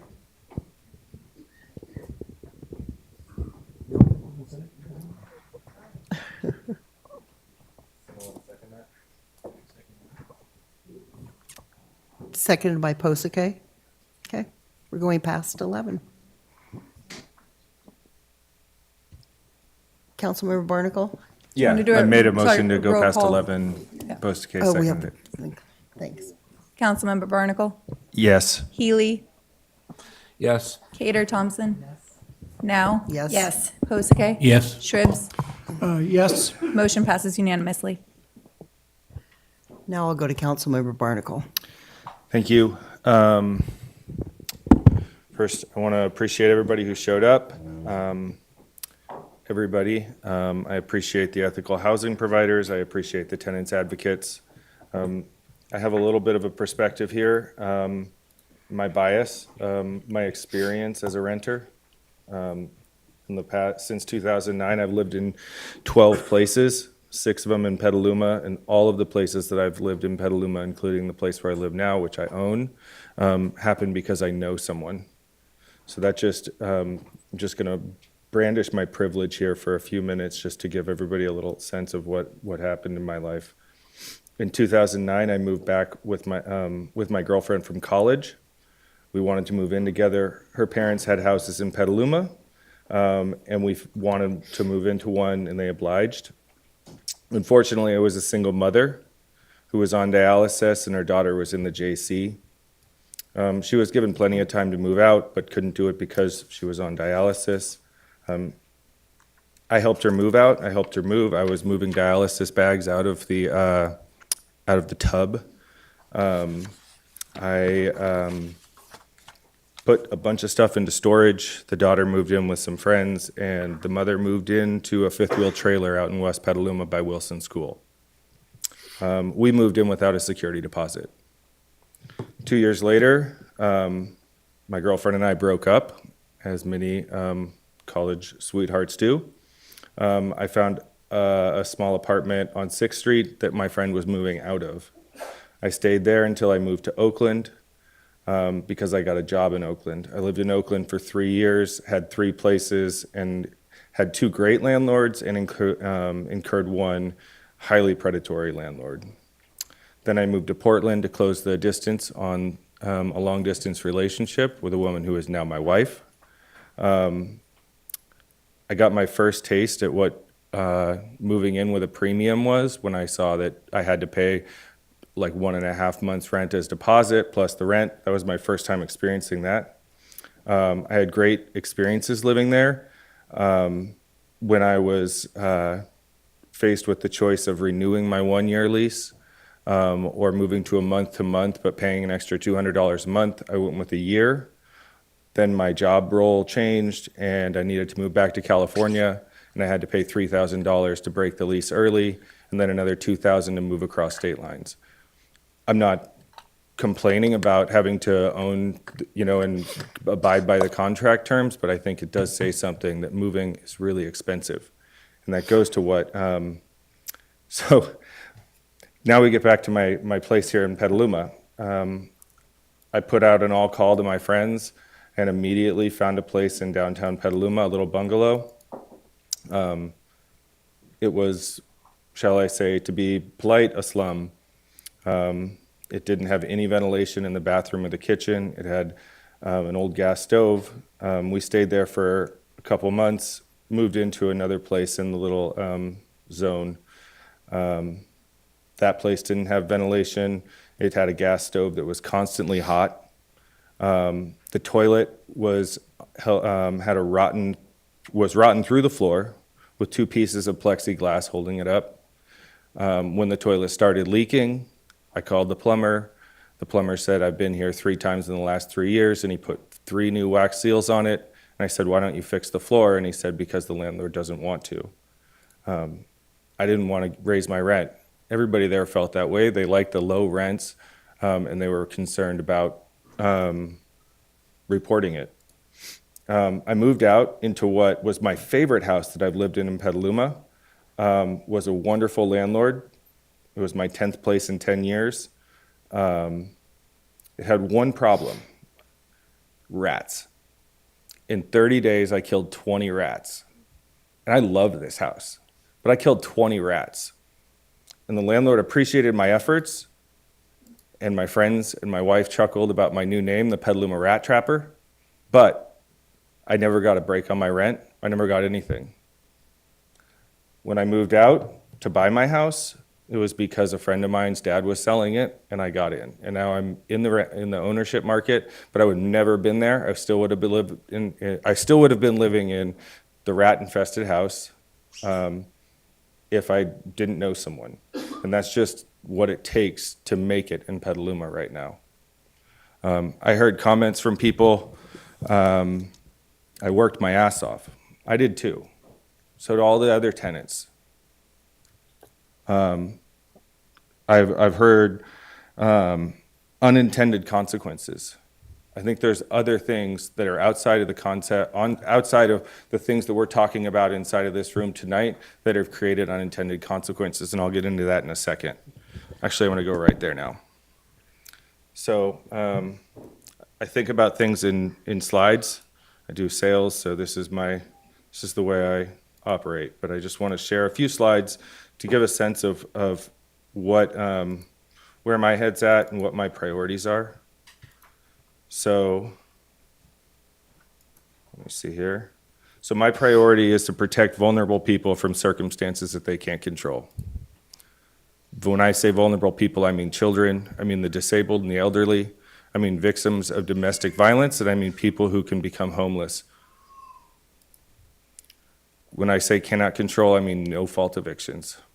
People who've done nothing wrong and could become homeless because of it. Children who are going to be uprooted and moved out of their school in the middle of their school year. Those are things that I think, when I think of equity, those are things that I'm really concerned with. I'm not trying to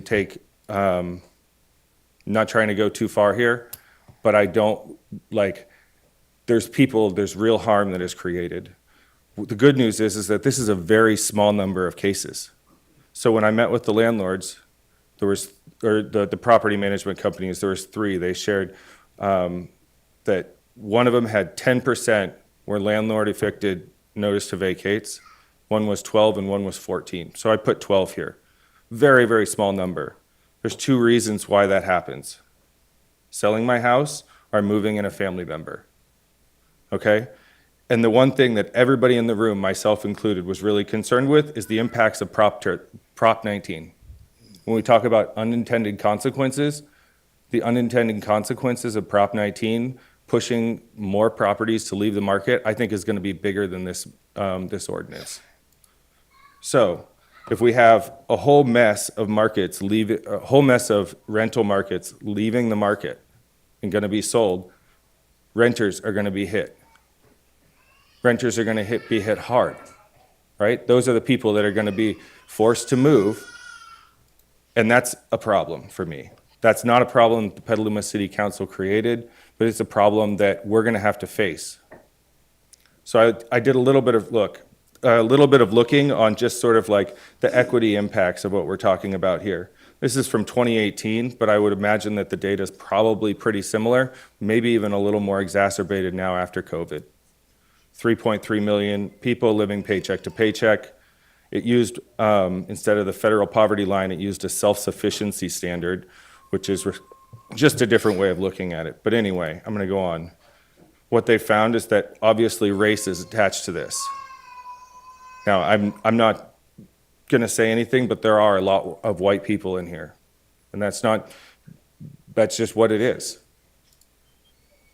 What we have here then is white people are much less likely to be out on the edge and at risk. Women are more at risk than men. Latino women and black women are more at risk than white women.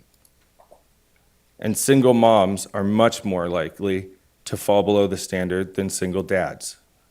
These are the vulnerable people that I care about. Children. These are graphics right from the report. 58% of households with children under the age of 6 cannot meet their basic needs. That's a concern. Now, the right to recall, I think there's been a lot of focus on that. This, to me, is not going to ensure that people don't wind up on the street, but money might. And that's what I'm interested in. So I looked at a couple of different rental property management websites today trying to get this. And what I found was that it's roughly about 2.5 times the amount to get into a house. So the one thing, I love the jingle, the Gen Z and matching tees from Tom. The one thing I really liked, though, most was when you said that in getting rid of the right to recall, we could increase the payment to people. Because to me, the one thing that I care about is making sure that the very small number of people who are going to be forced out for no fault of their own are not going to wind up on the streets. And if that's because people are selling their properties, they're going to have money coming in, and I think they can afford it. If they're moving in family members, I'd like to think that they can afford it. I know that my family members have moved other family members in. A lot of times they leave out the deposits. There's all kinds of things that happen when you're moving family members in, and I understand that there may be cases on the other side where landlords are feeling the pain too, but I'm saying that the renters are much more likely to wind up on the streets than the landlords are. And that's what I'm concerned about. And I hope that as the council thinks about this tonight, the things that are front of our mind are protecting people who've done nothing wrong from winding up on the streets, because that is a real risk. Thank you. Thank you, Councilmember Posake. Thank you, Vice Mayor. Yeah, I want to make a few points as well. I will say at the top that I'm coming from a place very similar to Councilmember Barnacle. I'm probably going to have some different emphasis, but I want to reiterate that this ordinance does not prevent evictions, it does not prevent sales, and it does not control rents. I hope everyone knows that already, but sometimes I'm not sure.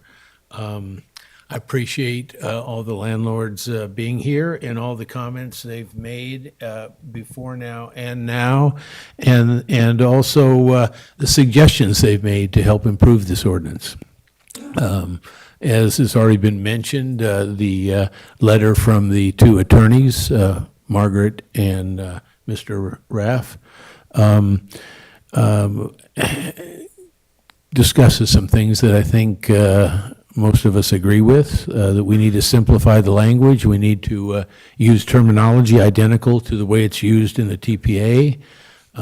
We need to clarify the just causes and make them more consistent with the TPA.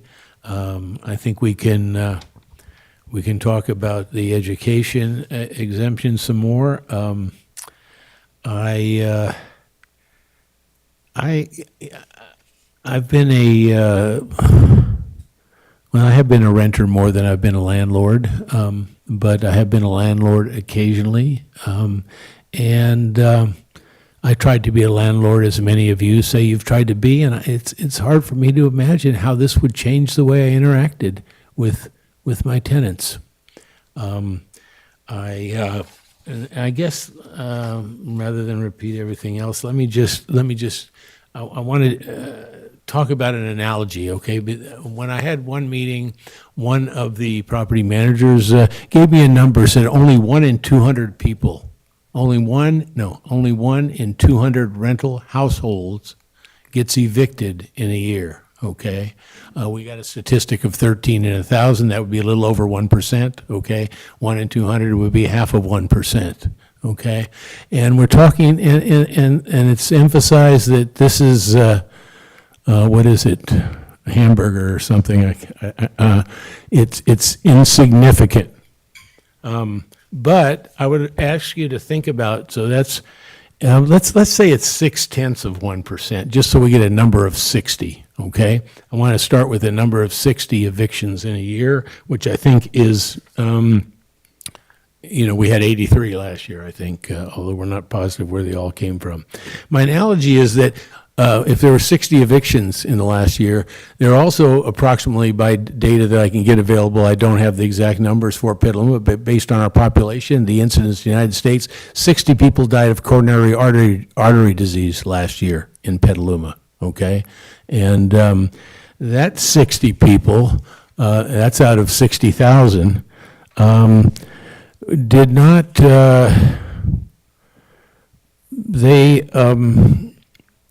they're involved in a healthcare system that is, has a great focus in trying to keep them from dying.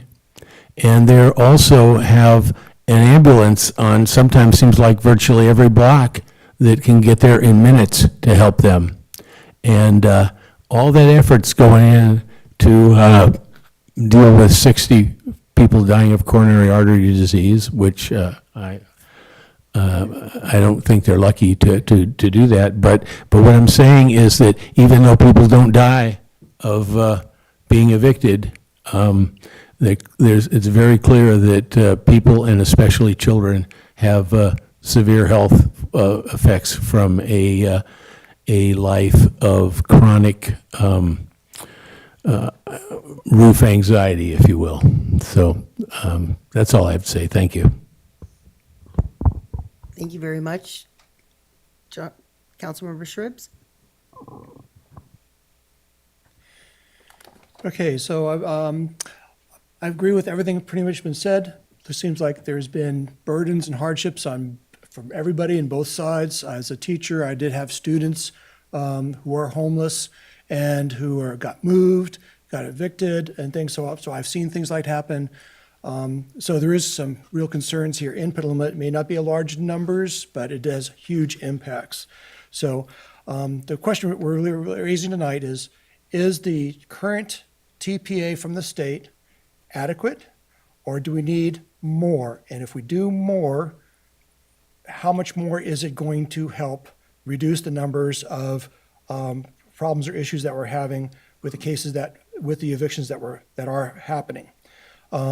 So I'd like to step back a little bit and look at the overall view. I did read all the materials. I read the surveys. I read all the letters and everything. So I've tried to educate myself. I've talked to a few folks along the way, some of the experts in this room and outside, trying to get a clearer picture. And so there's a lot of, I have some agreements with a lot of things that have been said, but some disagreements with also some things that have been said. I'd like to go back and take a big view of what's happening in the U.S. I did attend a meeting. There was a brand new U.S. Renters Bill of Rights, a principal white paper published by the White House. I attended that last month that I mentioned. And in there, it's an 18-page document. And so I just want to go over what principles there are that were delineated by the U.S. government.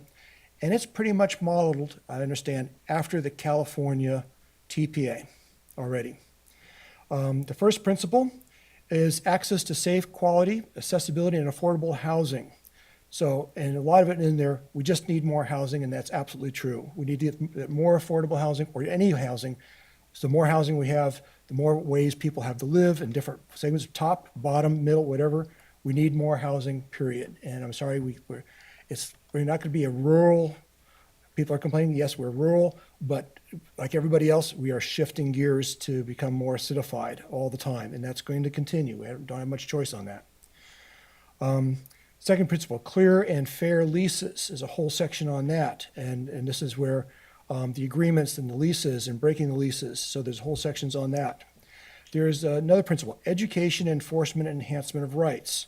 And particularly in the education part was, do all the renters understand their rights? Do all the landlords understand all their procedures of what they need to do and what they have the rights to do? And apparently there's a lot of misinformation that's gone around.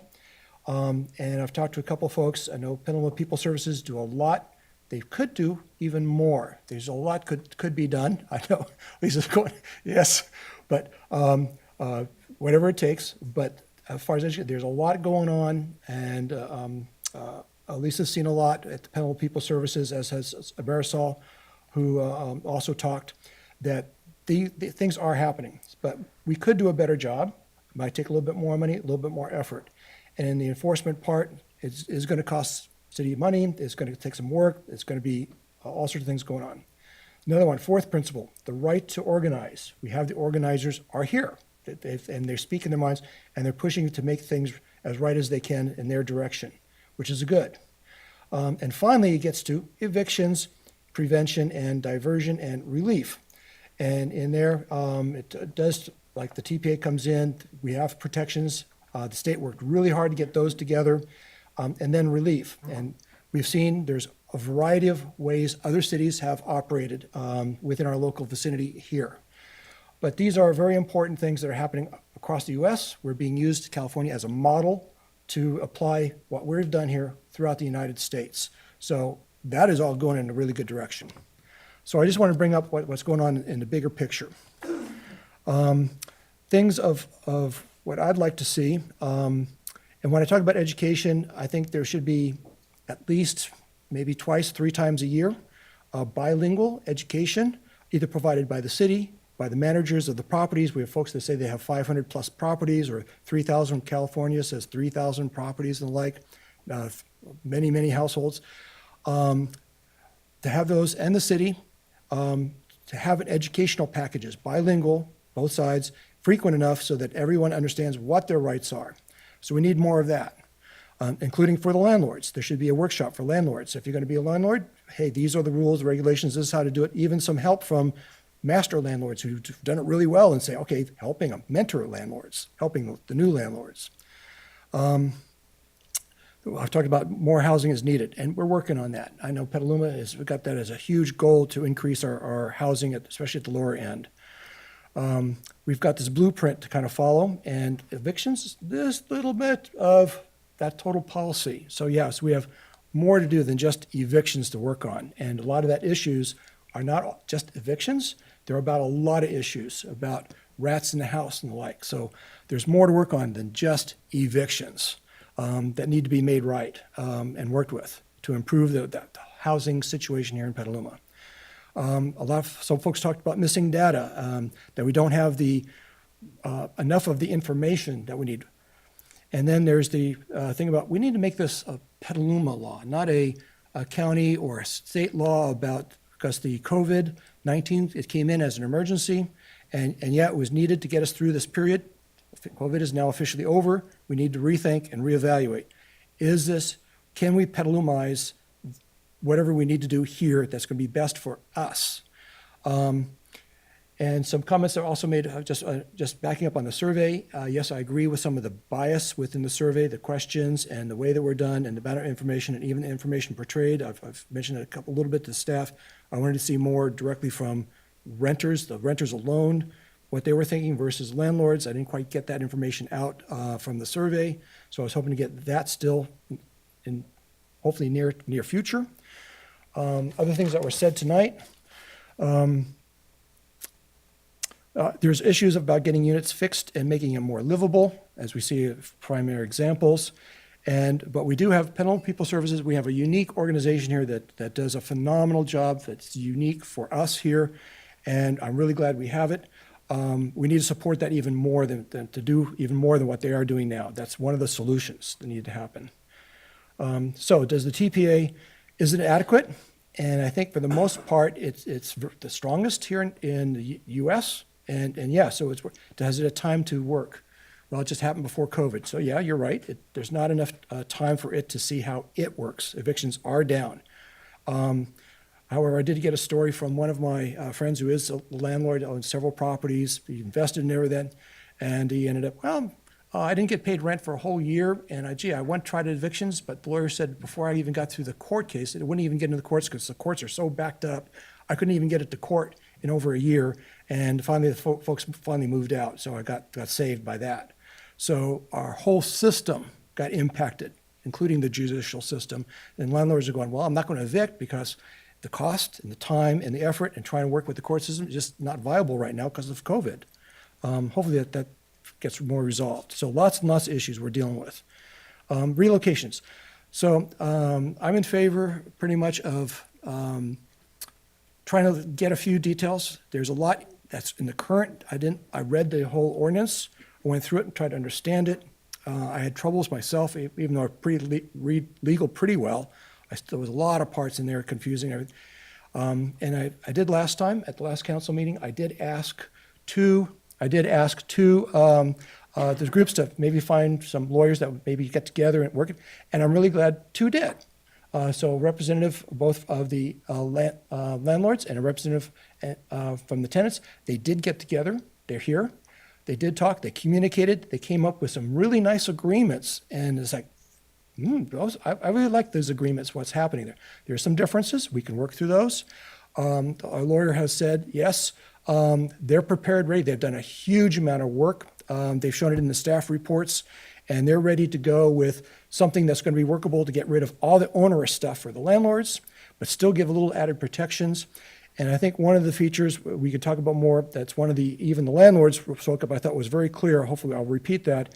He said, if we could just allow increase in relocations so the folks that do get evicted, fair or unfair, but especially if they get evicted fairly, then those relocation costs, whatever it is, if we just expand that and then remove all the onerous stuff of the 3, 5, 10 years, so it's not as bad.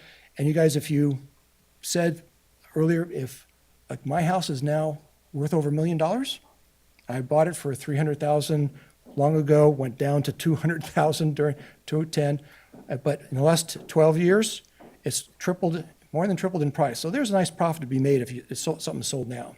So if even at $900,000, $800,000, $800,000 sale, $8,000 for 1% to help my renters who I'm just evicting because I want that house sold. If I could put 1%, which is even less than what I've given my salespeople, help to move and relocate, that would be pretty fair, or whatever number you want to put in there. But it needs to be more than 1 month's rent, or that's required now by the TPA. So there are some things that we can add to the TPA that would be fair and helpful, most helpful. But I think there's a lot of stuff we need to remove absolutely from the current legal ordinance that we've got going now. And if our legal department can come up with that with a short period of time, and they're prepared and ready to go, and there's agreements, and maybe get the two lawyers that presented their letters, work with our city, come with uniform, make it work, and find a solution that's not everybody's going to be happy with, that nobody's going to be happy with, but at least it's more workable and more Petalumized, then I would like to see go in that direction. But that's a summary of my thoughts, because I've put in many hours on this. I thought I'd just give my little speech. Thank you. Council member now. Thank you. It's late. I'm not going to bore you with my 40-year history of living outside the homeowner world, but I was a renter. My late husband and I, with our newborn baby, had rented a house on the west side, 2-bedroom. Petaluma flooded. The water did not come up into the home. It just came to the basement and to the front door, the base of the front door. It receded. It never dried out. The mold came. As a tenant, there was no rights. We didn't have anything. There was mold growing. The landlord said it was our fault. we had to go to small claims court to get back our security deposit, which we lost. Now, in 2023, we have tenants' rights. One of the people that wrote to us, we had lots of emails, said, "We don't need this ordinance of Petaluma.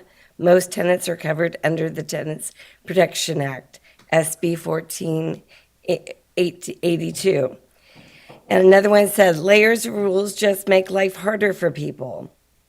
Somebody else said, "Who has been helped by this ordinance?" And here's another one. "Does Petaluma have a rent registry?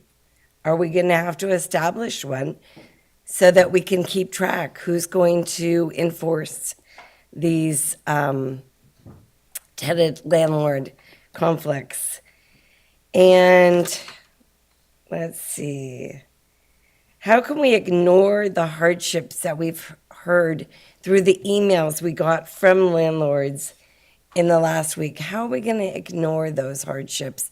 The landlords who went without receiving rent for a whole year during COVID. Should we let the job of that SB 1482 take place in a non-pandemic world? Somebody else mentioned. These are very important things. The tenants have lots of rights right now. 40 years ago, we didn't have any rights. We've come a long way. It's a late night, and I think this tenant protection ordinance that we have right now has too many flaws. We did it backwards. We should have talked to the stakeholders, the landlords, before we started writing it, and saved us 6 months of heartache. And we wouldn't be sitting here at 11:20 at night. So I'm not going to be supporting this. I want to see it improved, and I want to see the whole community come together in a conversation and think about what that SB 1482 already provides. Thank you. Councilmember Healy? Thank you. So I don't have a speech written out, so I'm just going to talk a little bit here. I agree with Councilmember Shrimps that, and one of the speakers, the economist, actually, I thought she was quite interesting, that we really want to be encouraging more housing at all income levels, affordable housing, market rate housing, because the law of supply and demand is real. And if you have more supply, then the price is going to go down, and that's a real thing.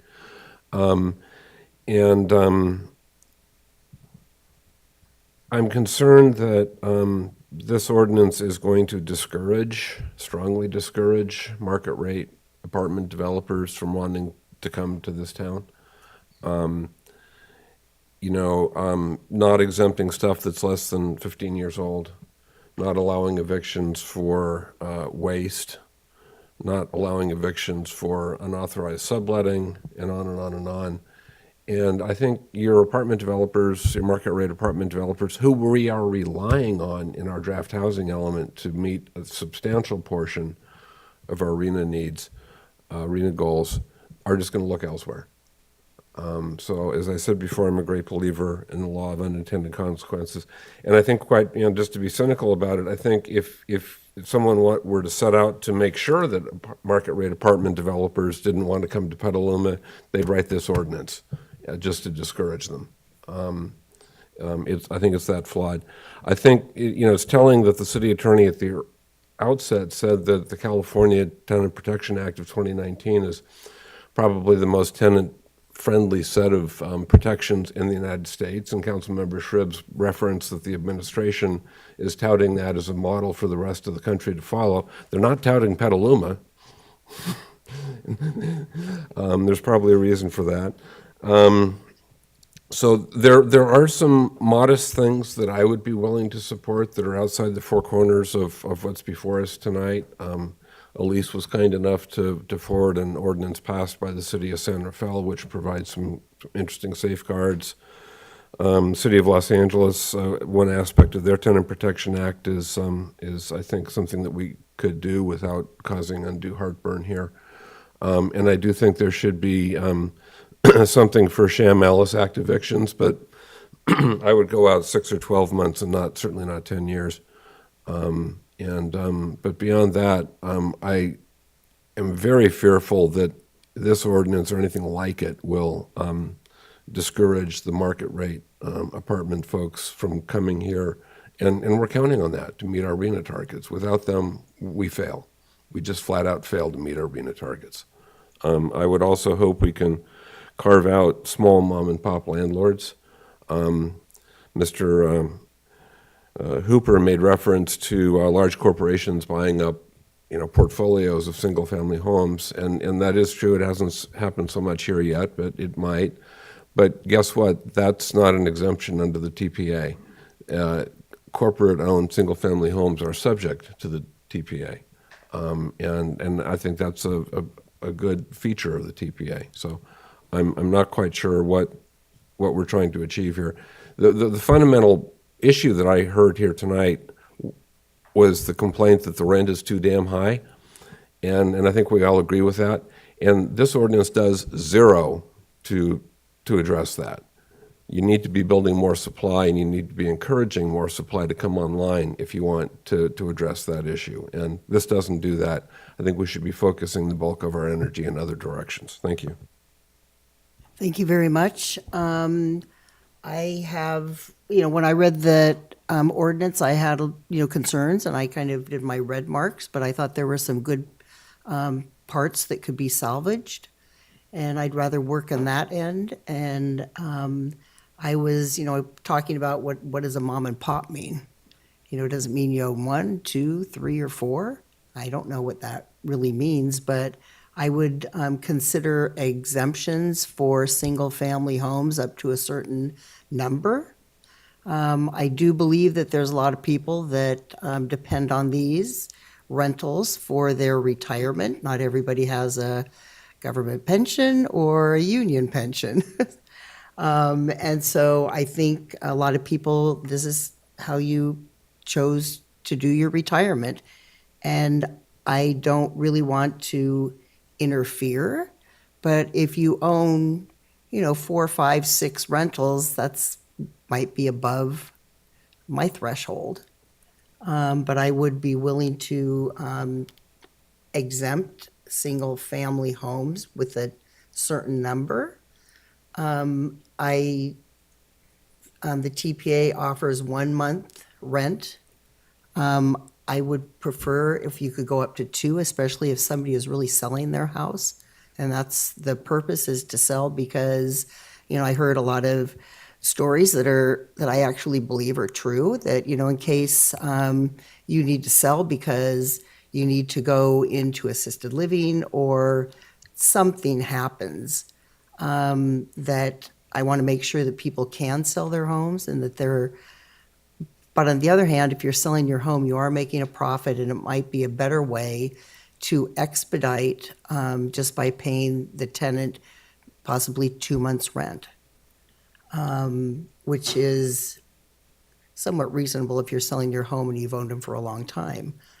Other areas that I have would like us to consider is maybe doing this on a pilot program for 3 years. A pilot program for 3 years to see what we put together works for this community. And if it doesn't, in 3 years, you can look at it and you can just reverse it. But I would like to see the existing ordinance pared way down. I want to kind of define what a mom and pop really is. What number would be reasonable. I do have concerns if there is domestic violence, that the person, normally it's a woman, that she is able to stay in her home and that children can stay in the home. Because of domestic violence, instead of throwing everybody out, give her or him an option of staying in. And of course, you have to be able to afford it, so I understand that. We definitely need more housing. In Petaluma, there's no doubt. And a lot of times it's just the market. We don't necessarily always control that. What other things? I think that public housing should be included in it, because you can't tell me that people that live in public housing aren't discriminated against. So I just hate the fact that it's only going with one group and we're not including all the housing, which includes apartments also. And actually, Eric, can I ask you that question? I can't quite figure where apartments included in, how's it with the TPA? Yes, they are covered. I think the distinction, Vice Mayor, you're getting at is between like government-owned and subsidized housing, right? If I'm understanding you right. Government-owned, yeah, is one, but otherwise private also. Nonprofits.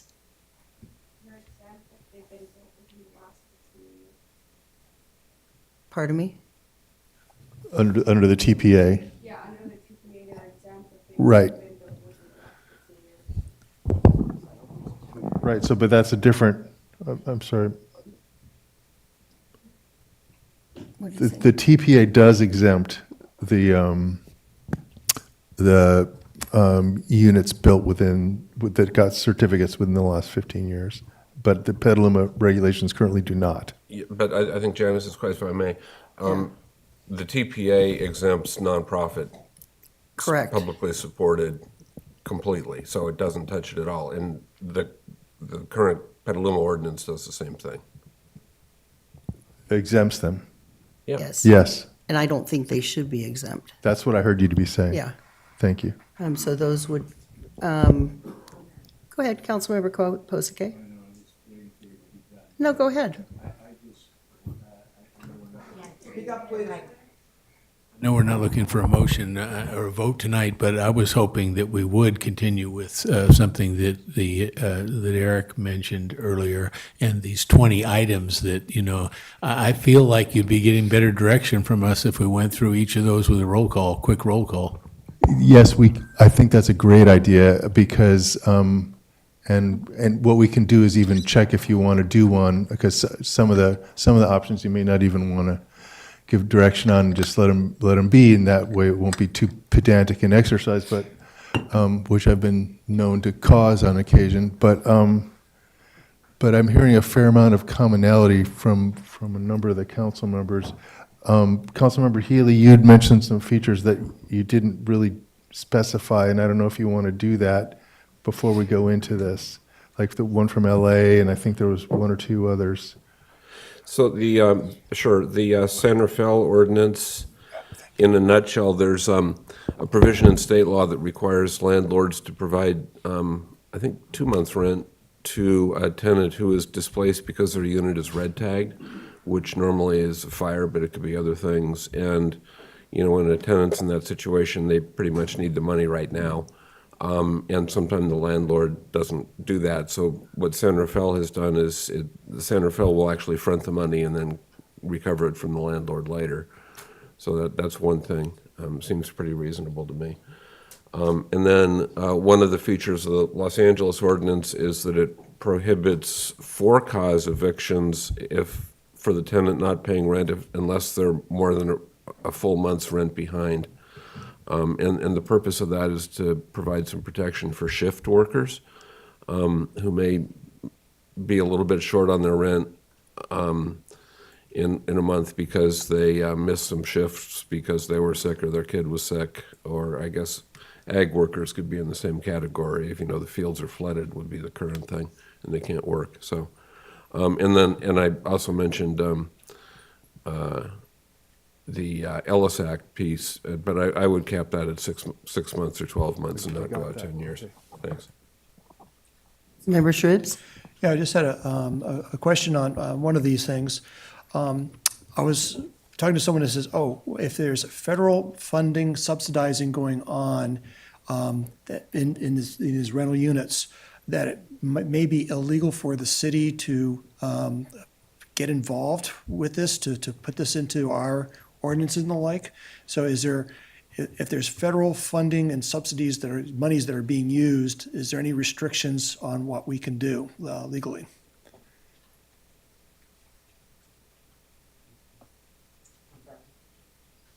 Councilmember Shribs is asking if, like, there's preemption if there's federal subsidies. There's rules against discrimination based on those. But what we're talking about is whether or not our regulations would exempt, like they currently do, government-owned and subsidized housing. Right. Knows if we don't make them exempt, if we say, oh, even if you are subsidized by federal dollars and everything, you're protected. Whereas if they're subsidized with federal dollars, the federal government may step in and say, oh, no, that's our business. I don't think there's that kind of preemption, council member, but I think whatever direction we get tonight from the council, we're going to have a little time to check on that, which we'll be happy to do. I don't think so. Dylan, No, I don't think so. No. Okay, we just want to check in to see Yeah, what we sure. can do when there's federal or state dollars involved in subsidies and taking care of folks who are in housing and the like, how much our city ordinances can Yeah, supersede those situations. I don't think there's a requirement that they be exempted, but we can Okay, definitely. just wanted you to check. just Sure, make we that can the- definitely 'cause I've research heard that. there may be issues. So, thank you. So, and you're looking concerned, or is there? Well, no, I'd like to pare it down and just. Good. So we can go ahead and move forward and get the and take out direction. what we want to eliminate, talk about what we want to keep in, and see if we have any agreement. Beautiful. I think we're at that point. I just wanted to make sure we got the initial comments first, because some of the things Councilmember Healy mentioned are not in the menu. But so what we have now, and Brian put up the slides, thank you, Brian, are the list of options that we heard. I think they cover pretty much everything we've heard in the council members' remarks after the public comment, except for the things, or some of the things that Councilmember Healy raised. And I was thinking what we could do is go through these options, and we don't even have to do straw votes on the ones you don't want to, but it sounds like a number of these I think you will. I think you definitely are going to want to do one on the single-family units exemption, and relatedly, if a majority of the council favor that, up to how many units, that's something the vice mayor raised. Does that sound like an okay way to go through these? There aren't too many. And the ones that you don't even want to entertain, we don't have to.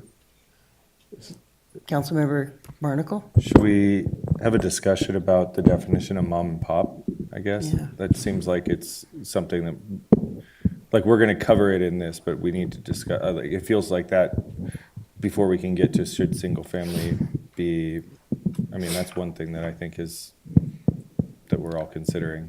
In other words, up to how many units can the property owner own to be in that category? Either units or properties, yeah. Dylan, did we see is there a clear range in the benchmarking we looked at? I've seen all the way up to 4 properties, but that's at your discretion, council. Right. Yeah. And I'll just address, Councilmember Healy, you're talking about Health and Safety Code 17975. It does allow the city, even though we don't have a current ordinance, to pay 1.5 times what we can, if the landlord doesn't pay the HUD rental cost for displaced tenants 2 months, like you said. And the city right now, we can pay 1.5 times and even lien the properties if the landlord doesn't pay. But I have seen some cities go, with their ordinances, go all the way up to 3 months, and that's something we can look into as well. Sandra Fell was exercising their authority under that statute. Yeah. And I think in terms of the definition of mom and pop, I think the vice mayor is the swing vote on that, so we'll see what she would support. I thought I heard her flirting with 3. I but- was around 3. Yeah. Yeah, unless it's like, what if somebody had like one property and they had 4 tenants in one property? I would almost consider that one property. And I'm thinking specifically, a specific, well, that's part of me. Did somebody say something? It's already in the Well, TPA. you have the floor, Okay, Madam good. Vice Mayor. Well, I so was hearing somebody. We're still listening to your I mean, comments. I might exempt that, if it's a single building with just no more than 4. So I think that's why it's desirable to do it in terms of units. And I think that's how most of the definitions have done, so that they treat 3 single-family units the same as 1 unit with 3 units. You know, one Well, I'll rental. throw out 3. I'll start with 3. How about Okay. that? And would that include ADUs as well? If there were, yeah, it would, if there was an ADU on the site. I'd support 3. Yeah. Would that include duplexes? Yes. That's 2 units. Because that's 2 units. That's 2 units. So like, that would include a duplex and a single family, say. And I also want to go into subletting. I have a problem with subletting. And I would, Well, we've got an option to talk about in terms of the just causes and the TPA, and I think one of the things about which I've heard most consensus, and you know, bearing in mind what some of the criticisms we've heard about the survey, but there seems to be a fair amount of consensus about keeping the just causes, but that's something for the council to give direction on for sure. So, yeah. Yeah, although we don't, so the thing that we were just talking about was the mom and pop. Is there more to be said about that?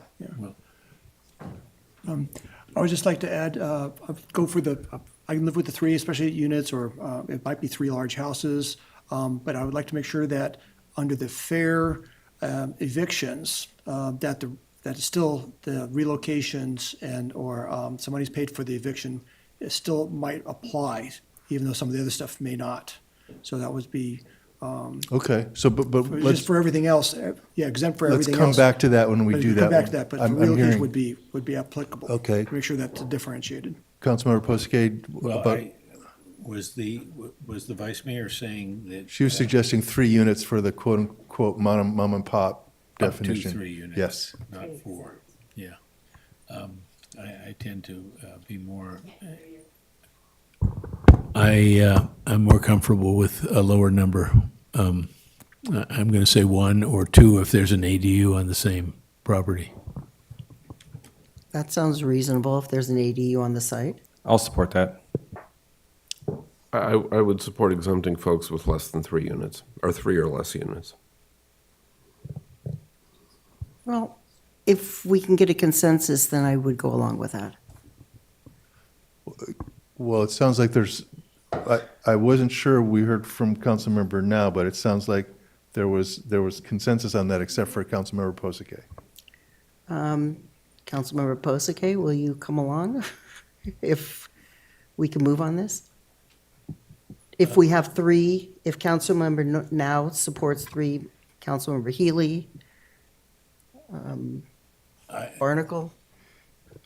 I'm with Postakay on this. I'm going to walk back my 3. I'm going to say 1 with 2 if it's an ADU. Yeah, I wonder if, I mean. It seems like we should do straw polls because to get you to move. Well, if just kind of a fun with math point here, but if you want to pass an ordinance and need 4 positive votes out of this group, and I don't think there's 4 votes for exempting 1 or 2. Just saying. So I think it would you're be a supporting It would the die straw- on a 3-3 tie at best. So in other words, it seems like we should do the straw poll method. Yeah. In view of that. Okay, Unless- Well, what about if we did 2 with ADUs? Yeah. So shall we straw poll a number for mom and pop? Sure. Is that number 3? Sure. Okay, so Okay. could you, who's doing the straw poll? Do you want me to do a Can roll we- call? Can we start low? Can we define the 3 a little bit different, because we're talking about duplexes and things. If someone has 3 large, single-family units out there, that sounds more like a business than a family mom and pop operation. Well, So I'll go with 2. So I'm good with I'd that. go with 2. So duplexes are included, as well as ADUs and everything. That's usually just 1 on site. And that would be the true mom and pops, is the house they lived in before. Did you say two? Two? Did you say two and then I would with go what- ADUs, then, is what you said?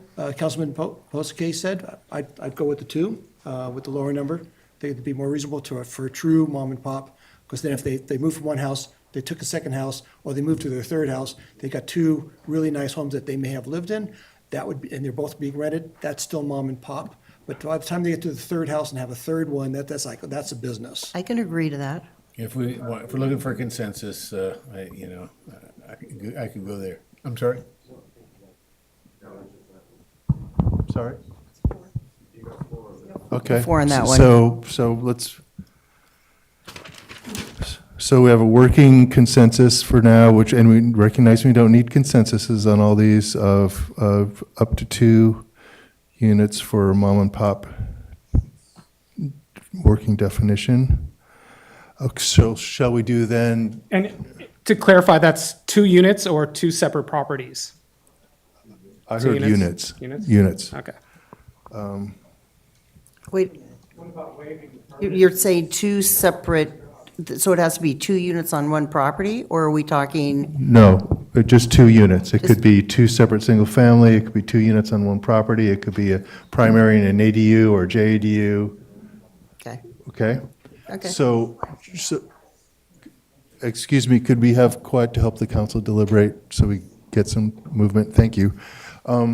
So shall we do a straw vote on the single-family exemption itself?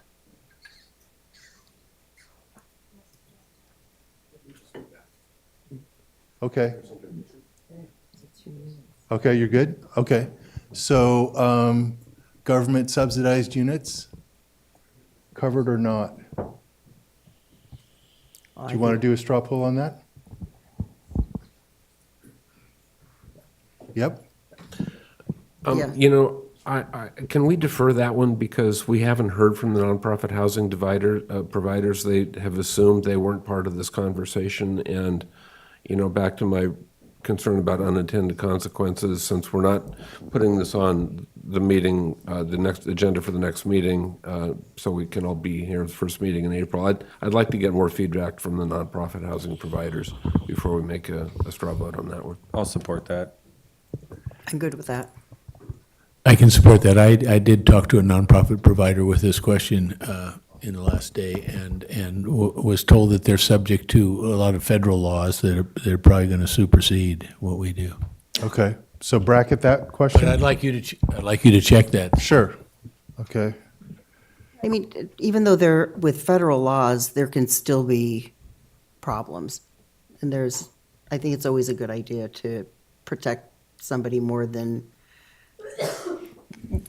to the highest degree, especially in subsidized housing, because there's been plenty of subsidized housings that have been not well taken care of, and people have lived with mold. So I don't think we should be exempting one set, and then I don't think it's fair. And I think there's problems too, or can be. So do you want a straw poll on subsidized units, or do you want to bracket it?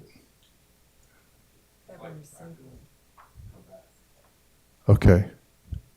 Yeah, I would agree with the bracketing, but I have heard that's many times where a lot of the eviction problems are located is when you have subsidized housing, and that's where a lot of the issues are, not in your single-family homes or anything. So I just like to get that checked out also, to get a good information as to, where these evictions that we're all talking about, where the most issues are. And I suspect that's what I've been told, is that's where it might be. Okay, so do you want to do a straw poll on temporary tenancies like the sabbatical example? I'm seeing no. Can we just use like our thumbs, or do we have to? You can do whatever. I'm scanning. So Wait, one of the options on the screen, just going across the top to make sure we cover them all, is the short-term tenancies, like the sabbatical example or the activation to. So that will be a tenancy that expires, doesn't have to terminate, and doesn't have to be terminated, and doesn't that's not treated as a no fault termination. Can't we just eliminate it altogether? Is it the one eliminate the exemptions or exemptions in the ordinance for tenants subsidized? Oh, never mind, that's the wrong one. So currently, Temporary tendencies is what I'm talking about. in other words, just not cover them? Is that what you're saying? Are we talking about like if somebody's going to go to Europe and they rent their Right. house out for 9 months? And they wanna come make back. sure that they can come home and their home is theirs. Right. So would we just exempt that? That's the way that you would want to treat that so that someone, Well, that's what I would do. I would Okay. support that. Yes. yes? Okay. Yeah, one of the things I was unclear on in that whole language of that section, who that was referring to, whether it was the tenant itself that was temporary moving, or I thought there was some references there to the possibility it was that the owner was military, had to move out, It's the- go somewhere for a year, 2 year on duties, and was renting out and came back, that they could get back in their house. when It's they the come latter back. thing. It's the latter thing that's meant by that exemption. So it was designed for mostly our military folks who are doing duty and renting their homes. I Well- think that's what that was about. Well, it's not triggered by any special regulations, but that's one example. Another example could be a sabbatical or trip abroad or whatever. A finite period of time that was planned ahead of time where the property owner wanted to be able to return to their property. And I thought I saw consensus for that even without a straw poll. Yes. To include that exemption. Is there any, am I missing anything? Okay. The next option is really when the protections take effect. And the option that's listed there is day one. Right now, we have 6 months, the TPA is 12. So, Should we be consistent? well, so because there's some options there, I don't know what the best way to straw poll it is. I'd like to suggest A1. I mean, if you sign a lease, that's when the protection should start, in my mind. Are there questions? I'm sorry. I'm trying to help you expedite, but not rush you. Yeah, I think what the chart you showed us is that most of the towns, almost all of them were day one. A lot of the cities had gone to a day one. That's right. Rather than not, so to be consistent with some of the other cities. And also, this is only day one for evictions that would be occurring. So the chances of an eviction happening within the first month, as long as there's fair evictions continuing, so that, the landlord, discovered, after 2 months, they're terrible, they're doing that, they're being a nuisance, they have all these other good at fault, that those are not exempted, but that we protect the good tenants from day one.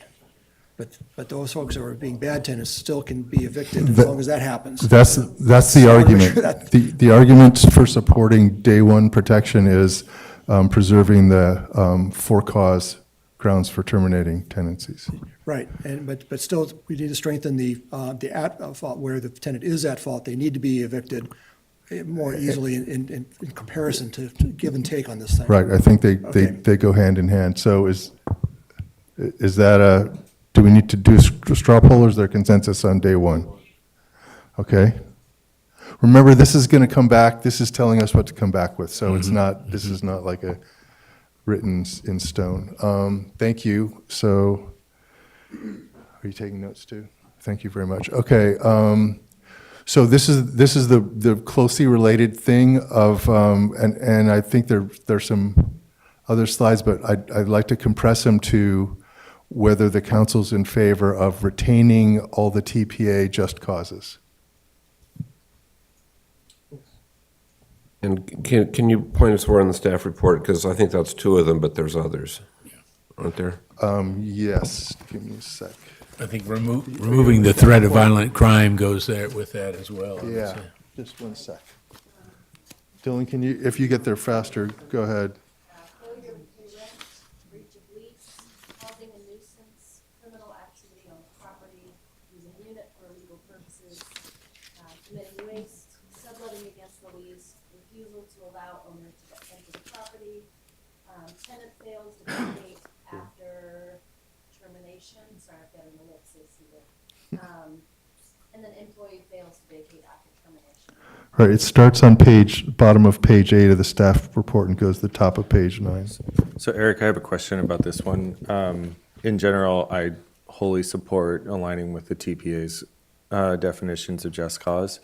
The one thing I want to make sure of is that in the instance of domestic violence, that the landlord has the full right to remove the offending tenant, but that if, let's say, a woman doesn't want to be, evicted and she would rather take the security of the home, that is a permissible protection. So by that, do you mean that domestic violence in the unit as a grounds for termination wouldn't apply to the victim? Is that fair? Correct. Yeah, I think that's the way Or it's it written now. only I think applies he's to the stating the offending way- tenant. Yeah. Okay.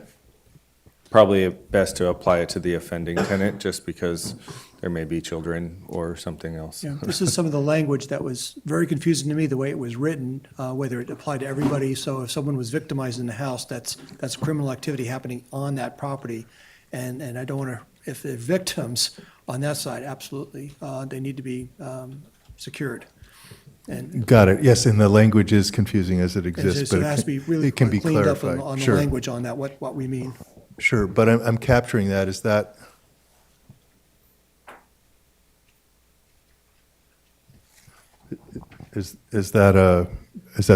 Are we keep putting that on our list? Okay. The other part of that was, it has to be a convicted, you have to be convicted of the crime. So that language there also is like, it's way Right. too much and way too long to get an eviction notice. If it have to wait to a court to convict, make it a criminal that way. Are you talking about the domestic violence, John? Both domestic 'Cause that's violence se- and that even would be for other separate criminal from- activity that- combination. that would be But the separate. language is very confusing. Yeah, the domestic violence is separate from if somebody is selling drugs and you can't evict them unless they're, right. Yeah, Convicted. being arrested isn't good It's enough. not arrested, They right. actually, yeah. So there has to be some language that allows a lot more flexibility in there, that counts as nuisance, it counts as. Well, I had a question for the waste, city attorney, if I could. Things like that. Oh, go ahead, yeah. Well, I was just gonna, to add on to that, if they've been arrested and they're incarcerated, then they're not gonna be in the home. So do we have to wait for conviction? That's what Councilmember Shibbs is raising, Right. that it's too long. If that's, I think, Domestic violence, you don't have to wait for a conviction, but if it is, you're arrested for something, you have to be convicted before somebody can actually evict you out of their rental, their home. well, so, Well, if they're incarcerated, Well, if they're incarcerated, then we know they've But they're been out on convicted. bail the next I would day. think. so what I heard previously was that the council wanted to go with the TPA just causes. Correct. Which, with an exception or with direction to make sure that, victims of domestic violence are not, that's not treated as a grounds for their termination. Or assault. I mean, if, Yeah, you live with someone and they punch the neighbor or something like that, like, get rid of that guy. But like, Right. I don't want to lose my house because he's a jerk. Right. So, I'm sorry, you have a question, Councilman? Yeah, so I think we're kind of emerging towards a consensus on that piece, but my question to you is, under the California TPA, for an at-fault grounds of criminal activity, does that require a conviction, or at what level can someone be evicted for criminal activity? It doesn't, but you've got to establish it in a proceeding, so. So it's a civil standard, not a criminal standard? Yes. As part of a potentially unlawful detainer. So I would think action. we would want to be consistent with that, with the exception that has been discussed. That's the direction I was hearing, and I Okay. think that's, okay. But that's something that you can fine tune because you have Yes. a few weeks. Yes. Okay. Yes, and again, these are things that will actually simplify. Yes, I know, yes. And similar to DV, our ordinance also has that exemption for elder abuse. Is that, keep that? Yeah. Okay, so I think we're ready for the next slide. Thanks, Brian. Brian was making sure that I didn't forget that we had other slides. Okay, thank you. So this is the issue that we heard about when tenancies convert to periodic tenancies after the first 12 months. And it's a separate issue about sale, whether that's a just cause. And I thought I was hearing consensus about focusing on the relocation assistance to deal with that. And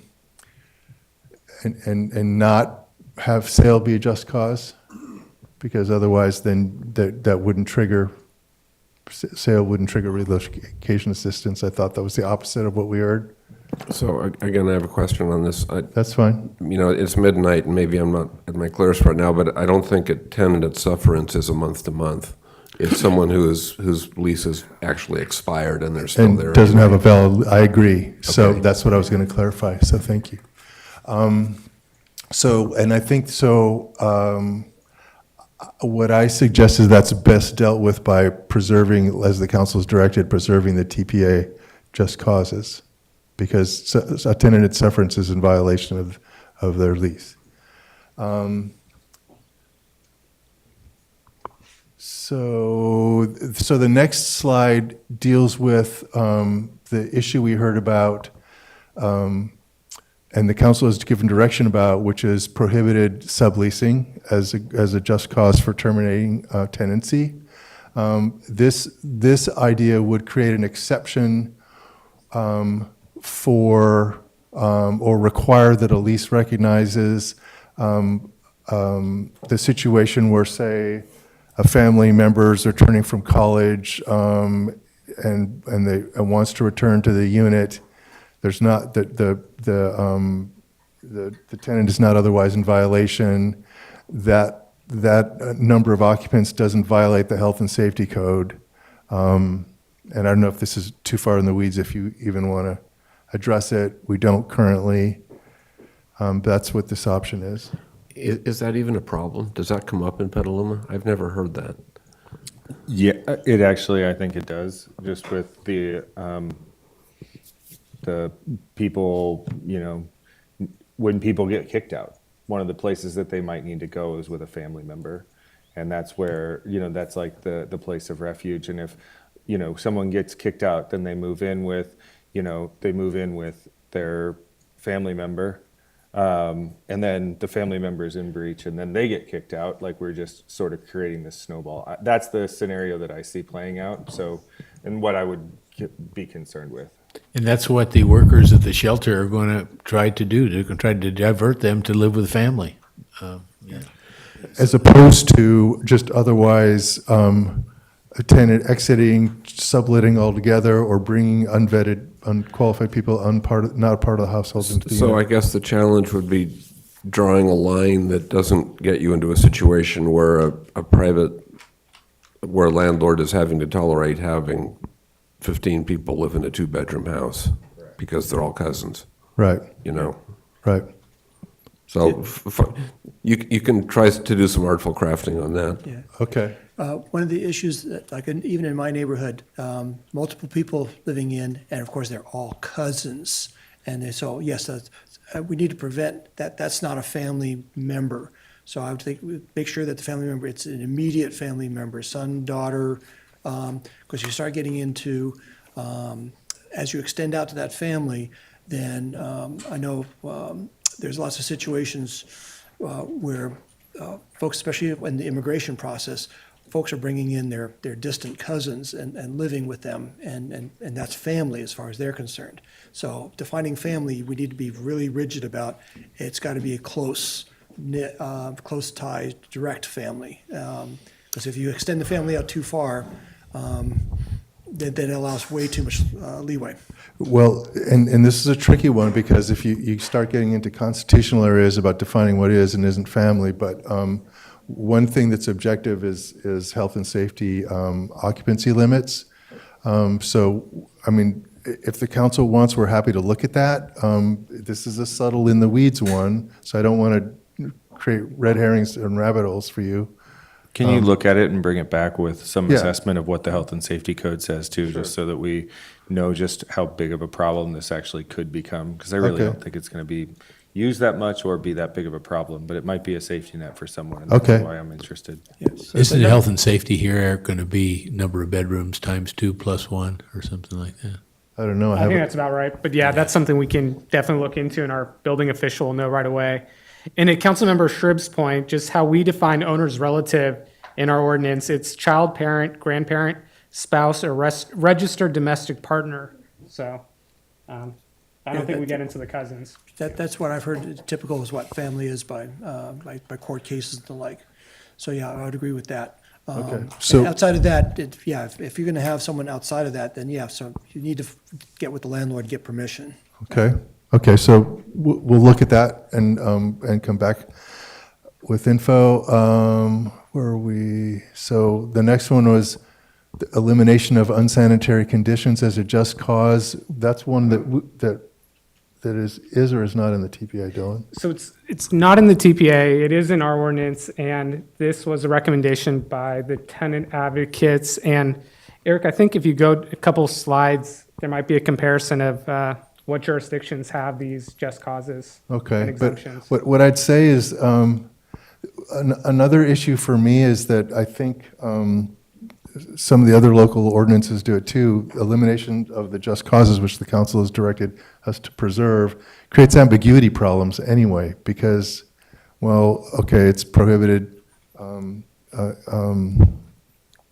subletting, it's not recognized in local regulation as a just cause, but material breaches are. I think it's a lot cleaner to just stick to the just causes for all these reasons that we talked about. So I think that addresses that box. I think we have direction for that box. Yeah, and I'll just say too, I would imagine the unsanitary conditions are addressed in either And the nuisance or waste. nuisance, waste.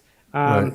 So like council directed, and I would agree, I think it's good to mirror the TPA's specific legal terms, because there's case law that addresses unsanitary conditions. So there might be some ambiguity, but a little Yeah. more, you can look at what the case law rather than what Right. our ordinance says. And so we don't have to create a definition. Do Councilmember know how to? Well, I was just, the unsanitary conditions, is that also like health issues like mold, asbestos? Well, that's the problem. It's pretty vague. It could be, arguably, it could be. So do we have to define it more? No, I think we could if we wanted to keep it. Because it says unsanitary, but we should also put in their health, like the gas, the rodents. Yeah. Well, Mold. again, those things are going to be, they're going to be potential nuisance issues, so. If someone's hoarding, they could be bringing in the rodents, so it's a, But that's probably going to give just cause. And a separate issue from all this is there are jurisdictions that have rental housing inspection type regulations that really go to quality of rental stock, that usually charge a cost to those in that business, to landlords in that business for inspections, and that's a whole separate discussion. So the next one is strengthen the owner move-in just cause by only allowing one unit per property. So that means if the landlord owned more than one unit, so it's a multifamily unit on the property, they wouldn't be able to do owner move-ins for each of the units, just one. And again, that's a fine point. I don't know if the council want to get into that or not. I'm getting confused here now, I think, with the difference from the TPA, this, because, is this a just cause or this is a no fault? So this would be an exemption under the no fault just cause that the TPA doesn't have currently.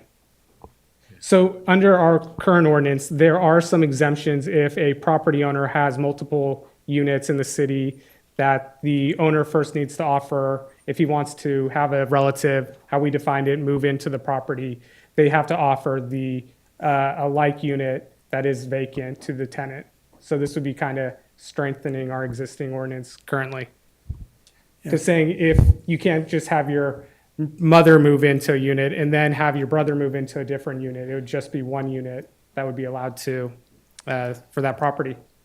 And so it would be in addition to the TPA, the council's already given direction about enough that is additional protection that satisfies the requirement to have a valid local ordinance. So this would be in addition, and you may or may not want to do it. So I'm not trying to bog down the Yeah, discussion. this is the type of stuff that we're getting really into the weeds of details and stuff, and I personally would rather stick with the current state TPA. Okay. Whatever it says, there's reasons why that is written the way it is. Okay. And I wouldn't want to add, these are the finer little points. I'd rather keep a simple ordinance that doesn't include what you're doing now is like, wow, this is way too much detail. I'd rather see a much simpler, more basic ordinance overall. That's fine? Is that? I'll agree with that. Okay, okay, I'm seeing, okay. Great. So I feel like those two boxes are in the same category. So the next one, I think you've given us direction on this. This was eliminate the Ellis Act protections. They are the most complex parts of our regulations. I guess these would be mutually exclusive, or reduce the length of owner right of first refusal, and potentially, if you do one of those things, increase the relocation. But I think you've given us direction about that. So I think we've covered this I didn't think box. we're totally eliminating Ellis Act when we increase the relocation. I'm sorry, I didn't think we were totally eliminating the Ellis Act when we were talking about increasing the relocation. Were we? That's this menu option.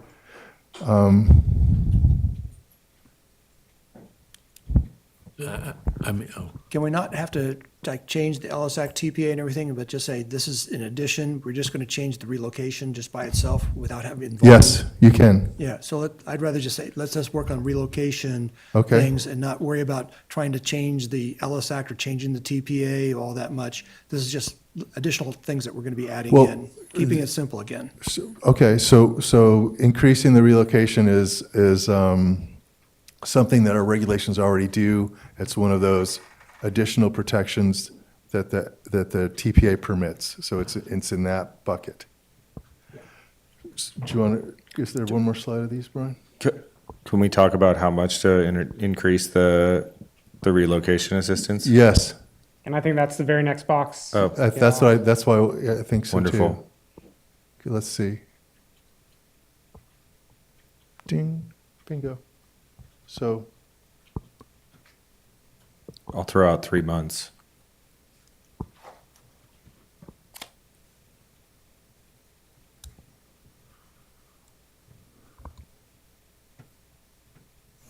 Did I hear 3 months? I'm good with 3 months.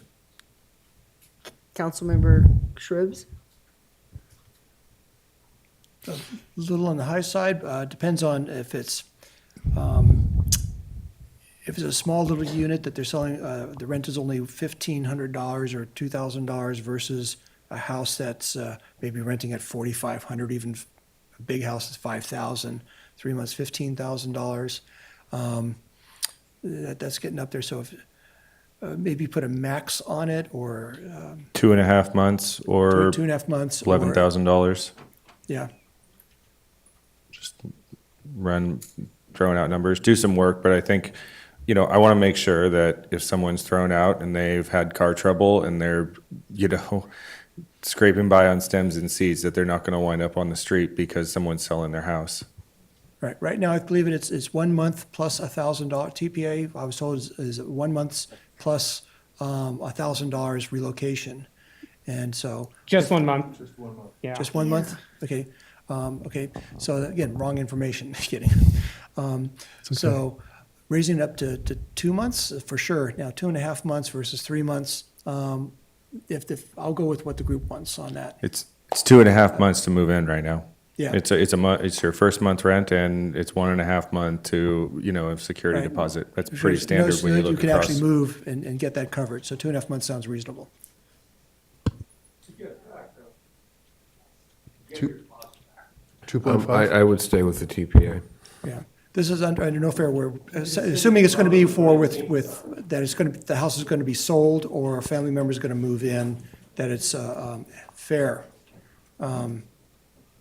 That's at no fault of the, principally for sale or family moving in. So if it's at for sale, then yeah, I would go with even 3 months, because then you're talking more like 1% of the total sale price, which is not much. Where if it's if the landlords are having real problems and that they really need the money and so forth, and they just are putting a family member in and they're very restricted in monies. So if the landlord, I can see a situation where landlord, okay, the family member is out of unemployment, and the only way to save the family member is to move into the house, and yet they can't meet the mortgage payments, they're under financial stress themselves, but they need to put it in, and all of a sudden they have to come up with this much relocation for that. So I would say 3 months for if it's sold and withdrawn from the market. That's my main issue. Is That's some withdrawal. bureaucracy, though. Yeah. I mean, keeping it simple is Let's pretty keep it- pretty yeah. straightforward. Yeah. Keep it simple. So I don't, it sounds like we're moving toward a 2.5 month consensus, but Councilmember Healy was at 1. I'll go the 2.5. Councilmember now? Can we put a maximum on that? Sure. Because I would go with the 1.5, but if it's somebody who's been renting at a low price because the mom and pop landlord hasn't increased the rent, and now they need to sell because they're going into assisted living themselves and need the money, or there's a death in the family, maybe just, it might be as much as 3 months. Could either we can come up with a number or you can bring a number back? Councilmember Barnacle suggested 2.5 up to 11. Was that what you Yeah, said? 2.5 up to. And I'm not 11. trying to negotiate with you. I'm just trying to Can we put landing pads in front of you. And I've seen cities that have done that with a CPI on whatever that cap is. So that's something we can totally do. It's page 11 in the staff report that kind of talks about what other jurisdictions have done. I've seen 100% of their monthly rent or whatever the HCD monthly rent is, whatever is more. I've seen flat fees on top of the monthly rent. So, so to be clear, it sounds like it's 2.5 with a cap, and it doesn't matter if you're a qualified tenant, meaning, no extra 50% if you're disabled or elderly or child. It is simpler, and and the council seeming to want to simplify. I think that sounds reasonable, because I know there's 60 days notice has to be given, and many times when renters are given 60-day notice, you must evict, and it's no fault of your own, but you need to move out, then they've got 60 days to get, and that would give them a breather, whether it be that 2 months rent that they don't give in, or if it's plus a relocation, a little relocation. But from that day of notice, it's going to be flexible. But if that renter needs to move, that they have the comfort that they have 60 days notice and enough comfort financially that, I can move, that would reduce a whole lot of stress on the renter's part. So, yeah, so it could be because 2.5, would it be, we're talking about not only month's rent, but not tie it to the month's rent, because it could be relocation, but it's just equivalent of 2.5. Right. Not just 2 months rent, but equivalent of 2.5, because it's for relocation also and for payments and things. Just that the language is to tie it in. Well, also, one of the issues in some of the different approaches that jurisdictions take is whether it's permitted to credit the relocation assistance obligation to rent or not. And the argument is that the tenants need that cash in hand Cash, yeah, it also deals with return of the deposit, whether that deposit is part of that 2.5 months or Right. not part of that 2.5 months. It's just equivalent of 2.5 months, then it covers everything. And some of the regulations also address by when it needs to be provided to the tenant, so because they need to, they need to make changes right away. So do we have consensus on this? It seems like, So we can like go to the Councilmember next. Barnacle's suggestion was 2.5 up to 11K, and not distinguishing between sale or other not for cause, other no fault evictions. As long as it's got to be a no fault. Or for sure. termination. Okay, I think so. So what about the protections for students and teachers? Can I ask a question about that? Yes. So in the staff report, it says landlords may only terminate a tenancy during the month of June, blah, blah, blah. Does that mean they serve a 60-day notice in June, or the 60-day notice becomes effective in June? Or because then you have to go to court if they don't move out and do an unlawful detainer and get a judgment, and that could be, I think it's ambiguous. January if. Right, I think it's ambiguous. So I think it's well-intentioned, but I don't see how it works in practice. You need to clarify that. It needs to be when the eviction is served or when the notice is served is not the issue. It's when. It's when it's effective, right? It's when it's And effective, yeah. if I could make a suggestion on this, I've run this by a member of the school board as well, which is to make the window not just June, but make it June, July, and the first half of August, which is the summer vacation for most of our schools. It's a little bit of a problem for the year-round schools, but at least in the year-round schools, though it's the beginning of the year that's getting interfered with, as opposed to the end of the year, when they've got to know their classmates better or something. I support that. But to follow on that, as was mentioned before, the courts are so jammed that there's no predictability as to when, a landlord would be able to get a judgment that could be enforced by the sheriff. It's just, it's a total crapshoot, and it's going to be. So I think, effectively, if what I'm hearing were to be the consensus, no one could ever get evicted, because you couldn't predict when you get that unlawful detainer judgment and be able to enforce it. And if it. Yeah, I would like to back off of classifying school teachers and the like, because the unintended consequences that you've talked about earlier, when you start bringing a population in, we're going to treat this population different than what the economist said, I think, and what a couple other folks have said, yeah, that's starting to be an issue. Then all of a sudden, I'm not going to, if I have a choice, I'm not going to rent to that person versus this because of that quality. I think landlords could probably figure out a way of doing that. So differentiating populations, because what is a school, and how long is the school? Because we're now year-round schools, a lot of, so switch to summer schools are in session. This is happening all the time, and even the teachers. All right. So, and besides teachers, you also have other folks who maybe also have the same issues. So maybe this is another homework assignment for staff that, Yeah. see if you can find a way to make this workable in a predictable way, but I don't really see it right now. Yeah, I don't see it as a practical solution, and I think it's unintended consequence. So, Okay. I'd rather Okay. not even go there. I'd rather stick with what the TPA says. Go with that. in this Okay. case. Thank you. So we've got two more options, and that really is the last ones that we've listed, at least. One is the civil action with potential for attorney's fees recovery for violations of the ordinance, not just for unlawful detainer, but it's violations which include retaliation, at least as it exists right now.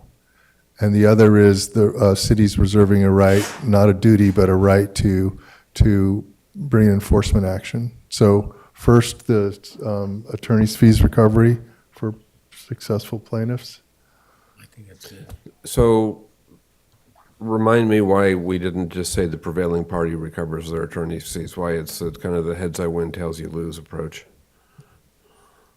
I think that's, in the examples that we looked at, I think that's because of the different resources, but that has effects, obviously, I'm good with prevailing party. I mean, because then it cuts both ways. I think it goes both ways, yeah. Okay. No. Okay, I mean, Yeah, I'm still, this is another case where, okay, is this different from what the TPA already is doing? the TPA does not give a civil remedy. Civil remedies. So do we really want to, In as a the city? TPA, you have to go through the unlawful detainer landlord-tenant law. Right, so this would mean that the city has to step up and with authority and enforce violations? No, it would mean that parties can, tenants that believe that their landlords are violating the regulations could get private legal counsel, bring a lawsuit, succeed, and recover their attorney's fees, and that would be, that's enough incentive that if they have a reasonable case, they probably would be able to retain legal counsel on contingency, so they're not out of pocket. It still takes quite a while. Yeah. Right? Yeah, but you have a tenant that is going to go through this battle that's going to have to be supported by a lawyer, and that's going to be difficult to find. And then you got to go through all the court cases to do all that. I mean, is that a realistic scenario of occurrence that this is going to happen? Is this a problem we need to solve? Is this, I just don't feel like this is a problem we need to work on and do things. But maybe you can work. I don't know. It looks like we may have some legal. We have some people on. Legal counsel that could give us an insight on this. Dan, do you want to come up and participate? If I can clarify a little bit on here, my understanding of how this would work currently under the ordinance is that an unlawful detainer would be filed, and if the tenant won the unlawful detainer, in other words, there was judgment in favor of the tenant, and they were not evicted, there was not a judgment of eviction, then they would get a judgment in their favor for the amount of attorney's fees that were awarded under the, so there wouldn't have to be a separate cause of action. Now, the separate cause of action is the other thing that the city attorney is talking about, but this would just be basically when you have the unlawful detainer case, if the tenant wins, then they can get an award against the landlord. And if you made it reciprocal, that would mean that the landlord would be able to get a monetary judgment against the tenant for what that will be worth, which probably won't be a lot. So Now, since this is civil cases, is that normal or procedure for the lawyer fees to be paid by the opposite party that lost? Is that normal or not? So normally, you don't get attorney's fees unless there is a contract that provides for attorney's fees or a statute that provides for attorney's fees. And normally, so sometimes leases will have provisions in them that award attorney's fees to the prevailing party. Those have kind of become disfavored in recent years because tenants tend to, generally, if a landlord is going to sue a tenant, that probably means that they don't have a lot of money, and that means that getting a judgment against the tenant isn't going to be worth much. So leases tend to not have those provisions in them. But theoretically, if the lease did, then the prevailing party would be able to get attorney's fees. Right. If you have a statute that does this, then it would allow basically people to come to people like me, hire tenants to come to people like me, to represent them in eviction proceedings, and then I could represent them on a contingency, and then get paid by basically getting a judgment against the landlord. That would be the idea.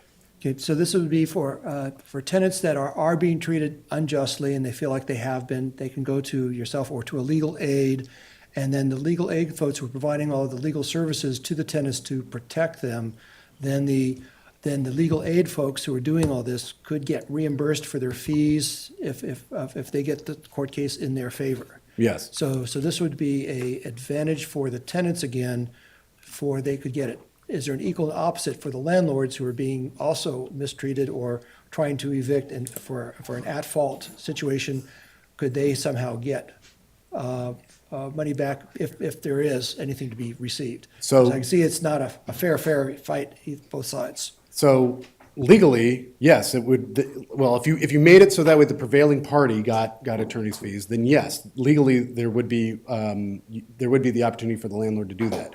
Although I will tell you that in practice, this type of provision is way more favorable to the tenants than to landlords, because, for the reason that I cited, basically that generally a judgment against the tenant is not going to be worth much unless the tenant has assets that you know you can collect on.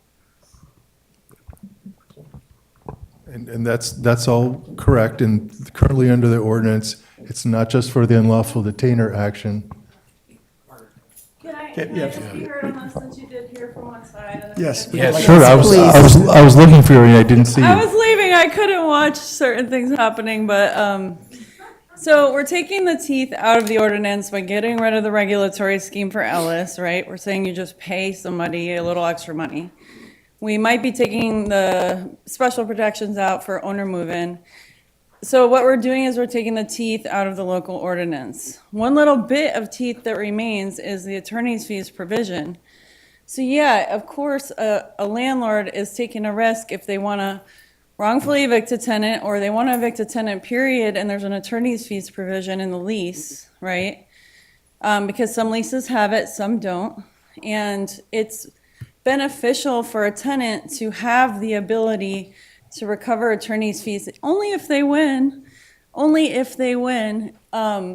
because legal aid cannot help everyone. We only help low-income tenants, right? Or seniors, or low-income landlords. But we can't help everyone. CRLA cannot help everyone.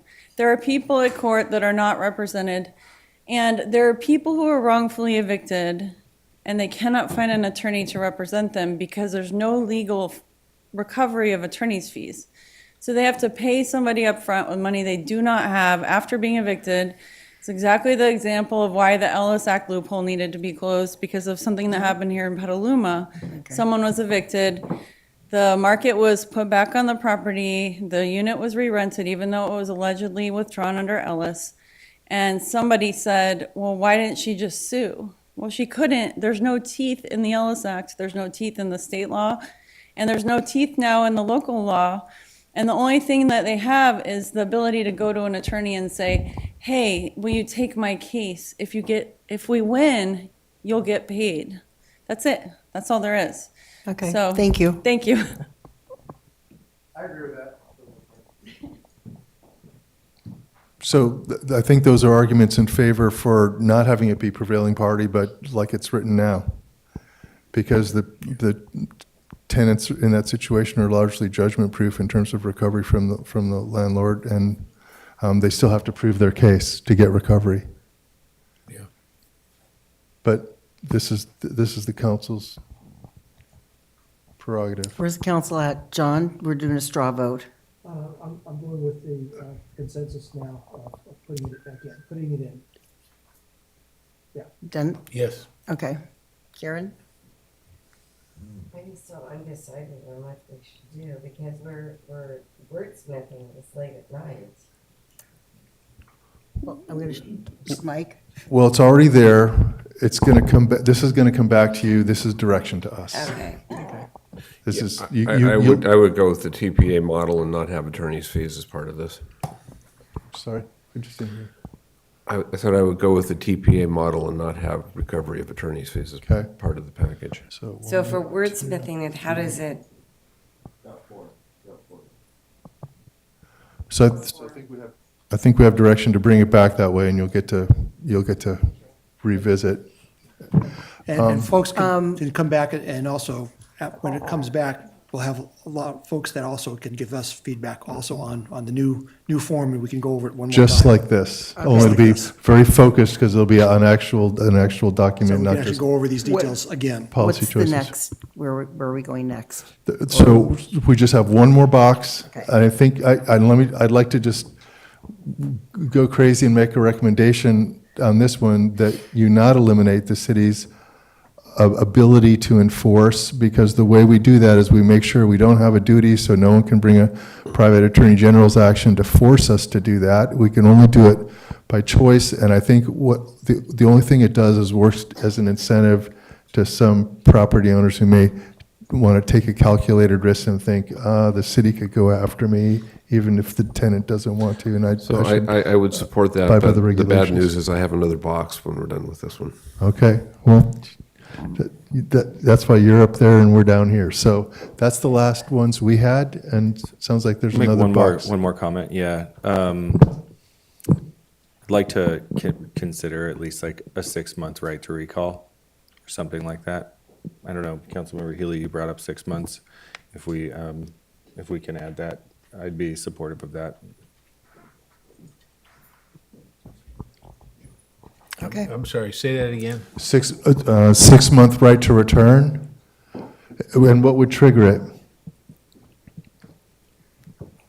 Well, you're talking about an Ellis Act provision. Yes. Yeah. I'm talking about adding back definitely in. support Yeah, that. no, I do agree with Okay, discouraging sham Ellis Act evictions, so. okay. So if it was relisted within 6 months, so. Okay. Yeah, I'm still not clear, because right to recall and the terms you just used, again, is legal language. Could you explain that in English? It would be if the property owner said they're withdrawing their unit from the rental market and terminated the tenancy, but the unit was brought back on the market within 6 months. So am I understanding right? In the rental market. Yes. That's correct. And it reappeared, was relisted, presumably at a higher rent. What if there was renovations to it? In that 6 months' time? Like the landlord made renovations to improve the property, They'd have to offer it back to the tenant who they kicked to out. the original tenant. Yes.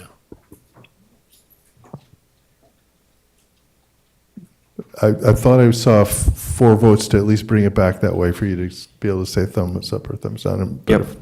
Okay, got it. And Councilmember Healy has another box, I think. So my other box is kind of the 300-pound gorilla box, and that is whether we want to conform with the TPA and exempt units that are less than 15 years old, and I would be in favor of that. I'm not. I would like to not exempt units that are 15 years or less. I think it should be consistent. Why the 15 years? So I would say be consistent.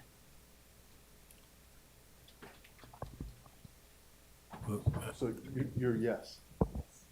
Exempt units that are 15 years or less?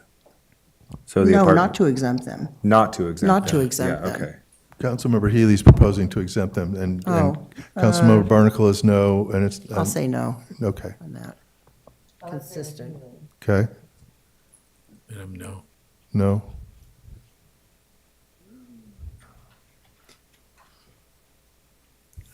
I would say we have to be consistent. If we're going to do the government subsidized housing included and exempt that this also would be similar and do that. We have to do both or none, neither, to stay consistent, either be consistent with the TPA or do both, if we're going to go that far. I'm almost, there's got to be a lot of reasons why the state set it up this way in the TPA. And I've heard one of the reasons is that, it's going to really influence the housing market and development and the like. And this is one thing that may really stick out for unintended consequences. So that's where I get a little concerned with both of these, because we want folks that are doing government housing and subsidized housing not to be impacted so much, so they want to build and continue to build if without these restrictions. And the same thing, we want people to build housing without worrying that, I'm now going to be in this Petaluma law, I'm not going to build. So I am worried about the unintended consequences on those two areas. So you write it in at the moment, but I'm not really, I want more information as to why those are in the state before I move forward with them. I'll try and convince you here. I know we're not making a vote tonight, but there's going to be thousands of units built in the next RHNA cycle. There's thousands of units that have been built in the last 15 years that are going to be uncovered. that are going to be exempted. And there's a lot of children living in those units. And that's like, I mean, the people that we're trying to protect, like, a lot of them are living in those units. Right, so the ones that are being built now versus things that may or may not be built in the future. So again, this is where economics and future impacts, we Yeah, need to look at a little bit closely. I'd jump in on that one Think too, about it, a because little bit more information on it. I jump in on that one too, because if we discourage people from building market rate apartments in this community, there won't be thousands of them. And so we need to be very careful. If you look at the staff reports that were written in the legislature, it's very clear that the reason they exempted construction less than 15 years old was they did not want to discourage development. Right, what I'm new afraid units. of, if we do this, then Mid-Penn, who's going to build some housing for us that's proposed, might have a reason for them to back out entirely right now from their proposed development that's in the pipeline right now. I'm good with just following, not just, Okay, so in other words, Right? with Councilmember Healy's proposal, Yeah, can we ask Mid-Penn and others, the Burbank folks, how this would impact them? Because I would like like what Dennis said, we haven't gotten feedback from those groups at this time, and I really want their feedback before I make a decision on this one. I won't name any names, but I did speak to Mid-Penn about this. And certainly, I didn't get advised there'd be any effect on what they've already, put forward. Yeah. I don't know what it would do about the next project. yeah, John, I believe that we're not talking about Mid-Penn, we're just talking about market rate. So we're separating that out. So you can talk to Mid-Penn all you want, but they won't give you an answer. So are you saying no? I need to find out, or would like to hear why. Okay, we'll bring it back, I'll just give an and we'll have example. more discussion next time then, that's fine. Just as one story, that the woman who spoke with her child would be exempted. She lives in the apartments that are over on Lakeville, and she wouldn't be covered. Just to be real about a real person that's sitting there. She's been evicted before. It's present versus futures. Presently, I agree totally for present, but for future, what might happen? That's what I'm concerned. Right. She So- might get so- Let's evicted. bring it back next time so we can have So a keep- deeper keep discussion. that on the We menu. can research it and make a decision. keep that on the menu and Yeah. come back with So is- contextual information and legislative history. Okay. So is that the last one? Yes. If that's the Unless last council one, members does have more anybody else boxes. have anything to say? Because I'd like to adjourn the meeting. I'm adjourning the meeting. You don't even have to move it. Thank you, very everybody, for much, coming council. and your patience. It was much Thank you. appreciated. Okay, I'm not sure if I can get up.